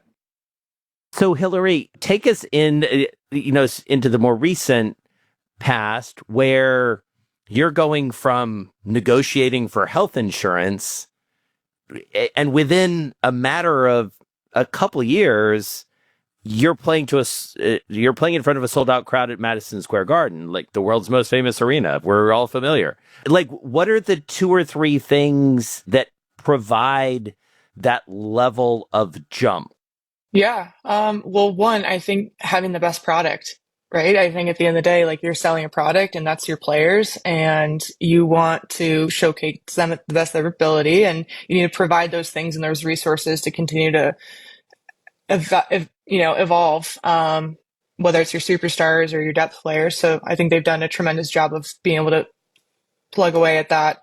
But then also, I think one of the smartest things, and I know it's a little bit different up in Canada, but because hockey is still very much growing in the United States, providing a free live stream that is like a cable level quality and caliber to fans, so we can get introduced to new fans and also continue to secure sort of those fan bases that have always existed, but now can exist consistently, and they know where to go and they know where to find the best players sort of in the world, duking it out night in, night out. So those were the 2 things top of mind. But there's so many things that go into supporting us on this stage. And if you look like year one, we're kind of figuring it out, right? Like we're disrupting our own industry. And then year two, we kind of have a good feel and a sense of that. And then knowing it's an Olympic year too, and how many more eyeballs we can capture and continue that awesome momentum from the world's greatest spectacle and track them back to what we're doing was just a huge success point for the league. And I think that went well, as you saw at Madison Square Garden. Yeah. So talk about the Olympic side of this, because, when I think about the success of, the NWSL, for instance, clearly there are a lot of parallels here, but that sort of stage and the exposure, for lack of a better term, that the Olympics provide. Tell us more about the Olympic experience, because you've got 2 gold medals under your belt. How does that translate for you, both as a player who wants to continue her professional career, but also as a business in and of yourself? Yeah, I think they just shine a brighter spotlight on what we're doing. And there's this different type of fan that watches the Olympics. Stay tuned for more of our interview with Hillary Knight. You're listening to The Deal with Alex Rodriguez and Jason Kelly right here on Bloomberg Radio.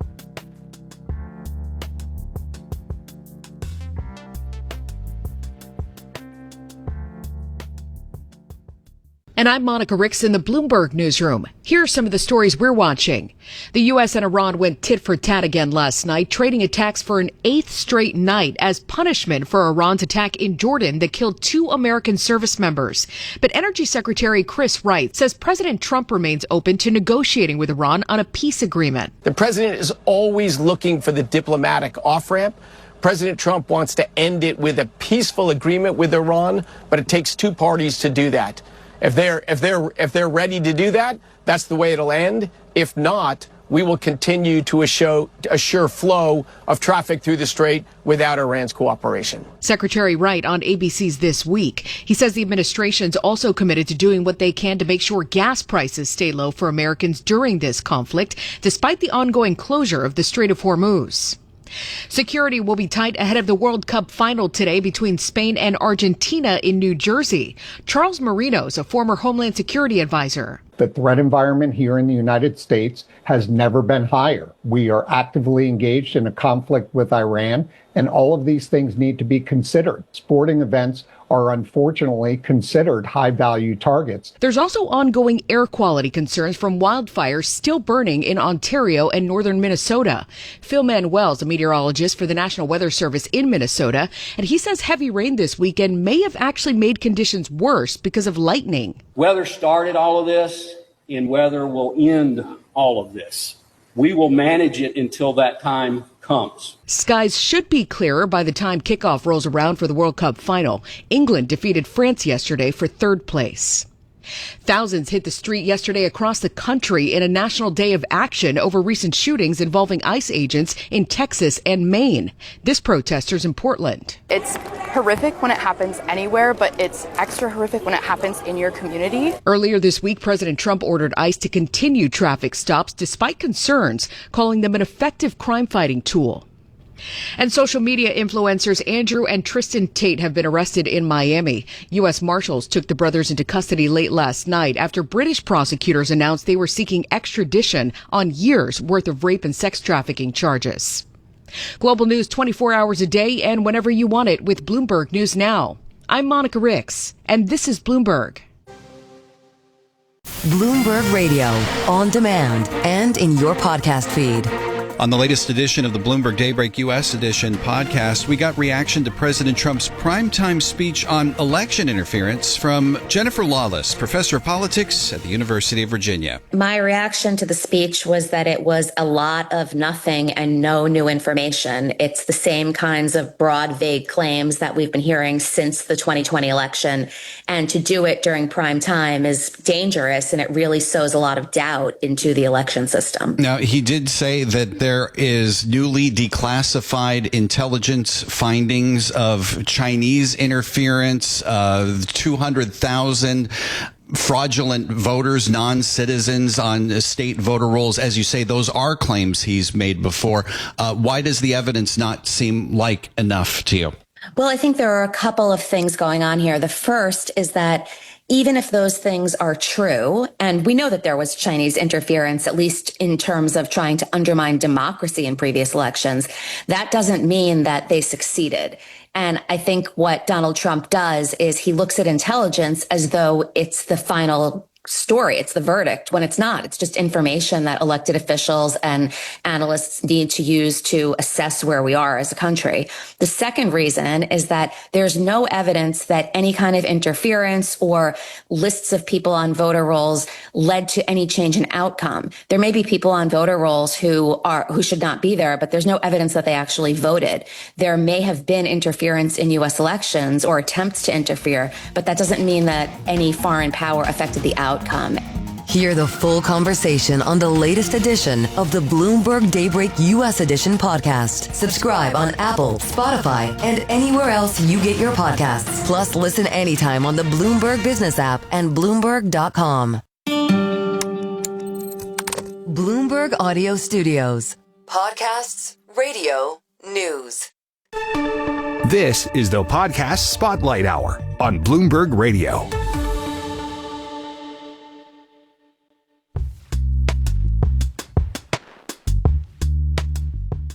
Hey there, you're listening to The Deal with Alex Rodriguez and Jason Kelly on Bloomberg Radio. I'm Jason Kelly, and today you're hearing a part of our conversation with two-time Olympic gold medalist and hockey star Hilary Knight. So, Hilary, talking now as governor of the WNBA team, the Minnesota Lynx, and seeing all the momentum you've experienced. I mean, literally, you've had a shotgun seat. Like, you've been watching this firsthand from the CBA collective bargaining agreement to starting a new league, to being one of the best players in the world.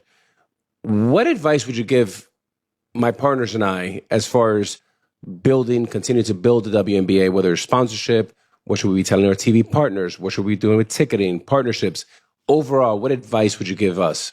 Yeah, I think it's not necessarily a moment, but a momentum piece, right? And that investment has to be strategic and authentic. And I think the biggest and the coolest thing about just women's sports in specific, if we put them in a silo, is the storytelling piece. And I think that's what's disruptive about them. And that's what gets fans even more engaged and involved, not only in the business side, but also a personal player side as well. And so that's what's been really exciting to see. So I'd say just authentic storytelling and starting there and figuring out how those partnerships really elevate the product, but then also the players' massive storylines that they can bring in, because at the end of the day, we're all entertainers, right? And so I'm tuning in to watch that because I know about sort of the back end of what's going on, and that's exciting to me. And I want to see how everything unplays. And I think now just with, the way broadcast and streams are going, sports are such a massive and interesting thing to tune into, right? So it's really exciting to see the sports space evolve.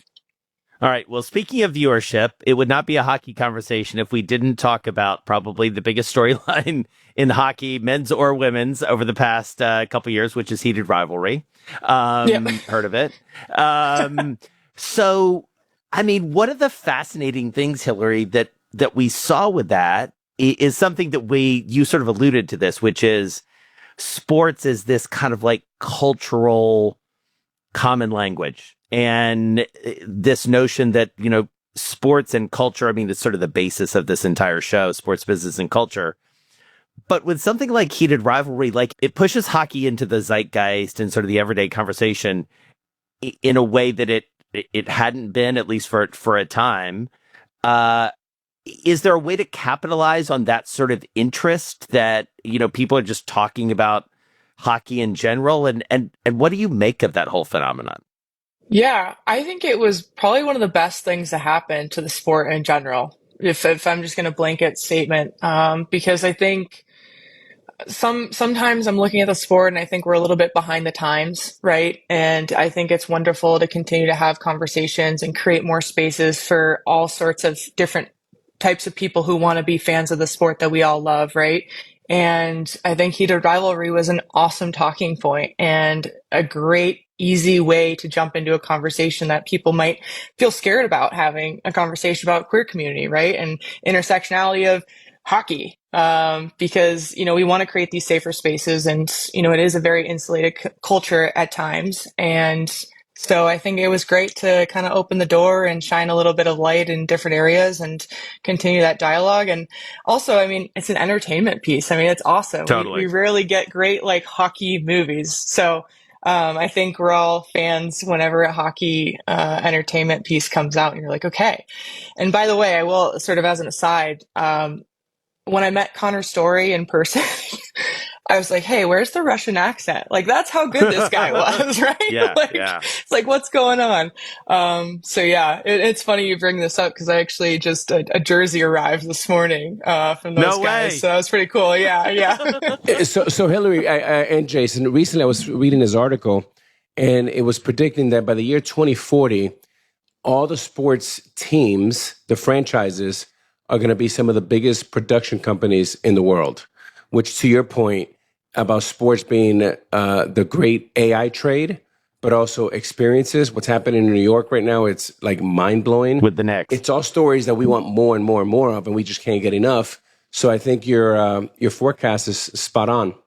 And so, Hillary, but sort of putting some of those things together, you are the face of the sport. I'm not saying that as just to flatter you. It's true. You're the most famous player in your game.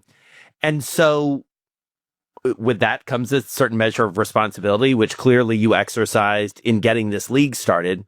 What's the next thing that you think you can do? And maybe it is on the storytelling front or the media front or whatever that may be. What's something you can do, especially while we're going to talk about what you do after you play in a minute, but while you're still playing, what are the things that you feel like you can do to keep the sport front of mind? Yeah, I think honestly just imparting what I've learned on younger players and getting them to a level where they're comfortable to be their own advocate and they're comfortable pushing the envelope and continue to ask questions and sort of disrupt the space as we go along, because I think that's a very healthy growth. And I think we're going to need these young, bright minds to challenge things in a very constructive way to continue to push the sport forward and also get what they've earned along the way, right? And so that's something I think that's top of mind right now for me, is that education piece.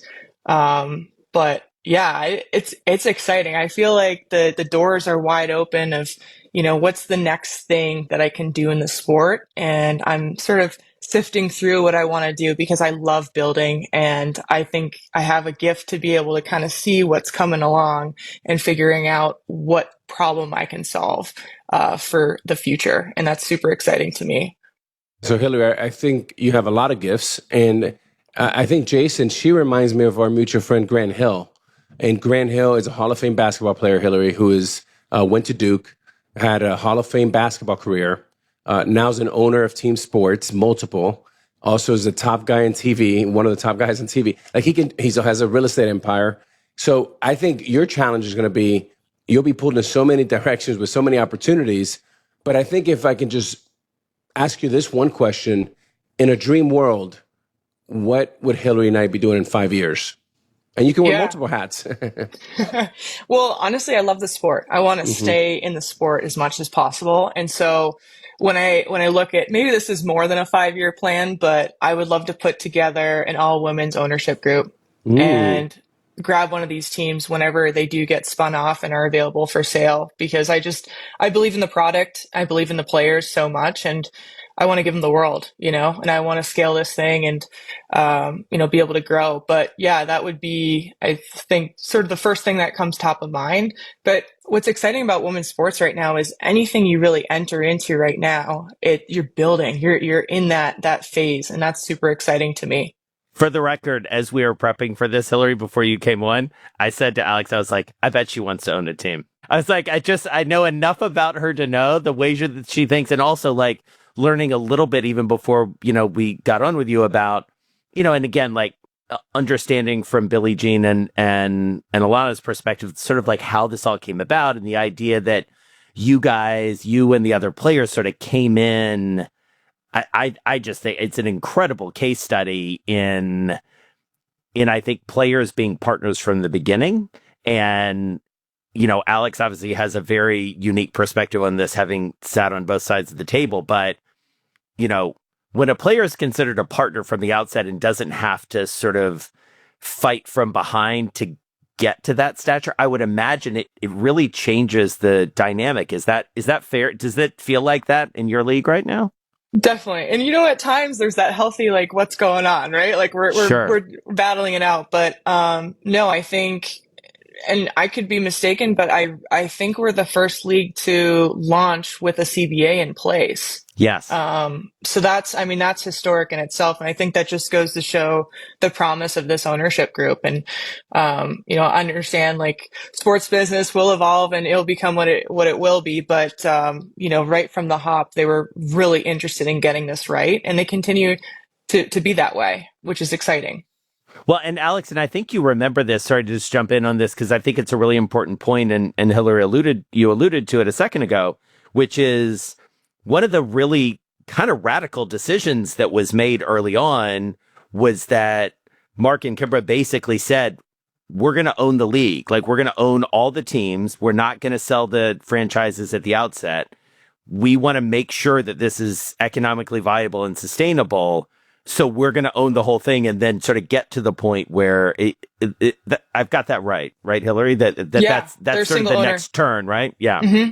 Yeah. And so, it definitely has, like, challenges, right? When you think about a single owner versus, like, multiple, and both ways you can cut it either way, right? And so I think what's really cool is they see this as a massive investment, and there's a whole structure behind it. And it's not just, we're just going to write a check and then we're going to sell it off to here and then hope for the best. And so there are protections in place to make sure that this thing does have the right structure to be here forever. And that's exciting. Yeah. So, Jason, permission to give Hillary a little bit of an idea? Hillary, am I cool with that? Yes, do it. Let's go. Deals on the deal. Deals on the deal. Let's do it. I love it. So I'm very bullish on your career, past career, future career. And I've been a big fan since around COVID of all the things you've been doing. I kind of came familiar with you. But here's the idea. I think you create night sports. Okay. You like it so far? Okay. You go out and raise $250 million. Okay. Once your league is viable and it becomes economic, sustainable, you can invest in a handful of teams. There's examples in other sports like Arctos and Dial that have done this, but specifically for women's sports. And then after you do hockey, you can go to softball, you can go to women's soccer, and you can be involved helping multiple teams find their dream. What do you think? I love it. There you go. I love it. All there right, you go. Done. To sort of put a bow on this, one of the things that really excited me about talking to you was that we did have this initial conversation about your league with Billie Jean and Alana. And so can you give us like a Billie Jean King story? It's like give us one Billie Jean King story from this process, because she's also like one of one in terms of her personality and her approach. You must have a good one. Okay. I hope this isn't underwhelming, because the Blackhawks hosted us like years ago, and Billie Jean King, I don't think ever had a hockey stick in her hand. And they're like, will you do the shot from center ice? And in front of a nearly sold out crowd at the United Center, she nailed it. Oh my God. Nailed it. Thanks so much for listening to just part of our conversation with Hillary Knight. You're listening to The Deal with Alex Rodriguez and Jason Kelly, and you can hear the full conversation and more episodes by subscribing to The Deal wherever you get your podcasts. I'm Jason Kelly, and this is Bloomberg Radio. This is your only 24-hour source for world markets and breaking business news. Bloomberg Radio. Coming up, the latest market-moving headlines from Bloomberg. First, an update from our partners at ABC News. ABC News, I'm Brian Clark. The top Democrat on the Senate Intelligence Committee, Senator Mark Warner of Virginia, says he expects Jay Clayton to be confirmed as the next director of national intelligence. But he tells ABC's This Week that after last week's contentious confirmation hearing, his inability to answer the question about who won the 2020 election, or commenting on Gabbard's, the previous DNI's effort to interfere in the Fulton County elections, I am not going to vote for him. The U.S. launched more strikes on Iran, and the Pentagon says the target's Iran's Revolutionary Guard after 2 American troops were killed in a strike in Jordan Friday. Argentina will try to be the first team in more than 60 years to win back-to-back men's World Cups when they meet Spain in New Jersey at 3 Eastern for the World Cup final. The air quality's improved after several hazardous days in the Northeast. 10 people were shot early this morning on a street in Tucson, Arizona. No word on their conditions. A responding officer shot the suspect, who was seriously hurt. This is ABC News. And I'm Monica Ricks in the Bloomberg newsroom. Here are some of the stories we're watching.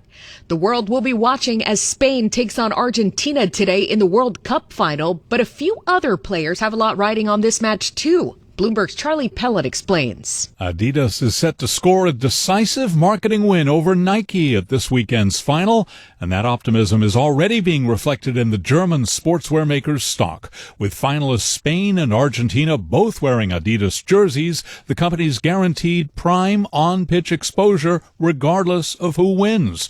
A victory for Argentina could bring an additional windfall should it fuel a fresh wave of demand for the team's iconic blue and white jerseys. Charlie Pellet, Bloomberg Radio. Prediction market trading has also surged about 27% during this World Cup, far outpacing the growth at traditional sports books. In fact, Kalshi has repeatedly broken its own trading records during this tournament, doubling the peak it hit during the New York Knicks playoff run.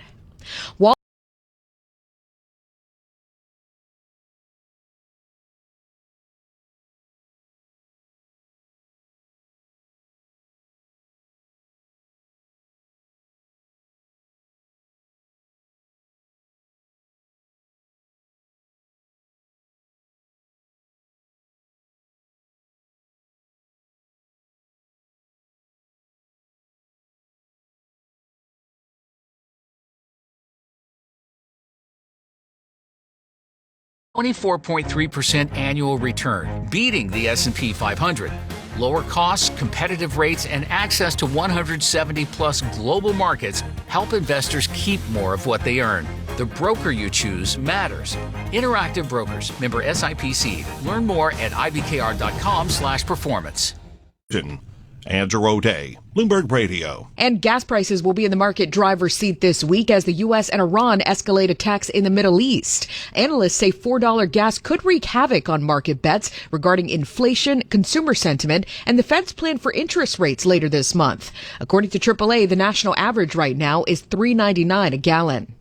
Global news 24 hours a day and whenever you want it with Bloomberg News Now. I'm Monica Ricks, and this is Bloomberg. Bloomberg Surveillance, your home for insight on international relations. With guests like Robert Hormats of Kissinger Associates. China is a peer competitor, unlike any we have seen. Lindsay Newman, Associate Fellow at Chatham House. Iran remains a bit of a black box. And Tina Fordham of Fordham Global Foresight. Ukraine is emerging as Europe's military superpower. Bloomberg Surveillance, weekday mornings at 7 Eastern on Bloomberg Radio, Bloomberg Originals, and the Bloomberg Business app. Donald Trump is shaking up the global economy. I will sign a historic executive order instituting reciprocal tariffs, rewriting the rules, moving markets, even rupturing long-standing alliances. To understand what's happening, listen to Bloomberg's Trumponomics podcast. I'm Stephanie Flanders. Every week, I bring you laser-focused conversations with experts from Wall Street, Washington, and beyond. Listen to new episodes every Wednesday and follow Trumponomics wherever you get your podcasts. Take your Bloomberg Radio listening experience to the next level. Download the Bloomberg Business app today and listen on Apple CarPlay or Android Auto. Get live radio, podcasts, and on-demand news updates no matter where you are from coast to coast and across the globe. Plus, expanded details on your favorite shows at the click of a button. The Bloomberg Business app, now on Apple CarPlay and Android Auto. Download it free in the Apple App Store or on Google Play. Bloomberg Radio. Context changes everything. Bloomberg Green returns to New York during Climate Week on September 22nd and 23rd, bringing together industry leaders, policymakers, and climate innovators to explore what's next in the transition to a more resilient and future-ready world. Powered by Bloomberg's editorial coverage and data-driven insights, we'll examine how climate intersects with the forces shaping our future, from technology and the economy to policy and community. Learn more at BloombergLive.com/GreenNYRadio. This is a Bloomberg Money Minute.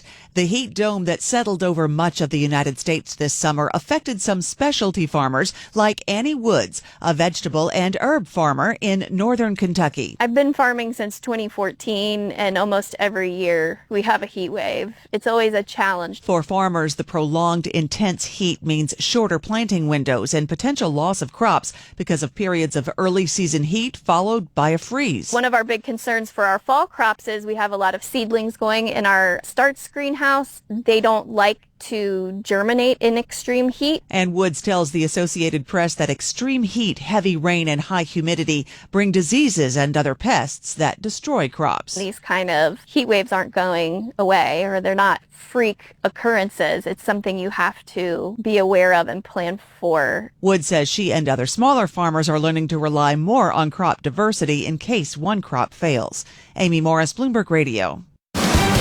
Bloomberg Radio, on demand and in your podcast feed. On the latest Balance of Power podcast, we talk with Elon Goldenberg from J Street as the U.S. escalates the war with Iran. We are really back to the beginning in many ways. What I argued for, and I did spend years looking at different scenarios and planning for these possibilities at the Pentagon. And when we really looked at what happens at the end of a war with Iran or how it goes, our most central conclusion was essentially this ends up looking a lot like the first Iraq war, going back to the early 1990s, where at the end of it, you're going to have a wounded regime, but it's still there. In some ways, it's weaker, but in many other ways, it's angrier. And then you're just in a new normal where you have instability and bouts of violence, and a war starts every few weeks, or small wars, and maybe it's not full war. Just this is the new normal. And that's absolutely what we're doing. But actually, the one thing I'll say is it's actually a lot worse than what I'd even predicted, because the one big difference is Iran has a lot more leverage over the Strait of Hormuz and has been able to grab that leverage as a result of this war that none of us really anticipated was going to be as effective. We thought they'd be able to try and close it and use it as a tool, but their ability to sustain that leverage and control of it over time has really been a wild card and has made things even worse. So I thought this was a terrible idea from the start. That's what I wrote at the very beginning of the war for precisely these reasons, that there's no positive way to end this in a way that works for the United States. But it really has turned out to be even worse than I thought it would be. Hear the full conversation on the latest edition of the Balance of Power podcast. Subscribe on Apple, Spotify, and anywhere else you get your podcasts. Plus, listen anytime on the Bloomberg Business app and Bloomberg.com.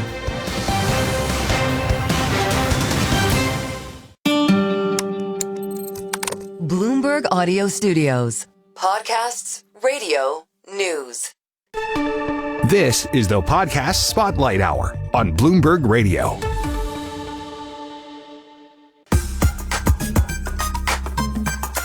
You're listening to Bloomberg Wealth with me, David Rubenstein. On today's show, I'm speaking with Greg Fleming, President and CEO of Rockefeller Capital Management. So why do families need specialized advice? If they made a lot of money, presumably they know how to make money, so why do they need you to help them make even more money? Well, families, and you know this, David, if they're built the wealth through building a business in something else, and our families have businesses that they've built in so many different industries across the United States. It's really a remarkable country and economy with the pockets of wealth in so many different places. The expertise was in the business that they built. They're not as affluent most of the time on what they do with the wealth and how they preserve the wealth and how they plan for the wealth and how they invest the wealth. That's what we're there for. We really are there to take care of all of the needs, and they can become quite complex. Our families are multi-generational, and maybe the business is still ongoing, or maybe they've sold the business and they're just trying to figure out how to have the wealth stretch for generations. And that's not where their expertise is. That's where our expertise is. And do you find that families that are wealthy, they spend a lot of time planning to give away the money upon the death of the founder or the co-founders, or do they actually give it away before the co-founder or founders die? I think it's more the latter, that families give a lot of money away along the way before the founder or co-founder dies. I think it's the most philanthropic country in the world. We worked with somebody recently who won a lottery. One of the first things they were focused on wasn't just how to spend the money, but how to give some of it back. It's a distinctly American notion that philanthropy should be part of wealth creation. We help many families set up a foundation, to make sure that it gets done in the way that the family wants, with the causes they care most about. So it's a huge part of almost every single family we work with. Now, the Rockefeller & Co., which you bought, in what year did you buy it? 2018, we closed on March 1, 2018. Okay. At that time, the family decided to sell. Why did they sell Rockefeller & Co., or part of it? They sold part of it. Remember, they stayed in, and that was something that we were very focused on. We wanted to build it with the family, and they're quite pleased with what we've done with it. They have an incredible name, and we've really been privileged to build this company in their name. But they wanted to modernize it, expand it, build world-class technology, create something that could endure going forward, and that's why they sold a significant part of it. So when you bought a significant part, you were backed by Viking, is that correct? Yes, Viking Global Investor. The founder, Andreas Halvorsen, is still in charge and still runs Viking, and Brian Kaufman runs the private investment side. They've been a terrific partner of ours, and I really picked Viking because I was quite pleased with the way they thought about building a business the right way over the long term. So after you bought it at a certain price, you and Viking controlled the company. The Rockefellers were still in. And then a number of years later, a number of other investors came in. Did you ever publicly say what you paid for the company when you bought it? We didn't publicly say what the price was when we bought it, but we bought it with $18 billion in client assets, and our client assets today are over $200 billion. So we've grown the value of the company quite significantly. So the inevitable question is, are you going to take the company public?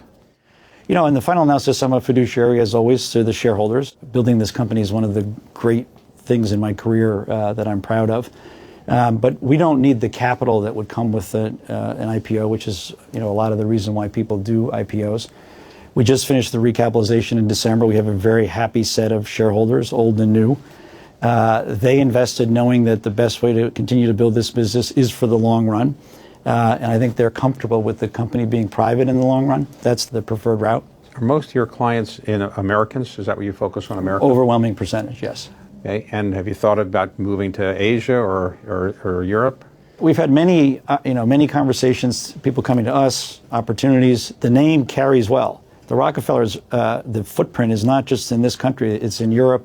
The wealth creation in this country, David, continues to be, frankly staggering. And the number of families that we can serve in this country and the number of places. Now, there are these growth cities in this country where there's a tremendous amount of wealth being created, and we like to be on the ground in these cities with our private advisor teams, close to the families, close to the clients. So there's been such a significant opportunity here, we've stayed focused on the U.S. Well, suppose I say I watch this show and I've heard about your firm, but I don't know if I'm wealthy enough to be eligible. How much net worth does somebody need to qualify to be have their money managed by you? We don't dictate to the private advisor teams a minimum.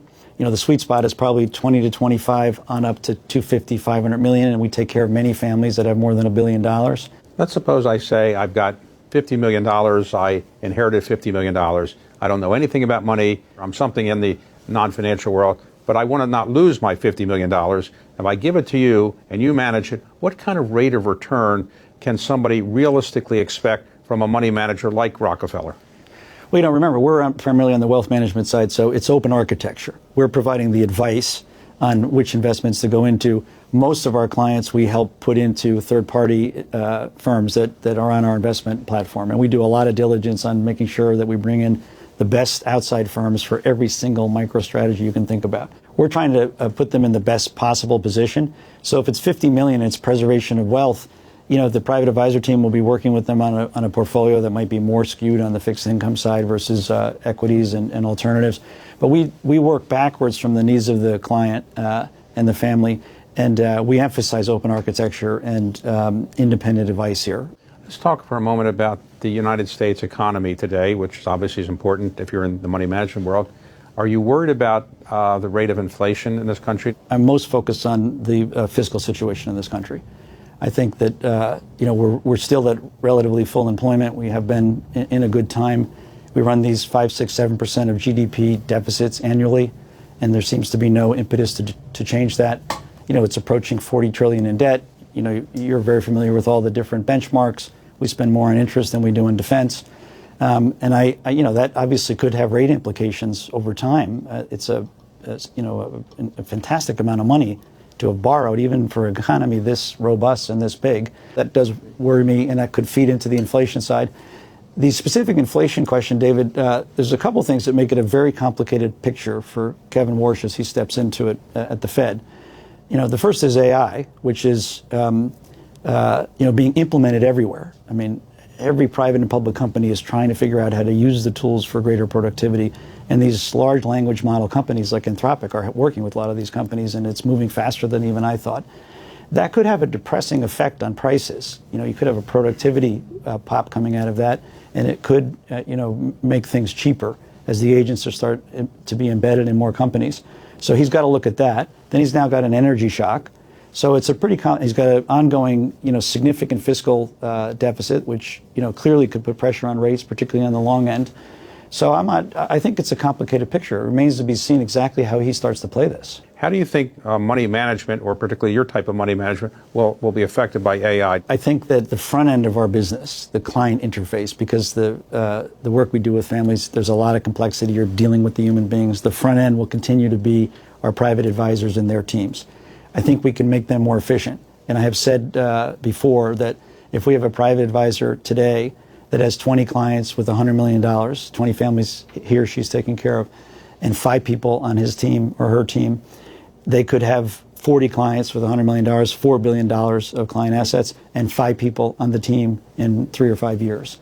So I do think it's going to make our advisor teams more efficient, our whole firm more efficient. The great thing about being in a growth firm is that means that we can, hire fewer people, but, we don't have to rationalize the way a lot of these big firms will have to do it. So if you look in the future, what is your biggest worry for the U.S. economy? I worry about is the fact that we've got the most transformational technology that we've ever seen, you and I or anybody, in the form of AI. And it's going to affect every aspect of our lives in every single business, private or public. And my colleague Rashir Sharma reminds me that there's never been a breakthrough technology in history where more jobs weren't created rather than the ones that were lost. So net positive on jobs. And I think that ultimately that could be the case here, but we may have a transition where agents are able to do things before we have new jobs created. So I think the transition coming from artificial intelligence is likely more comprehensive and impactful than the country is yet ready for. So let's suppose somebody is at Colgate now, a young professional, man or woman, and a young student, I should say, and wants to get into the financial service world. Why would they want to come into this business? And what are the skill sets that you look for when you're hiring young people? I think it's a great business for a young person to get into because I think the client interface is fascinating. It's obviously about helping them take care of their wealth, and there's an analytical side to that, but there's the human side to helping take care of a family. And you get to, in our firm, you get to work with these wonderful families that are really some of the most successful American families. You get to know the story. You're helping them through something they're less familiar with, what to do with the wealth. The skill sets I always look for, David, I want the people who have the passion to go for excellence. But I also want to find the people that want to do that in a way where they work well with others. Well, suppose somebody comes along, they're very smart, and they're a history major, or they're an English literature major. Do you just don't hire them, or do you take a look at them? I always love liberal arts. I did major in economics, but I was at Colgate and I studied a lot of things. And I actually had an anthropology professor at Colgate who I am still in touch with to this day. He just recently retired. He had a big impact on me and opened my mind in so many different kinds of ways. I think liberal arts training is going to be more valuable in the world that we're moving into, because I think the AI tools and agents are going to do a lot of the specific things that you could teach in a more technical manner to human beings. Whereas the liberal arts skills, which are a lot about, the ability to deal with different things, different people, there's going to be a premium on those. So let's suppose I say to you, you've had an incredible career, but you must have made some mistakes somewhere. What's your regret? Do you have any regret about anything you did in your career? I regret having to sell Merrill Lynch.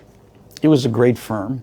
The mix of businesses should have enabled it to survive that credit crisis, because the kind of exposure that we had on the fixed income side of that balance sheet wasn't core to what Merrill Lynch was. So, I regret that we got to that point, and I do sometimes think back to, could I have done things differently? I wasn't yet president when that position was put on. It didn't report to me, but could I have done more to try to have that company still be around today, because it was a 94-year-old company when I sold it. What are you most proud of having achieved in your career so far? This firm, Rockefeller Capital Management, because we started with not a lot. We had 182 people. You know, it was a very different firm, so many of those people are not here. We have some great people that were here in the beginning. How many employees you have now? Close to 1,700. We have a great culture. We talk about excellence in everything here, and there's a high bar. People reach for excellence. And one of my favorite quotations is Lombardi, who you'll remember, said in the 1960s when he was paraphrasing Aristotle, perfection is not attainable, but if we chase it, we might just catch excellence.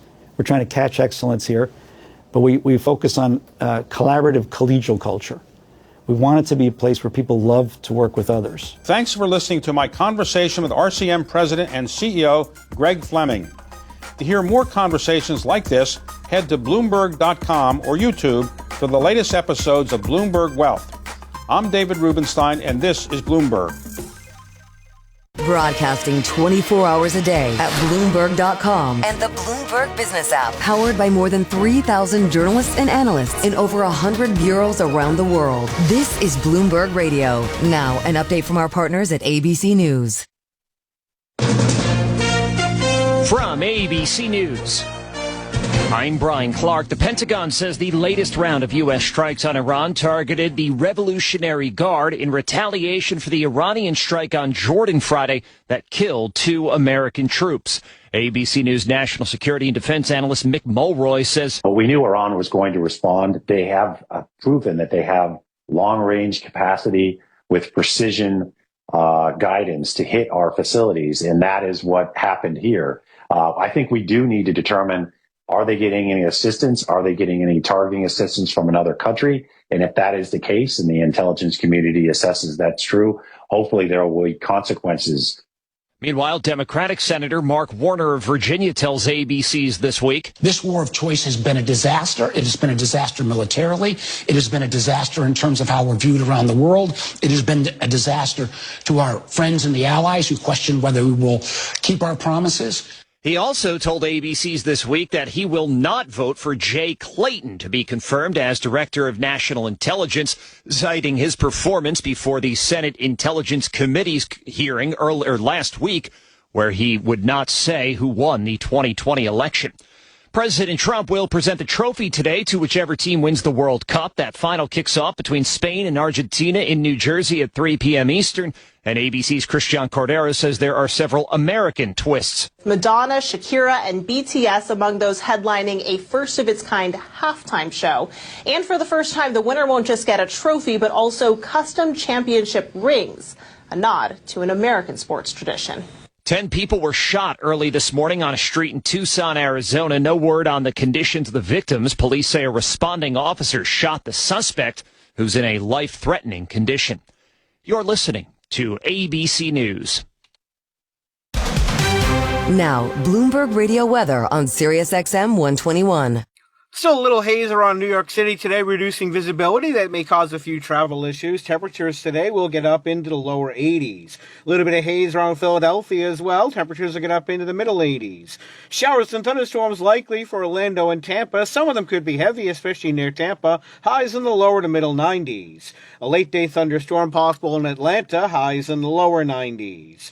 Hazy skies in Detroit and Chicago. More wildfire smoke today could cause a few issues. Temperatures will get up into the lower 80s in both cities. Sunshine for Dallas, high near 90. Mostly sunny skies in Denver, a little breezy, high in the middle to upper 90s. Clouds give way to sunshine in San Francisco, high near 70. Lots of clouds, a few sunny breaks in LA, high in the middle 70s. I'm Scott Kaplan, and that's your Bloomberg travel forecast. Now back to the latest headlines from ABC News.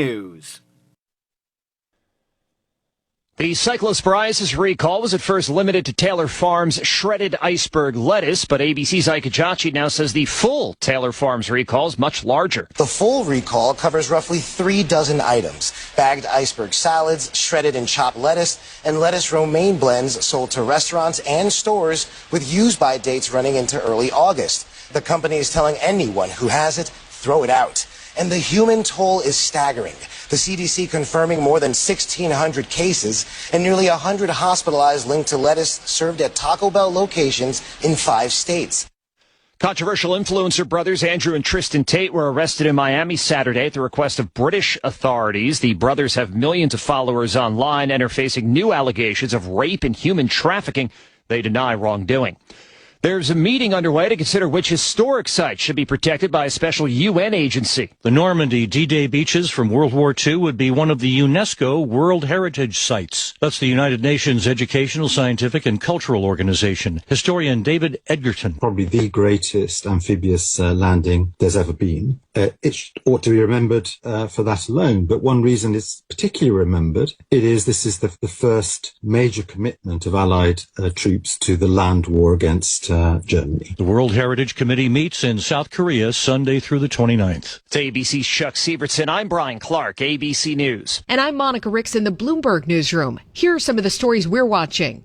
Moonshot AI has told investors it's preparing to list in as early as 6 months to tap capital markets after its latest model upended industry perceptions of China's capabilities and sent tech stocks reeling last week. Bloomberg's Bailey Lipschultz says Moonshot's wrapping up a fundraising round that could value the startup at more than $30 billion. I think we've been expecting DeepSeek, the other well-known Chinese AI company, is targeting an IPO in mainland China early next year. So it does seem like the kind of table has been set for these two companies to raise money, but kind of keeping in mind, even if they raised large IPOs, and those would be big IPOs in a normal year, when you compare that to SpaceX's $86 billion IPO and you compare that to what we're expecting from Anthropic and OpenAI. Moonshot hit $300 million in annual recurring revenue last month. Boeing's working through supplier log jams now, including aircraft interiors and engines for its 787 Dreamliner as it drives to ramp up production of its money-making models. The certification of seats and supplies of engines from GE Aerospace have been bottlenecks that threaten deliveries. But Boeing also wants to hike output of its cash cow 737 aircraft from around 42 jets a month currently to 63 over the next several years. Walmart says it's removed 4 bagged iceberg lettuce salad products from Taylor Farms off its shelves as recalls tied to a cyclospora outbreak expand. But the retailer emphasized that there have been no confirmed illnesses so far associated with these items.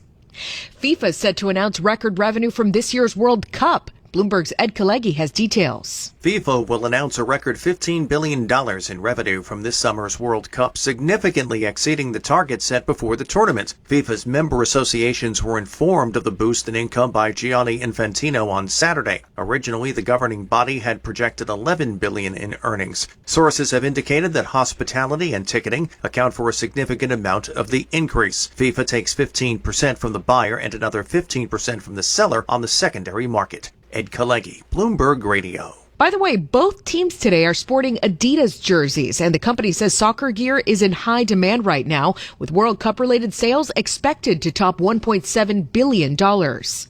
Global news 24 hours a day and whenever you want it with Bloomberg News Now. I'm Monica Ricks, and this is Bloomberg.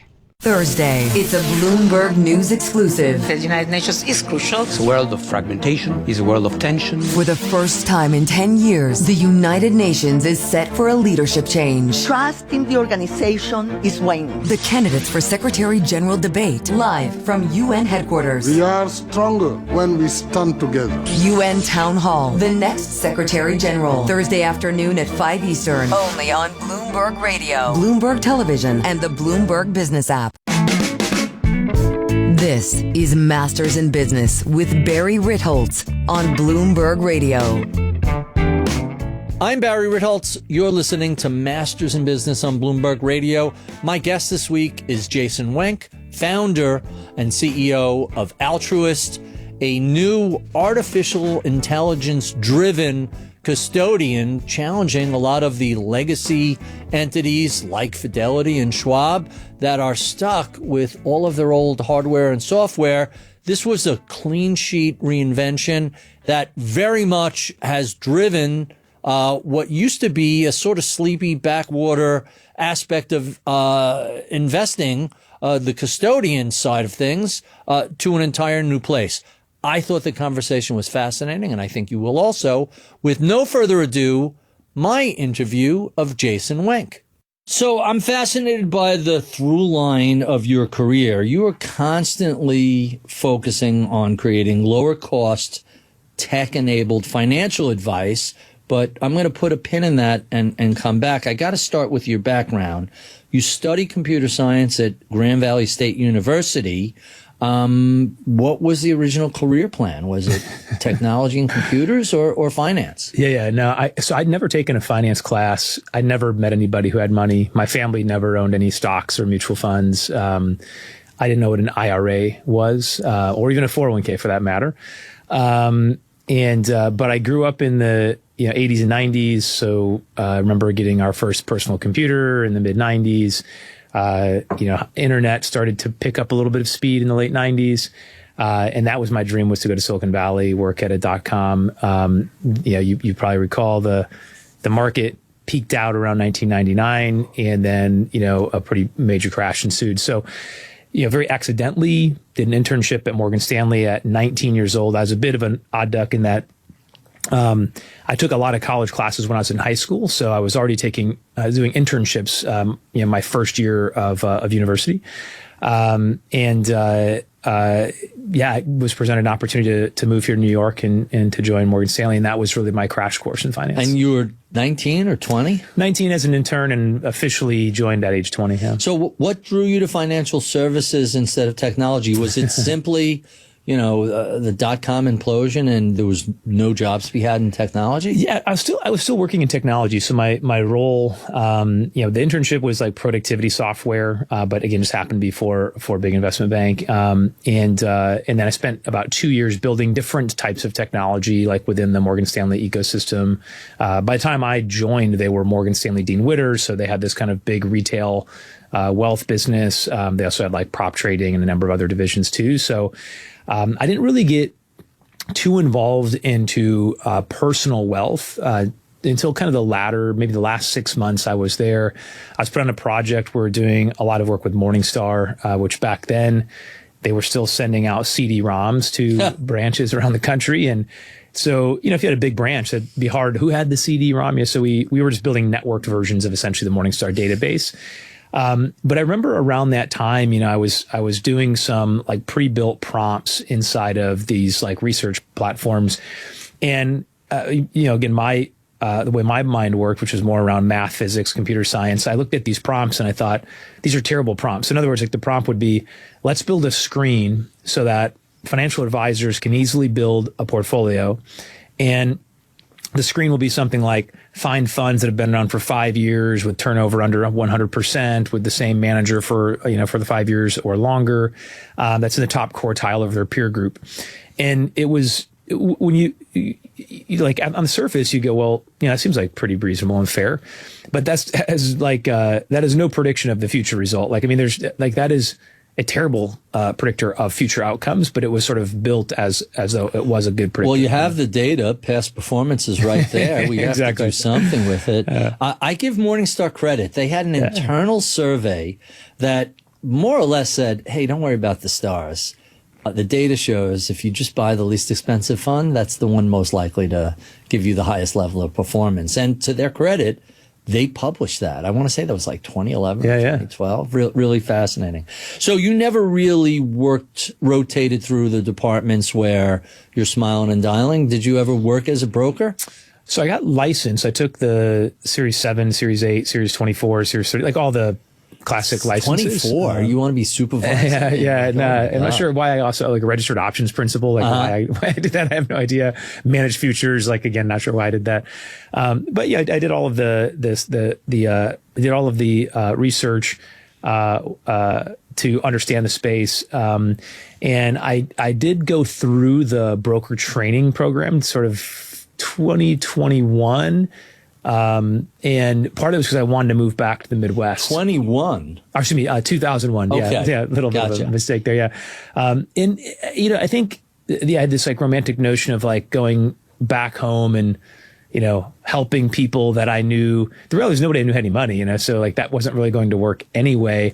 And really before I even got started, I made the decision to leave and go start another business. I'm kind of in the space, but adjacent, didn't do direct work with clients. So let's talk about that. What was the first thing that you noticed in financial advice that led you to say, hey, this is broken and I think I could use technology to build something better? Yeah, I mean, so two things in particular. I mean, one was around that time there was a transition from commission-based, sort of sales, brokers, if you will, and there was a transition to more fee-oriented financial planners, and for me that really resonated. So I think this notion of, hey, can you give people more comprehensive planning advice? And be a fiduciary. Yeah. And also, I mean, I looked realistically at the way asset management worked, and I thought I very much agreed with the Morningstar study that, they published. He said some 10 years later, a lot of this, I'd say goes all the way back to Jack Bogle's work. But I just, looking at, a couple of years worth of research around asset management, I didn't see a discernible benefit to stock picking or market timing. Again, high costs, high turnover, high taxes, like these things all eroded wealth. So part of me thought, well, is there a way that you can just get more people access to empirically sort of evidence-based investing? Maybe that'll help people do better. The other part was accessibility. Again, I grew up like in a farming town. Really, there were no brokers, there were no bank advisors, there were no Edward Jones offices. Like there was really no access to advice, and I could see the direction the internet was taking us to, really flattening the world. Like everybody should be able to find advice and help, through the internet. So really, the first business was, from an accessibility perspective, it was going to be internet-based. It was a subscription service, and it was designed for people with 401ks, because when I looked at the people I knew, that was about the closest thing they had to Wall Street, to a brokerage account, was their defined contribution plan. So the idea was, let's make it easy for people that have a 401k plan to get the absolute best results they can from their 401k. And I spent about almost 3 years building that business. It's this like is not Retirement Wealth Advisors. This is the one that doesn't exist on my LinkedIn profile. It's this is before that. Oh yeah. So I spent from 2021 until 2024 effectively building a 401k subscription business. 2001 to 2004. Yeah, gosh, it shows how old I am. Very my decades. The dates, the names, it's just trends in one direction. Yeah. So 2001 till 2004, and it was honestly like when I look back at it. It was just kind of like maybe a little bit too early. This was like pre-robo-advisor, pre-blogging, like pre a lot of things that, just got more people connected. Blogging was just starting around then. And we went from GeoCities to things like TypePad. Yeah, you were a real trailblazer in that group. It was compulsion. I had no choice. So I look, the pay-per-click advertising was just coming out. So you had things like Overture, which is like kind of pre-Yahoo, pre-Google. But you could buy the keyword for something like a phrase like how to manage my 401k for a penny, right? And you could be the top ranked, search. People would then land on my website, which was called Smarter Than Wall Street back then. And and it would allow you to say, I work at General Motors, answer a few questions, and it would say, here's how to allocate your 401k. They'd get an email once a month if there was anything they should do differently. Of course, the emails never said I should ever do anything differently. And after about a year, I built a pretty good sized subscription business.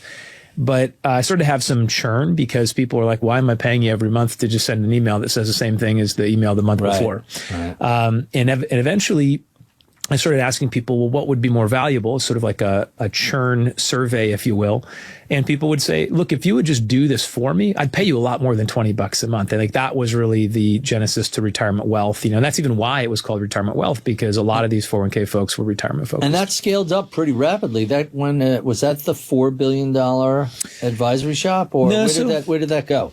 Yeah, so I ended up going to about 1.1 or 1.2 billion in assets. But it grew really fast. I started it in December of 2004 was when I got my registration.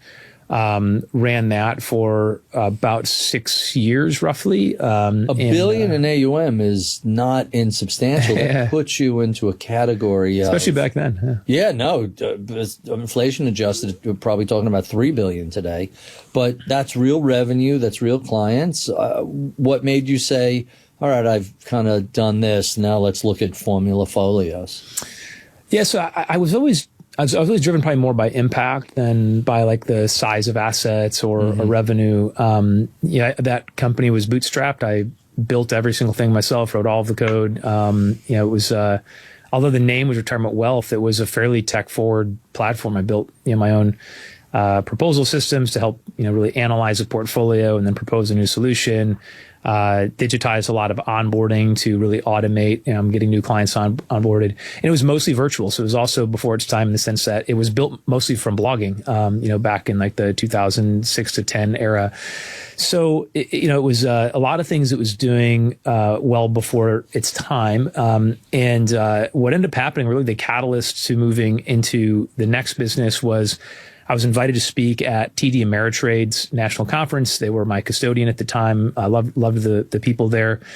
They saw the unusual growth and also that I was still in my 20s, and they thought, hey, we'd love to have you come speak and share a bit how you're doing what you're doing. So I went to San Diego. I gave a session where I just said, hey, here's how I'm getting new clients. I'm writing these blog posts. Here's the framework, how I do it. Here's how I take these people then through from a stranger from the internet, into a defined financial planning process and then a defined, portfolio. And it was so, structured that I could then train other advisors. And so I hired a few other advisors. They came on, they could then run the process. Coming up, we continue our conversation with Jason Wenk, founder and CEO of Altruist, discussing how he built the firm to compete with the big guys. I'm Barry Ritholtz. You're listening to Masters in Business on Bloomberg Radio.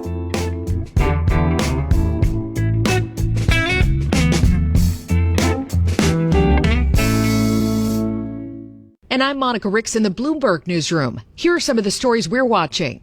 The U.S. and Iran traded more attacks overnight following the deaths of 2 American service members in Jordan. Another is still missing there.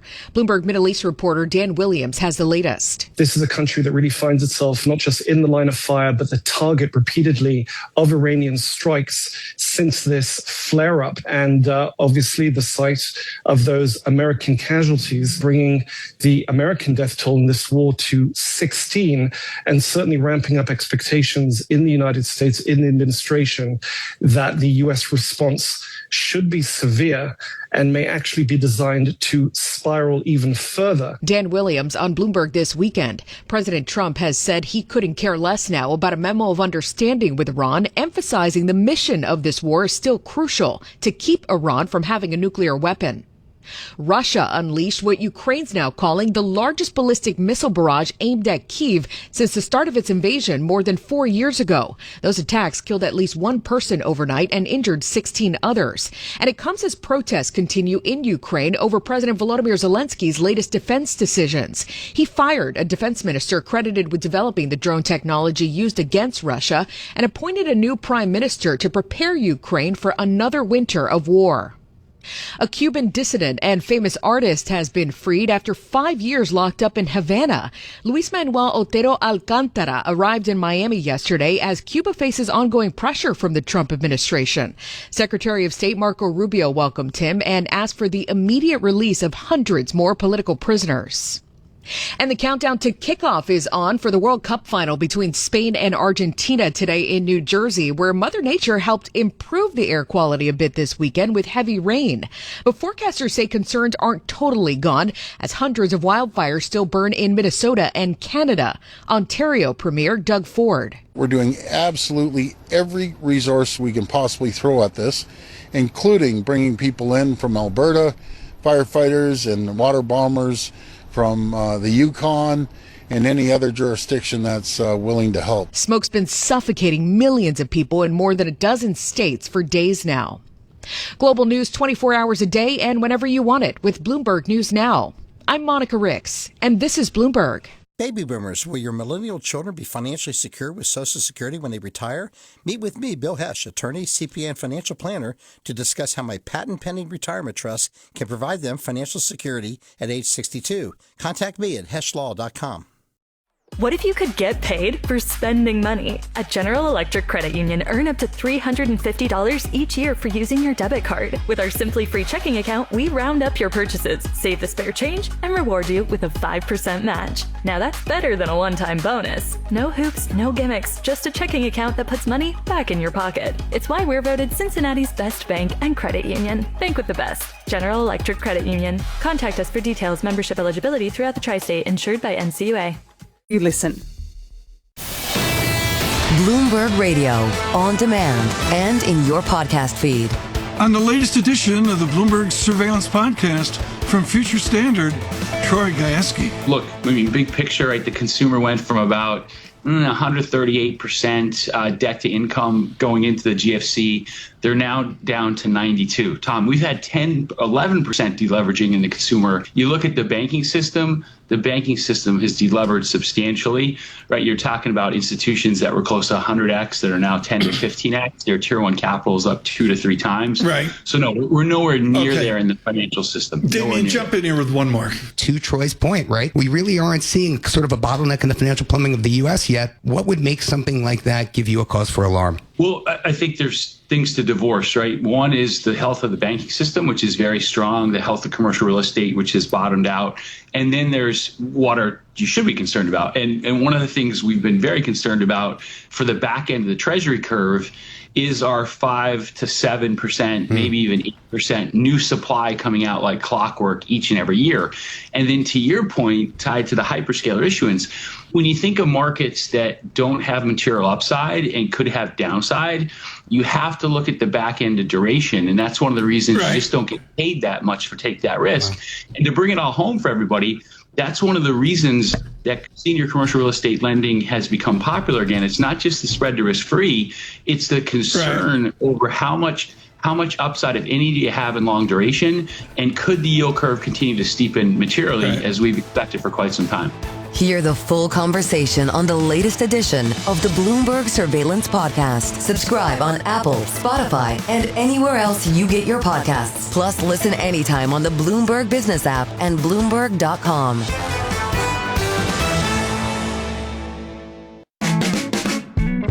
You're listening to Masters in Business with Barry Ritholtz on Bloomberg Radio. I'm Barry Ritholtz. You're listening to Masters in Business on Bloomberg Radio. My guest this week is Jason Wenk, founder and CEO of the new custodian Altruist. This has always been such like a boring, plumbing type of industry. What was broken that required your attention?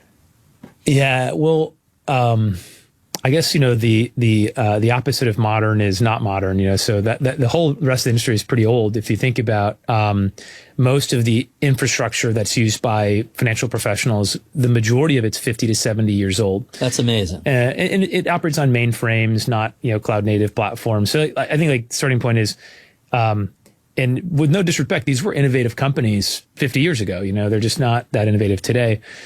So as far as I get, you're saying the electric typewriter isn't cutting edge anymore? I mean, they're still fun to use. The click and they make a nice noise, right? It's like it feels very, reminds me of like my grandparents' house in the 90s or something. So look, I think getting to the problem statements, having been in the space a long time. For the longest time, I would look at the industry and go, that just doesn't make any sense. Why do we do it this way, right? So we've always done it that way. Yeah, exactly. Right. Doesn't mean it's the right way. And so some examples of that, I think it's a bit crazy that if you're a financial advisor, wealth manager, and I think if someone's listening to this and they're not one of those people, they'll think this is literally crazy. This is the way it works. But so first you have to have a custodian, right? And this is a place where you'll open accounts for your clients. They'll safeguard your client assets, do all your record keeping, process your trades. Trusted third party who is not managing the money. And that creates a built-in checks and balance. Somewhat. I mean, or it could be a built-in limitation, keeping that advisor from doing high-quality work, right? Which is, I think, what I sort of discover as I kind of peel back the layers of the onion. But so these custodians, one would think a very simple thing they should be able to do is, let's say you have 3 accounts with your financial planner. You've got an IRA, maybe a Roth IRA, a joint account with your partner, and you want to know, how am I doing over the past 12 months? You'd think you could just log on to Schwab or Fidelity or Pershing or whatever and just click a button or something and it would tell you that. But the reality is that you cannot get that information from your custodian. The custodian will only be able to tell you what you have today. It will give you access to your statements. The statements are not bundled at the household level. And what the custodian will tell you is that if you want that type of information, you need to buy a third-party portfolio accounting software. We'll send them a daily file of all of your positions and transactions. That third party will reconcile all of that data, and it will then allow you to run reports for your clients. And you're going to have to pay, depending on the size of your firm, anywhere from tens of thousands to millions of dollars for this third-party software. And this just fundamentally makes no sense at all. The custodian has all of the data. It should easily be able to reconcile that and run reports for advisors, but they can't and they won't. And you could go down this long list of things that they should be able to do. Again, just like the logic would tell you, for example, if you want to bill a fee to your client signs a fee agreement, says, I'm willing to pay my advisor 1%, hypothetically, and I'm willing to pay them that every quarter, by calculating the average daily balance and bill me in arrears, right? Something simple. Custodian will say, that's cool. What you need to do is we'll send you the data to a third party. They can reconcile the data. You can then run a billing schema. It'll create a CSV file. You can then upload that to our system. We'll then debit those fees from the accounts, but this whole process can take days. And by the time you go to debit those fees, sometimes a client will have had a distribution in their account or a trade or something, and the fees get busted. It creates an account that gets overdrawn.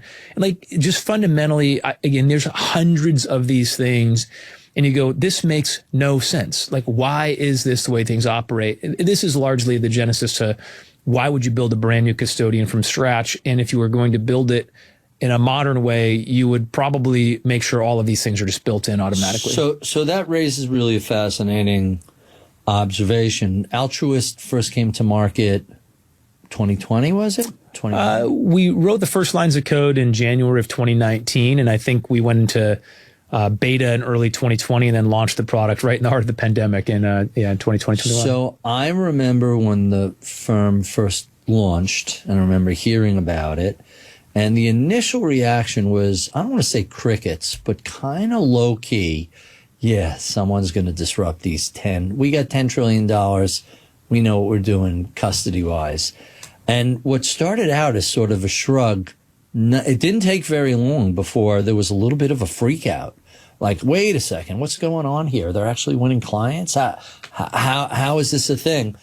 From your seat within building the company, how did you see the rest of the custodian market react to Altruist's launch and to just rolling out one new capability after another? So there's, I wish I could remember where to properly attribute this to, but there's a great saying that is that first they ignore you, then they laugh at you, then you win. So it's not surprising when somebody has a big, bold declaration they're going to change an industry and make it better.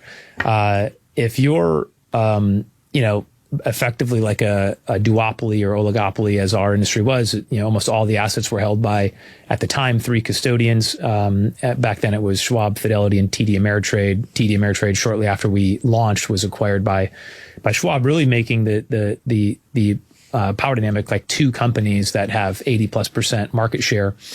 So, respectfully, I think, there's going to be a natural rent-seeking, sort of mentality from those people who are the dominant players. Why would they ever want there to be any change? Why would they want to change their cost structure? Why would they want to modernize their systems? Things were great, for those companies. So you're not surprised that some folks may have been dismissive, but advisors never were. When we first started putting prototypes out into the public and sharing our vision, we had thousands of advisors that signed up for our wait list, hundreds that decided to become design partners, very early kind of design partners help us build, the platform.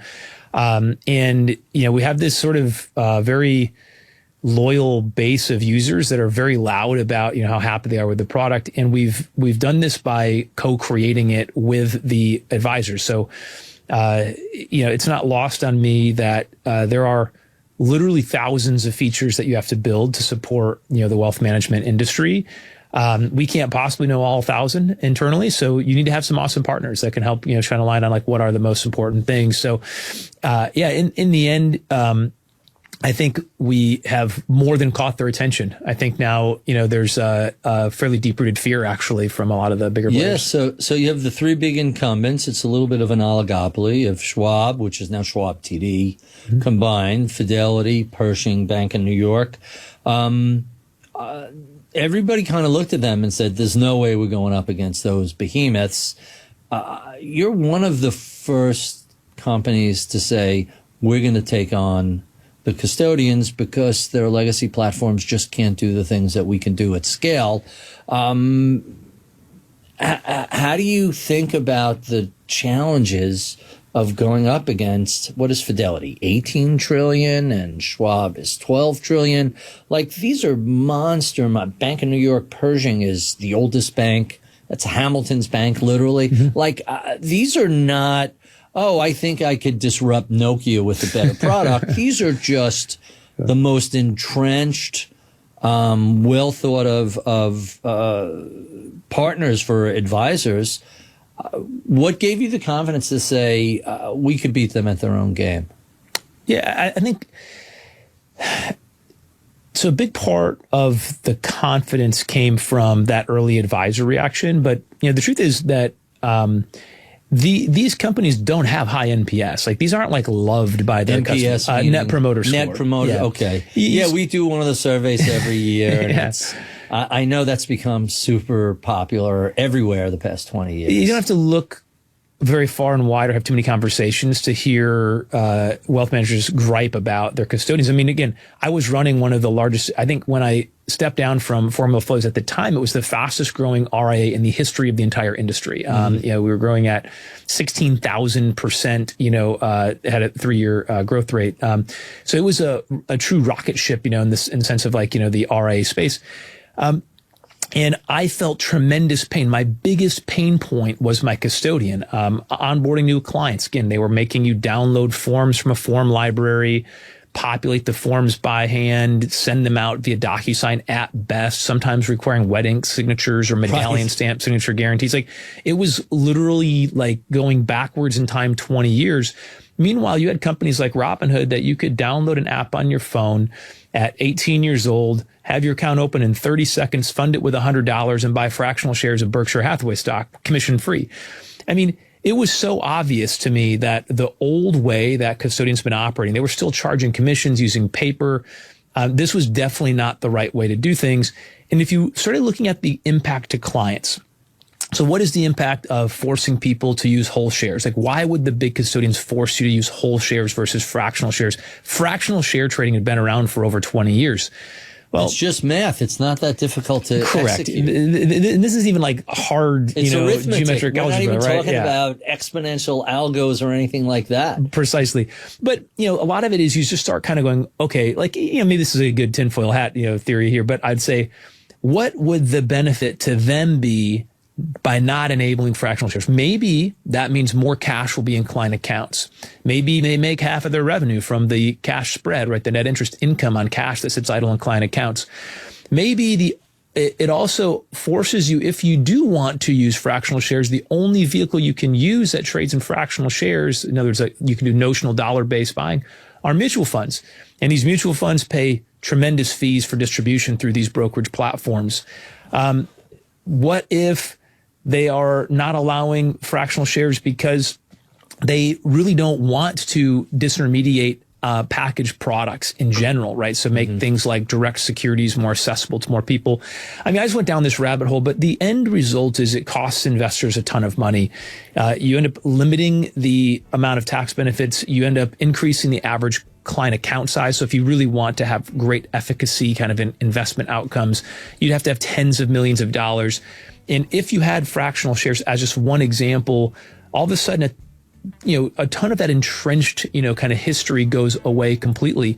Everybody can get access to the same type of investment strategies, individually, managed accounts, lot level tax trading. So you can get the best possible after tax outcomes. You can compress cash down to the lowest amount. So you're reducing cash drag. This increases outcomes. So, I think in the end, if you put yourself on the right side of the client, and you have time on your side, you will absolutely win.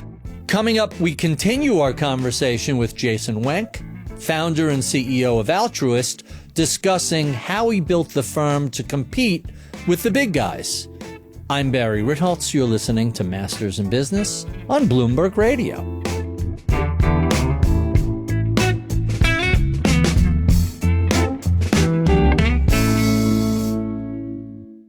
This is your 24-hour source for world markets and breaking business news.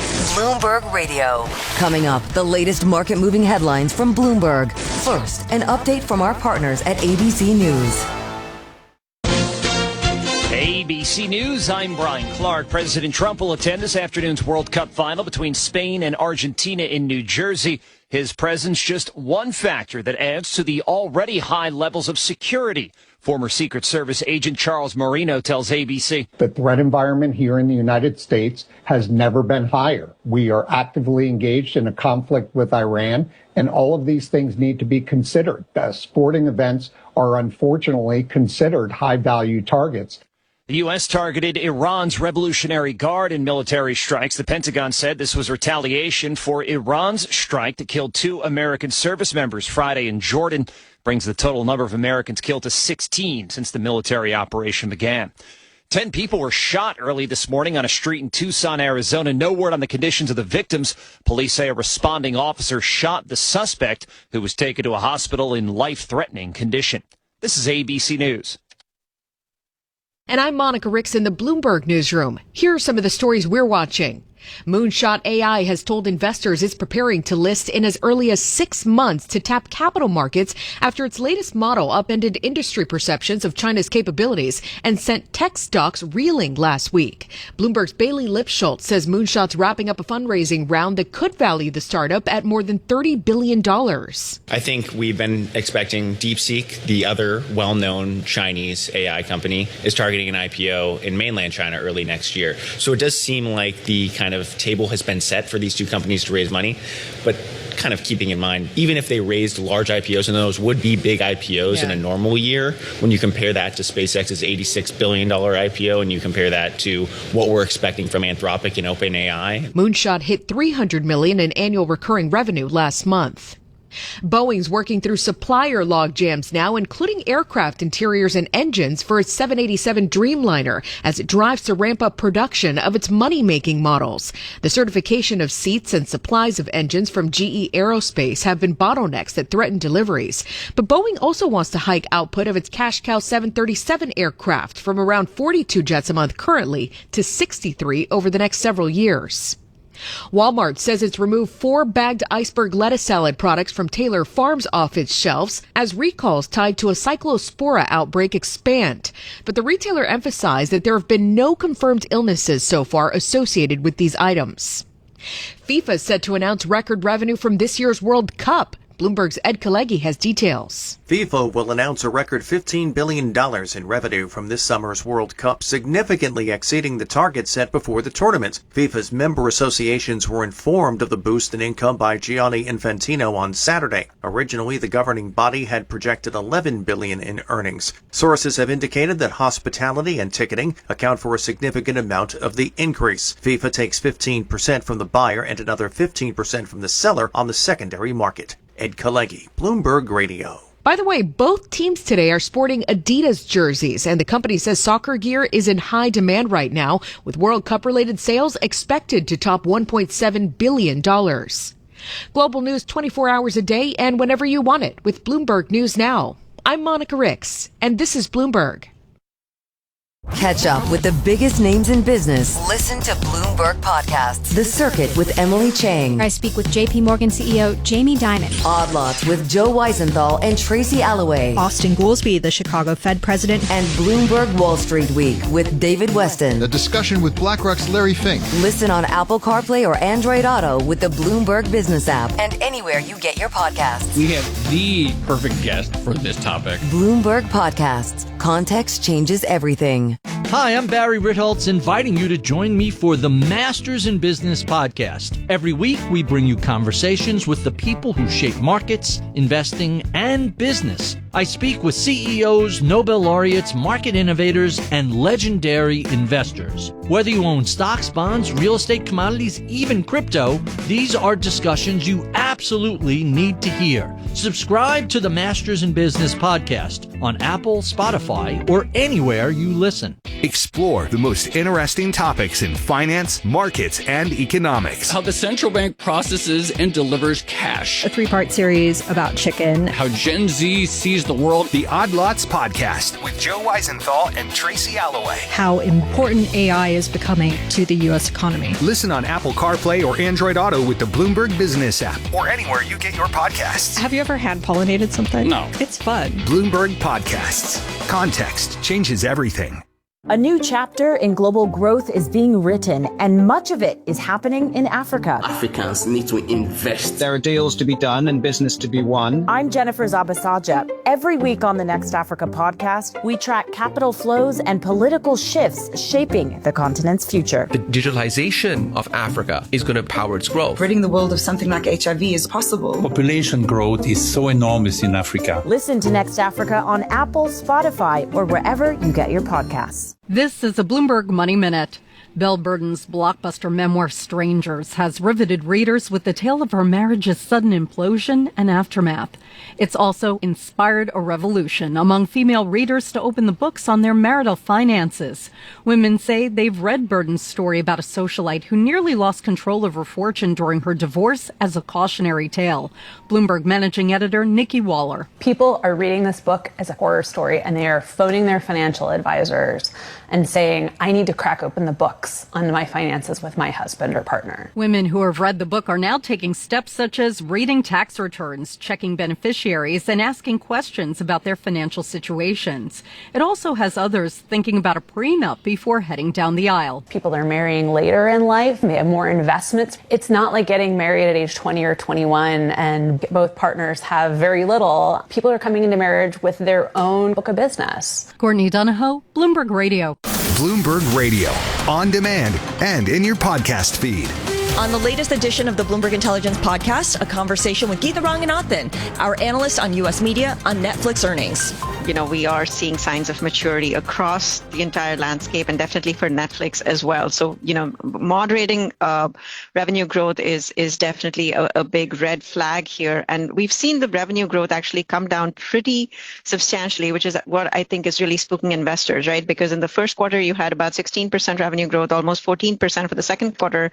And now when you look at their guidance for the third quarter, it's 11.7%, which was well below what consensus was expecting. So this really, I think, feeds into that whole investor anxiety about what the catalysts are going forward for this name. And this is not something that can be solved with more spending on content and making sure you have the latest hot show or the latest franchise, is it? They're actually boosting content spending pretty significantly this year, almost 10% to $20 billion. That's the highest ever that they would be spending on content. But, if you look at the engagement report, yes, they do have, this very broad swath of content. But at the end of the day, we're not necessarily seeing that resonate into what, the metric that all investors are focused on, which is engagement. Because while the total number of hours viewed did grow slightly, 2% from last year, the viewing hours per subscriber is actually declining. And the big worry, I think, for investors is that as we get disruption from short form video, from YouTube, from, Instagram, TikTok, can Netflix actually retain that, engagement metric? Hear the full conversation on the latest edition of the Bloomberg Intelligence Podcast. Subscribe on Apple, Spotify, and anywhere else you get your podcasts. Plus, listen anytime on the Bloomberg Business app and Bloomberg.com.